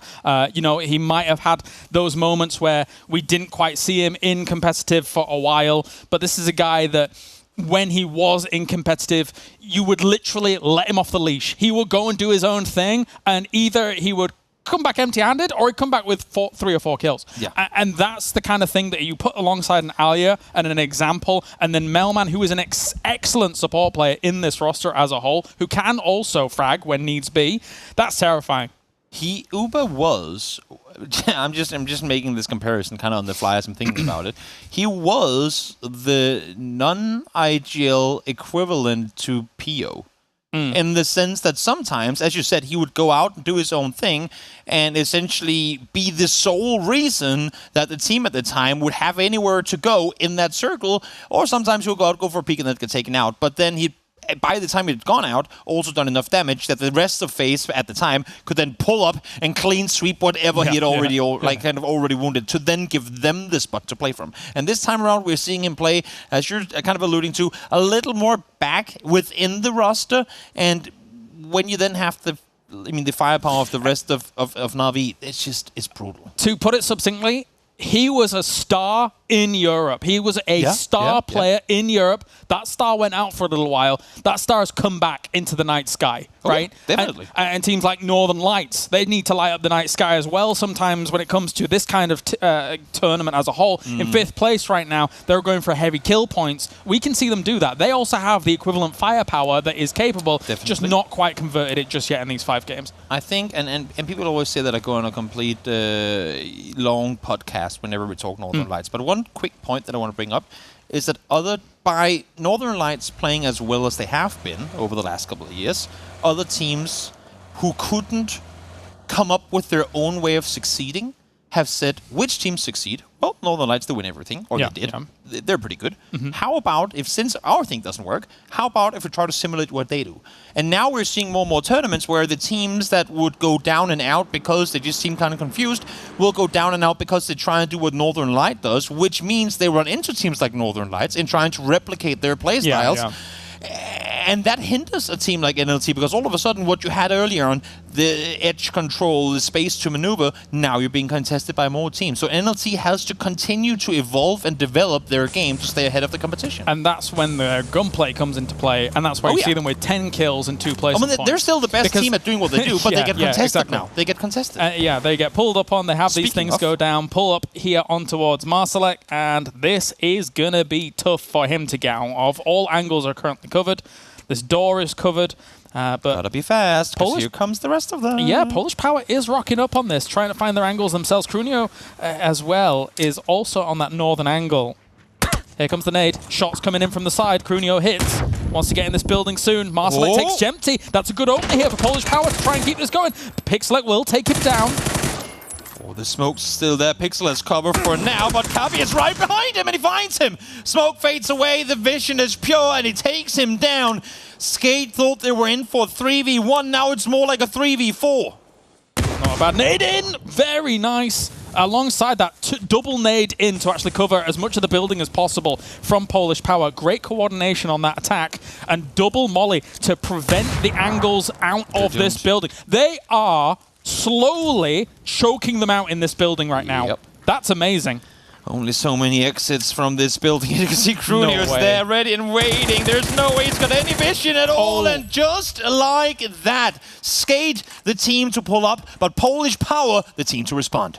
I actually really like that breach by Polish Power. And it wasn't even it's funny because it's like a counter to the initial breach, but it's not a breach from Polish Power's side. The double nades were coordinated. The double mollies were coordinated. That takes 3 down. You have 1 left remaining. Polish Power, yes, you lost 1, but the execution off of the back of that, pristine. Absolutely phenomenal. And Polish Power, meanwhile, we're seeing Neil Cook try and find something on Crete. Not going to really amount to a whole lot. Polish Power, to me, is yet another team in similar fashion to Entropic, who has been thriving in qualifier lobbies to then not be able to play up against the best in the top tier. Then they slow things down. They simply were too aggressive, because it worked, or works, in lower tier lobbies. But then you go up against teams that play more control. Hold that thought for a second, because creatures cannot find calm anywhere. That's one way to move up on this compound, on the side of the car, trying to find the angle against Lou.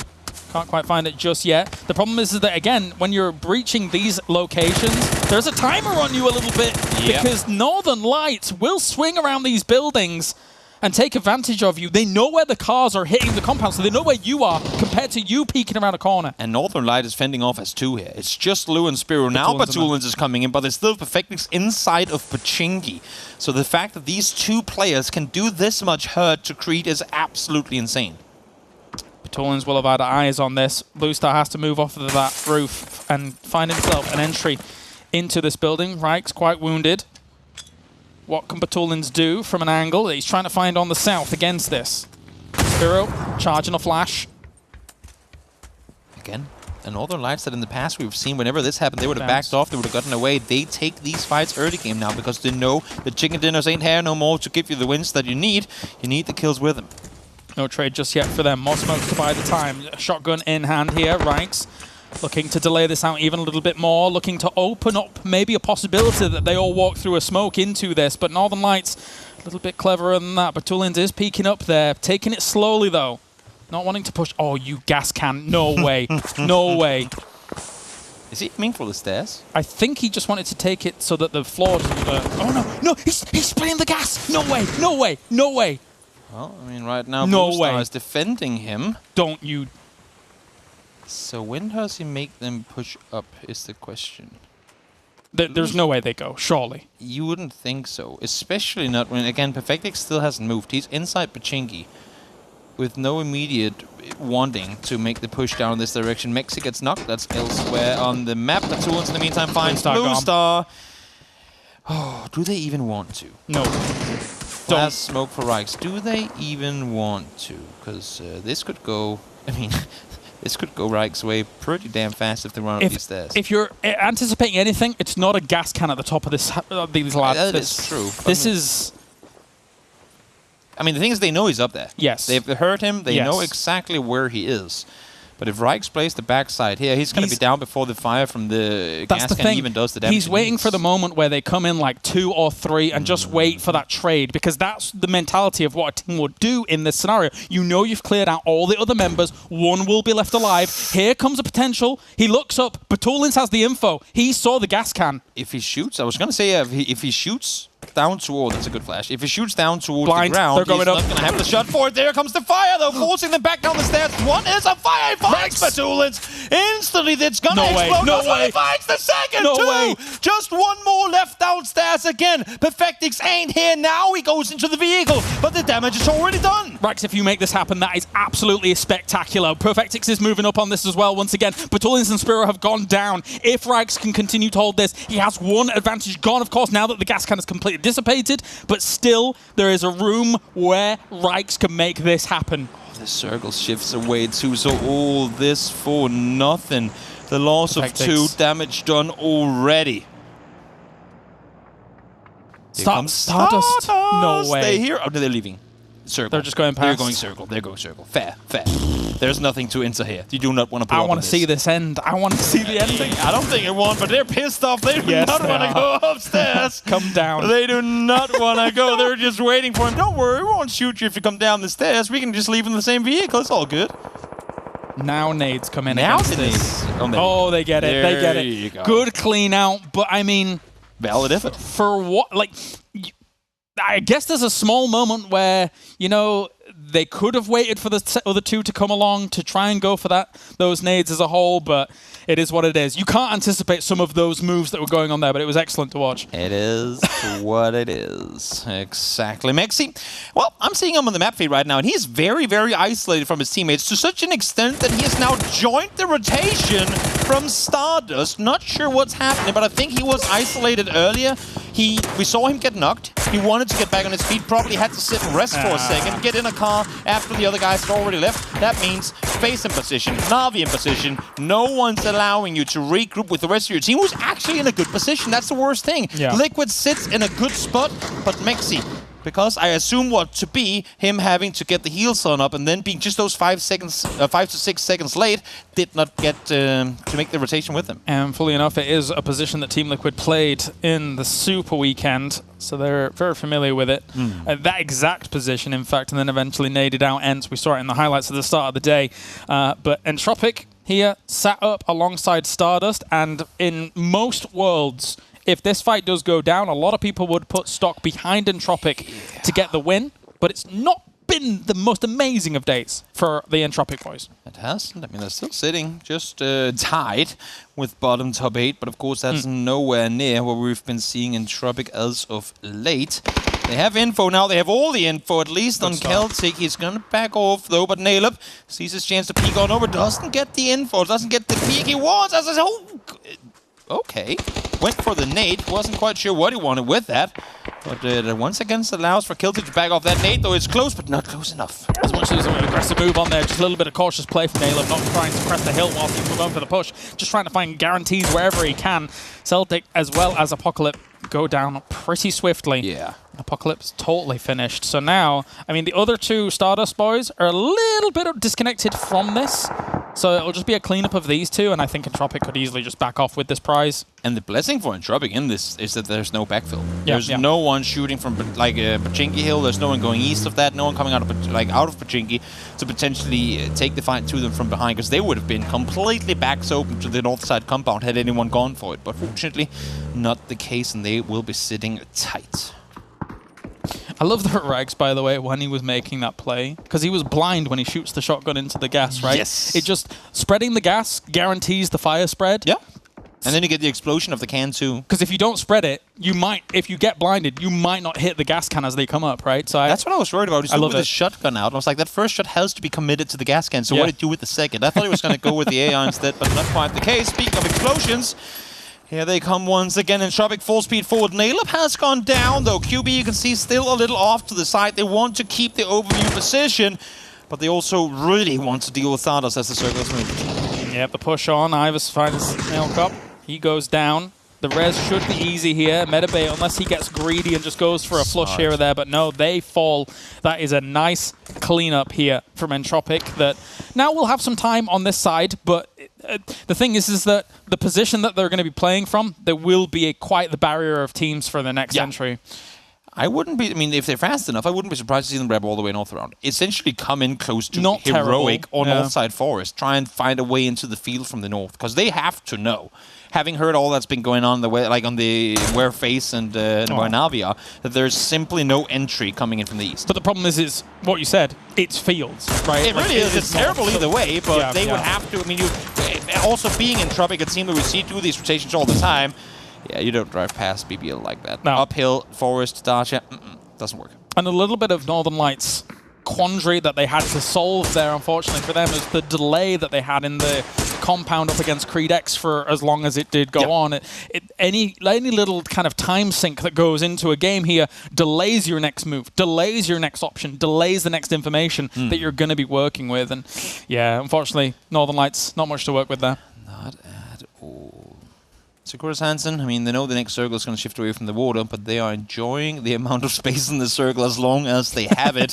Whatever we can scout, whatever we can find, we need to go somewhere, but all they see is players in every single possible compound they could go to. I mean, the funny thing is that we've seen circles like this, and Ferry P has been quite kind to people when it comes to those kinds of scenarios later on. I mean, again, it could shift anywhere, to be honest, but... I just drew a rotation for you on the map. You did draw that rotation for me on the map. What do you pay me if it happens? €5. You know what? I'll take it. It's a good deal. The map, for those of you guys who obviously can't see my hand, because that would be impressive if you could, is Entropic jumping in the water and swimming underneath the bridge down to Therapy. I would be... Is there time? Yeah, I guess so. I mean, they're inside the circle. Yeah. They do need him to get out of there, though. Yeah. Because that's going to be the denial of that rotation. Because the problem is that you just see him crash the car into the water and you're like, well, okay. I suppose I'll take a free kill if you insist. Beamy, in the meantime, finding Nox as well. Hobbits goes down, and I mean, honestly, before Heroic, while they are inside the circle and could, of course, hope that this next circle, knowing that it's going to go away from the water, would keep them in, they need to consider where do they go when we go away from the compound.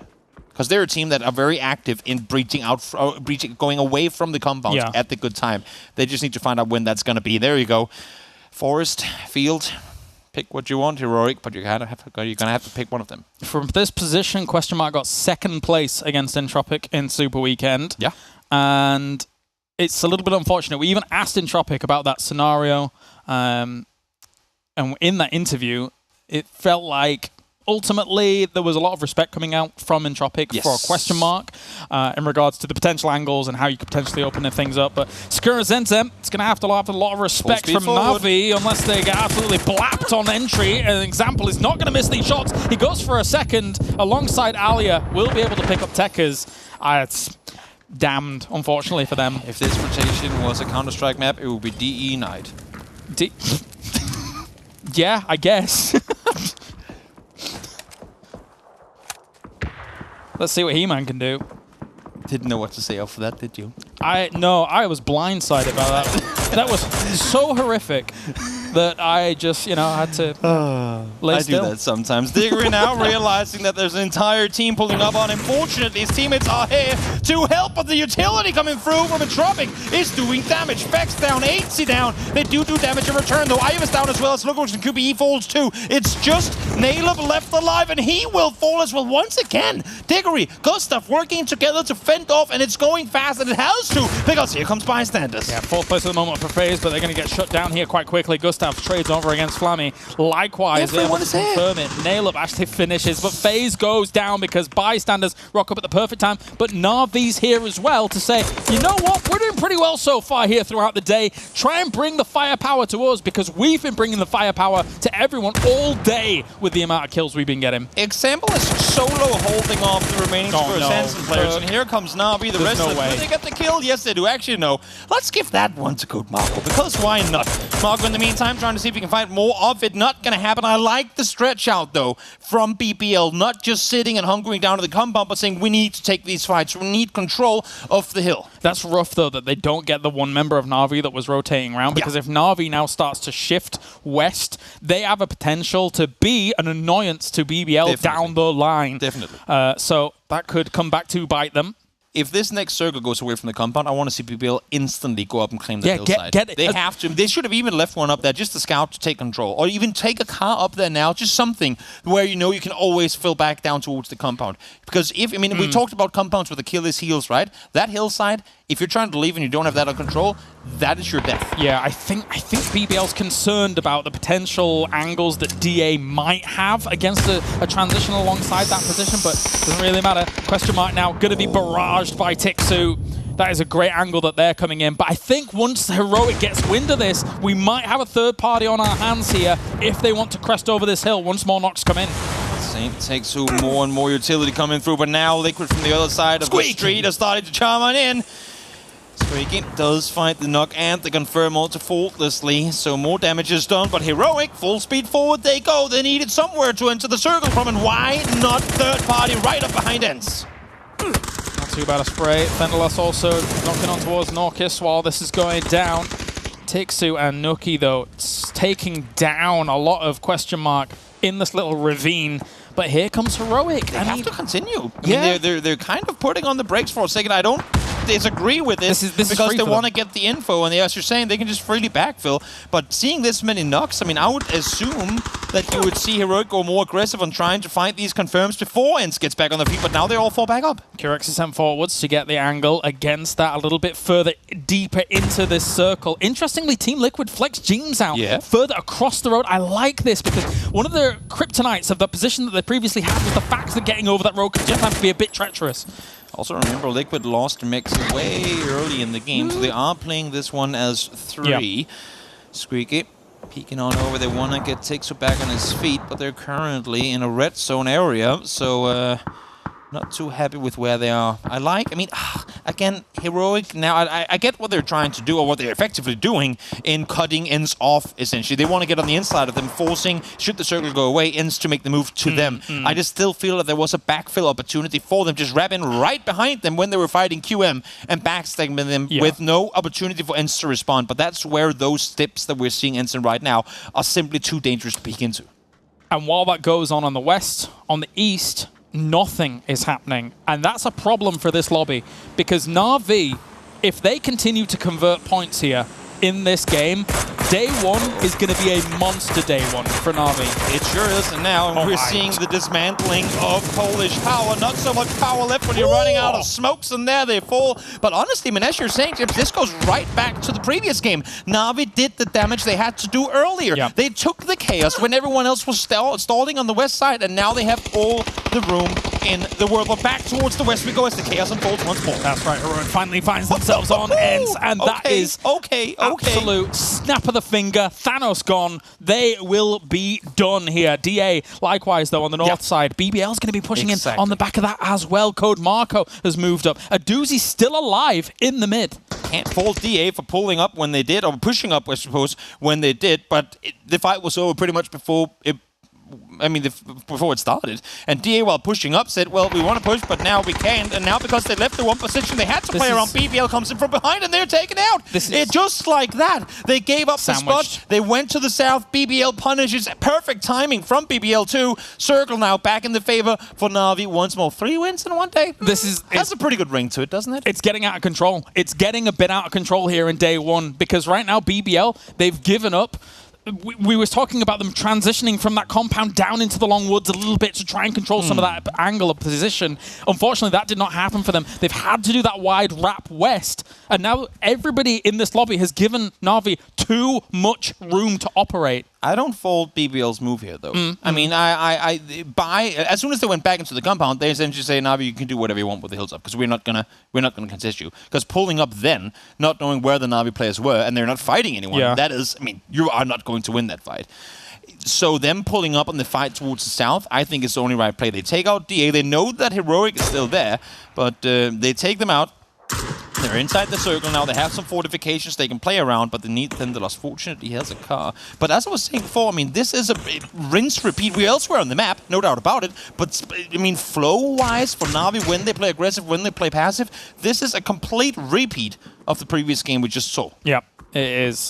The one, I think, caveat to all of that is Alia playing this off angle. If Alia goes down, that does deter Na'Vi from having every angle that they actually want throughout all of this. And it's not out of the realms of possibility that he goes down, but he is now getting in a car and rendezvousing with the rest of the team. Getting across this road, knowing that you got to traverse that early instead of now to make sure you're locking down this. This is a way to engage Na'Vi, I suppose. 3 in a car, full speed forward. As I say, full speed, they do turn off the engine. Play the low ground. Hopefully that will... I mean, you have a Doozy the solo playing down low. BBL now joins him. Liquid not really a factor because they know they still have He-Man playing from behind, so they can't really full focus on what's happening inside the circle. So I think what BBL is hoping for right now is Heroic finds the first knock on Na'Vi from afar, and then they can make the aggressive play up the hillside. There's potential for that. Team Liquid have been scouting out He-Man for a long time. They've been aware that he has had a presence there. So a flash is going to come in. No push on it. They need to kill him. Just slowing him down, I suppose. Because the blue's on his back. He has to push over eventually. He-Man gets Clib to start things off. Will he get more? No, he will not. Gotta get the rest now. You do not have time to sit around and wait for it. Fortunately, it does come through, but it's just time that they do not want to have to spend doing this. Wait, he doesn't go for it. He's leaving. Vard not committing to the rest here. Full speed forward, needs to dip. Couldn't really get the rest up in time. Now trying to cross on over, but Heroic are here ready and waiting. I get it. Makes sense. Even picking him up and trying to get towards the circle, you're going to get both shot down on that road. Not worth it. Try and keep yourself 2 alive. Try and work with all of this. But again, Heroic is lying in wait up this high ground. Too short a nade for now. Thankfully for them, T-Bone's down. He would have been the angle to push up against them, but Team Liquid is making the push now. Oh, no way! Not gonna happen. Final bullet comes through. Unfortunately for Beamy, here's the push committed to Page. Spots James in return, so damage done in the opposite direction. Bob donates in hand. He has all of them on top of each other, but Na'Vi! From the side, they knew that Liquid had left. They know that they can make the play underneath, and once again, Na'Vi perfect position, but they cannot forget about the 4-man strong BBL. Yeah, they gave up a little bit of position in the north, and that could come back to bite them potentially here with this BBL push around the top. They're going back. They're going back. They do what they like. This is ridiculous. I can't believe the fact that they're able to just open up these knocks once again, and now, how do BBL respond to that? You can't get the pickup right now. I mean, that's ridiculous. This is Millman. This was all Melman. All three from Na'Vi had pushed down south to take control of Heroic. Melman said they're pushing, come back up. Example turns around instantly there to find it. This is what Heroic needs. Beamy needs to land a headshot that allows for them to wrap forward, because you can see this from every single tree they run, they are taking fire. The one stumbling block for Na'Vi is potentially too many shots from too many angles here with Heroic and potentially a doozy also there. But BBL, if they hear a knock, see a knock from the Heroic line of sight, there's an opportunity, and that's where Na'Vi could stumble. Crucial. We just saw it now. Beamy spotting a doozy. Massive information. He's going to fall down as well. They did not want to have to deal with him. 4v4v3. BBL, Na'Vi practically on top of one another, with Heroic now trying to become as... I mean, Heroic is the most dominant team when it comes to taking control in the late game, but right now, all they're hoping for is that BBL and Na'Vi will take a fight. But at the same time, for BBL and Na'Vi, they want to try and eliminate Heroic. It's very similar to the last situation where BBL and Na'Vi pushing down on the other teams. BBL slightly overextended. BBL in this game, from lessons learned just one game ago, are going to take this a bit slower. The only way Heroic gets the third party here is if Beamy gets a knock on one of them. Yes. If he finds a headshot on BBL, that might be Na'Vi peeking on over towards the BBL side of things. Going, oh, he got the knock. Let's make the punish. Everyone here right now is waiting for the other team to take the fight. Why have the games today been so tense? It's only day one. Yeah. I mean, I'm not complaining. The scenarios. No, the scenarios have been absolutely excellent. Yeah. As we continue here, Heroic looking for an angle. Uber will come into vision in just a second. This is Beamy. I don't know how to describe that. I'm with you on that feeling. I'm with you on that feeling. Circle goes north. Heroic once again. The team's moving. You can see what they're running into. They have about 15 meters worth of hill left that could potentially be cover. This is bad. But I do not see how they get into this without having to aggress towards either Na'Vi or BBL, or in this case, both. All they have is smokes now. And they can. The worst thing is Na'Vi and BBL can just wait. Yeah. All they have to do is wait. There's no reason for neither of these two teams to peek over. It should become on the north side. Melman and Quetpa are essentially playing the same role here. Yeah. They're playing the contain. They're trying to make sure no one backstabs. So it's essentially a 3v3v3 because Quetpa and Melman are effectively looking for each other right now. Yeah, and it's in BBL and Na'Vi's interests to deal with Heroic. Yes. Don't allow the backstab to happen. Both teams look that way. That's why Heroic has moved slightly onto the low ground a little bit further so they can be out of the infantry range of BBL. But this is perfect! And kaboom! As Na'Vi finishes it off. And it's a problem now because they've got so many kills available with the extra points coming in. And it could not have been any better. That it's nades that does it. You still have all your ammo. You didn't take any damage. It's perfect for both these two teams to now take the full-on 4v4 to end things off. Will BBL be able to stop the Na'Vi train? Because 3 wins in a day with this many kills will put them almost 30, 35 points ahead if they're not careful. BBL can shut this down, though. This could be the hero player. This could be the win con for Na'Vi in this game, but unfortunately, Uber missing crucial shots. Yeah, Melman now trying to grab on over, but instantly met with a nade in return. Alia, the peak on forward. We're still playing the DMR game here, despite how close these people are to each other. Look at the spread. Uber one side, Melman on the other. They're playing the contain. They're trying to force BBL down. They want the high ground control. They know the game's going to end right in between the two teams, but they want high ground. They want to force BBL to come to them. But Uber, you cannot get caught here. You cannot get caught there. Likewise, BBL, you cannot let Na'Vi get this far ahead. You cannot here at the end of even just day one let it get this far ahead. He has nades. He has 2 nades. He has 2 mollies. He has a utility available to him. Looking at Quetpa, no nades. Smash, no nades. Na'Vi has a utility advantage at the moment, and if they get to flex out against this, then I think they're going to win this fight. How is Stendalos still alive? They were throwing everything at him, but somehow he gets to bounce off. They're herding them. They're herding them into a position. Or Example opens it up. I don't know, Toby. That's the front player. We're still, I mean, I've called BBL out of things before and see them turn things around, but that is 1 down. 10 kills confirmed for Na'Vi, and here they come full speed forward. They're wrapping the east side, but they're still keeping Uber as the contain on the south. And now it gets all the harder for BBL. This is just outbraining each other. It's like... it's a game of chess, really. They're trying to set up for the perfect play. It's sheepdogs, just herding them into the pen. And no, there's no way. There's no way. BBL, you have to do something right now. Code Marco, you're able to do this. You are a big fragger, but you're going to have to make something magic happen. He tries to go onto Uber, but no, Code Marco goes down. You can't let them get this far ahead. Na'Vi is able to take the 3rd win out of 6 games, and that is ridiculous. Na'Vi is on the road. If you have the recipe for success, why not just rinse, repeat? They do the exact same thing again. They take the fights in the mid game. They take the fights when everything is stalling on the west side. They have the space to take the fights. They take out bystanders. They take out Faceland. They take out Entropic. All the threats east. And then once the chaos commences on the west side, they go, this is our time to spread out and take control. And then they grab themselves. I'm actually shaking a little bit. It's insane. Because that, as a day 1 performance, is ridiculous. That's like when you look at what Entropic was able to do in day 1 of PCS 6, etc., and things like that. That's kind of that ilk. But this, I think, is even scarier, considering they just come off a tournament win, considering now they're looking fresh, they're looking good. I don't know. You cannot let them get this far ahead. No, that's insane. Absolutely insane. It's, yeah, that's top tier Na'Vi playing. All right, well, as joining us now, we have the analysis desk as well. Sam, Avenger, and Jorasar. Sam, that was absolutely nuts. It's mental. You said it right at the beginning. You said Na'Vi was mental, and then they've just continued to do that. And now they've basically dominated half of day 1, which makes me feel like this is a problem, because they're like a snowball. They started as a snowball. They're about to turn into an avalanche. There was an avalanche. There was a meme for a long time, right, Avenger? I was always like, tornado energy, tornado energy. This is tornado energy now, like, with Uber. With an actual tornado. I don't know how Uber in the middle is like Sharknado, but Uber is the shark, and it's just, it's crazy.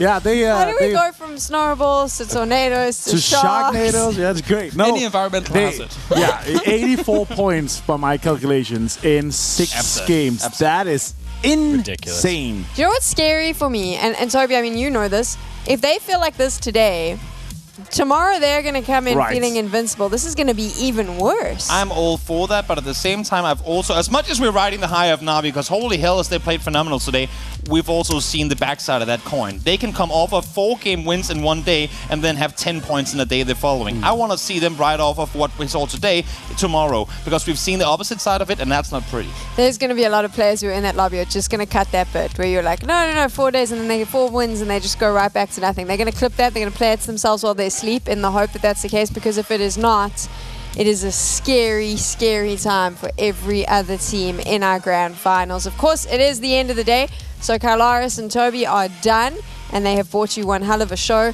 Let's talk about the final battle there, boys. Exactly how, because I honestly thought BBL had an opportunity to take it. Na'Vi, though, just smart plays all around. One of the things that Na'Vi do best is knowing when to pull back. They're a ridiculously aggressive team. Sometimes you see them all storming into a building. It looks fantastic. It looks sexy. But one of the things they do really well is pull back on the tempo and go, we're going to get a knock, instantly pull back. Don't give anybody the opportunity to get the return frag. They did that not once, but twice with BBL. They had the utility advantage. They knew it as well, because there were no nades coming their way. They could have gone all guns blazing and probably would have still won the game. They weren't interested in doing it that way. They wanted to get to 100%, and you can almost hear the cogs in their collective brains, right? The 200 IQ, let's play this by the numbers because we don't even need to get anyone knocked. It was really, really great play from them. I loved it. I'm all about it. And also, what I love the most is you have these 4 versus 4s, right? It's the ultimate test of who is the better team.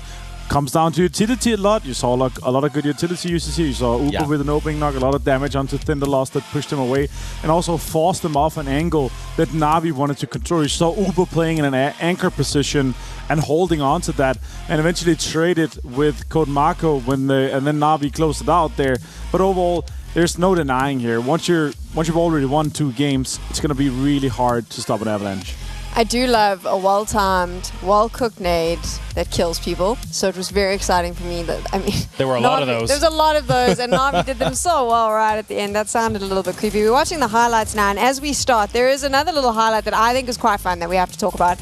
Completely unrelated to anything else is, of course, Rex with the shotgun in the attic against Northern Lights. And that was on Farmhouse, if I'm not mistaken. Here we go. Yeah, this exactly. was fun. That was really, really good. Well thought of. I don't think they actually considered there's going to be a chance of that, so they didn't look for it. And also, once you're kind of already committed 2 guys to go up the stairs, then it's hard. But Lou with a perfect nade onto the stairs cleared that off. But again, you're fighting for something here in phase 1. It was a unfortunate commit that they had to after they already committed to the fight. But in general, I love this area. The area that, you know, just north of the ferry pier. There's a lot of good terrain, a lot of good cover you can play around. And especially that top ridge gets really played hard for. And when the circle closes on you, have a lot of fights on the edge. Some scrappy, some really thought of. And really liked what Heroic was able to do too. I think we saw one of the best plays of the game was Na'Vi's defense to the pull-up as well. It was so clean, a little bit of utility usage, 2 knocks, clean as a whistle. That one of the things that allows them to set up for plays like this at the end of the game, where they can go from fighting one squad to the next with minimal downtime. A pretty sick lineup, sick performance from them. They are going to, without a doubt, end day 1 on the top spot. If you take a look at that leaderboard now, look at that, 13 kills, another 10 placement points. They've done this 3 times today. That's going to be a big win for them. And we were talking about it being so close after, day 1. After a few games, yeah. A few games is always so close. I don't think that's the case anymore. No, not at all. Like, they're going to be so far ahead. And if they continue that tomorrow, it's not going to be the question of who wins. It's going to be the question of who gets second place. Exactly. Well, that's the thing, right? 10 points more. There we go. Oh, man. This is hard. Now it is. Oh, if they continue, I mean, now they just need to get a couple of 35 points is like it's almost unbeatable. You need a record-breaking game to kind of catch up to that. So you need 2 good games, and then consider that also Na'Vi needs to have no point or very few points in those 2 games to catch up to them. It's kind of scary. These are conversations we normally have at the end of the second day as we're moving into the last day. Yep. But now we're talking about it after day 1. We're saying, well, now you're in a situation where you have to hope Na'Vi doesn't do well. But also, other teams are going to be taking some solace from this as well. I know it's not easy, but any team can go out there and score 84 points on day 2 or day 3. Come on, and there are a few teams in the bottom half of the leaderboard who could come back and do that, who have had terrible day 1s. When was the last time you saw one team get 3 chicken dinners in one day? Not in a major tournament recently, that's for sure. Wow. But you can still get that number of points without getting 3 chicken dinners. And you got to hope Na'Vi doesn't go and get the same number of points tomorrow. Well, now that you definitely can't guarantee. That's in Na'Vi's hands, that one, right? I mean, they've earned their spot. Maybe we should ask them. We actually have Uber with us now. He's joining us, so we get a chat. You have got to be... This is such a dumb question, but I mean, you got to be pretty stoked with what just happened, Uber. I mean, for sure. That's a decent start. I do want to find out what sort of decent start, my friend. You can grin a little bit about this one, but I do want to find out what sort of preparation did the team do between Super Weekend and the Grand Finals? Just basically playing together, like making better team chemistry, and that's it. I like more and more PUBG. You're playing this so chilled. We were so hyped on the desk, and you're just like, oh, it's just a normal day at the office, Avenger. Yeah, obviously you guys killed it today. Good to see you, and good to see you playing back at the absolute top level here, Uba. I want to hear, what do you think is the reason of success today? Like, you guys absolutely smashed it. Do you just feel the competition is too easy, or what's going on? I guess we made right decisions in the right moments. For sure. Like choosing the way we want to play the game. So yeah, that was basically it, and hitting our shots. So yeah, you won all of your fights, basically. All your 1v1s, but you're also clutching a lot. That was fantastic to see. But it happens. Great day 1 so far, Uba. Talk to the viewers maybe for a moment about what it feels like to get that many points on day number 1. From your point of view as a player, does momentum play a big part in how you approach day 2 and day 3? I mean, for me personally, job is not done, Yeah. So you have to play 2 more days, and yeah, we'll see. There is no time to relax. Just keep playing. Nice. Not being afraid, don't playing safe. And, yeah. Uber, thank you so much for chatting to us. Congratulations. Actually, I do have one more question. Yeah. What does it feel like to be back under that Na'Vi banner? I mean, it's amazing. It's basically where I started my career. So yeah, I hope it's gonna end here as well. So Nice. I definitely think it looks good on you. And after today, I think a lot of people will agree it looks good on you. Congratulations of day 1. I expect the same performance in day 2 and maybe day 3. So hopefully we get to chat to you again soon. okay, thank you very much. Bye. Good luck. Bye. Bye bye. Say hi to the boys. I love how humble he was there. Oh, it was a decent Always. performance. Yeah, it was all right. So Yeah. You got to You're play. speaking play you're it speaking cool. to a winner of many tournaments, especially in 2019. They won 3 tournaments back to back to back with FaZe Clan. It's crazy how well these guys. They won the GLL Grand Slam, right? So he has so much experience, and I love the focus. Right, it's not done. We've got 2 more days, and we want to close this out. Put all that aside. Don't worry about it. Doesn't matter if your lead is 1 point or 50. Really good mentality. Well, this was the thing, right? We were joking that I was giving you a hard time about how many teams getting super hot, but he's saying the same thing in his own way. He's saying, sure. you know what, it's not done yet. We could come in tomorrow and it could not go well. We're aware that one good day in a 3-day tournament is not enough. It's got to be every day. But based on what we just saw, I'm terrified because I think Navi's going to come in tomorrow and do much of a muchness. This may be that runaway tournament where, like you said, eventually we're playing for second place. Yeah, and if it is, it's going to set them up really well for both PGC points tournaments, the prize pool, obviously, they're able to win. So, I'm all for it. I love this as much as I loved Quizzy and him playing on Navi. Uber's addition here, it might be a honeymoon period that is going really well, but they're boot camping together. They are really focused. They are grinding the game so much, and they're putting in so much effort, which I really love seeing. There you have it, day number 1 of Season 2, the Grand Finals. What a day we had. Na'Vi claiming pretty much half the day as theirs. It's going to be an interesting follow-up tomorrow, which is when you need to join us again because we are back with another 6 games, more of this incredible PUBG Europe action, all courtesy of G-Loot Season 6 and the Grand Finals. So get some rest, get lots of sleep, empty your schedules tomorrow because we'll be right here waiting for you. Goodbye.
Want to make your GGs more rewarding? Complete daily missions in PUBG to collect coins. Exchange your winnings to unlock gift cards. All you have to do now is create a free account Install the G-Loot app and make your GGs more rewarding today. G-Loot, the home of everyday esports.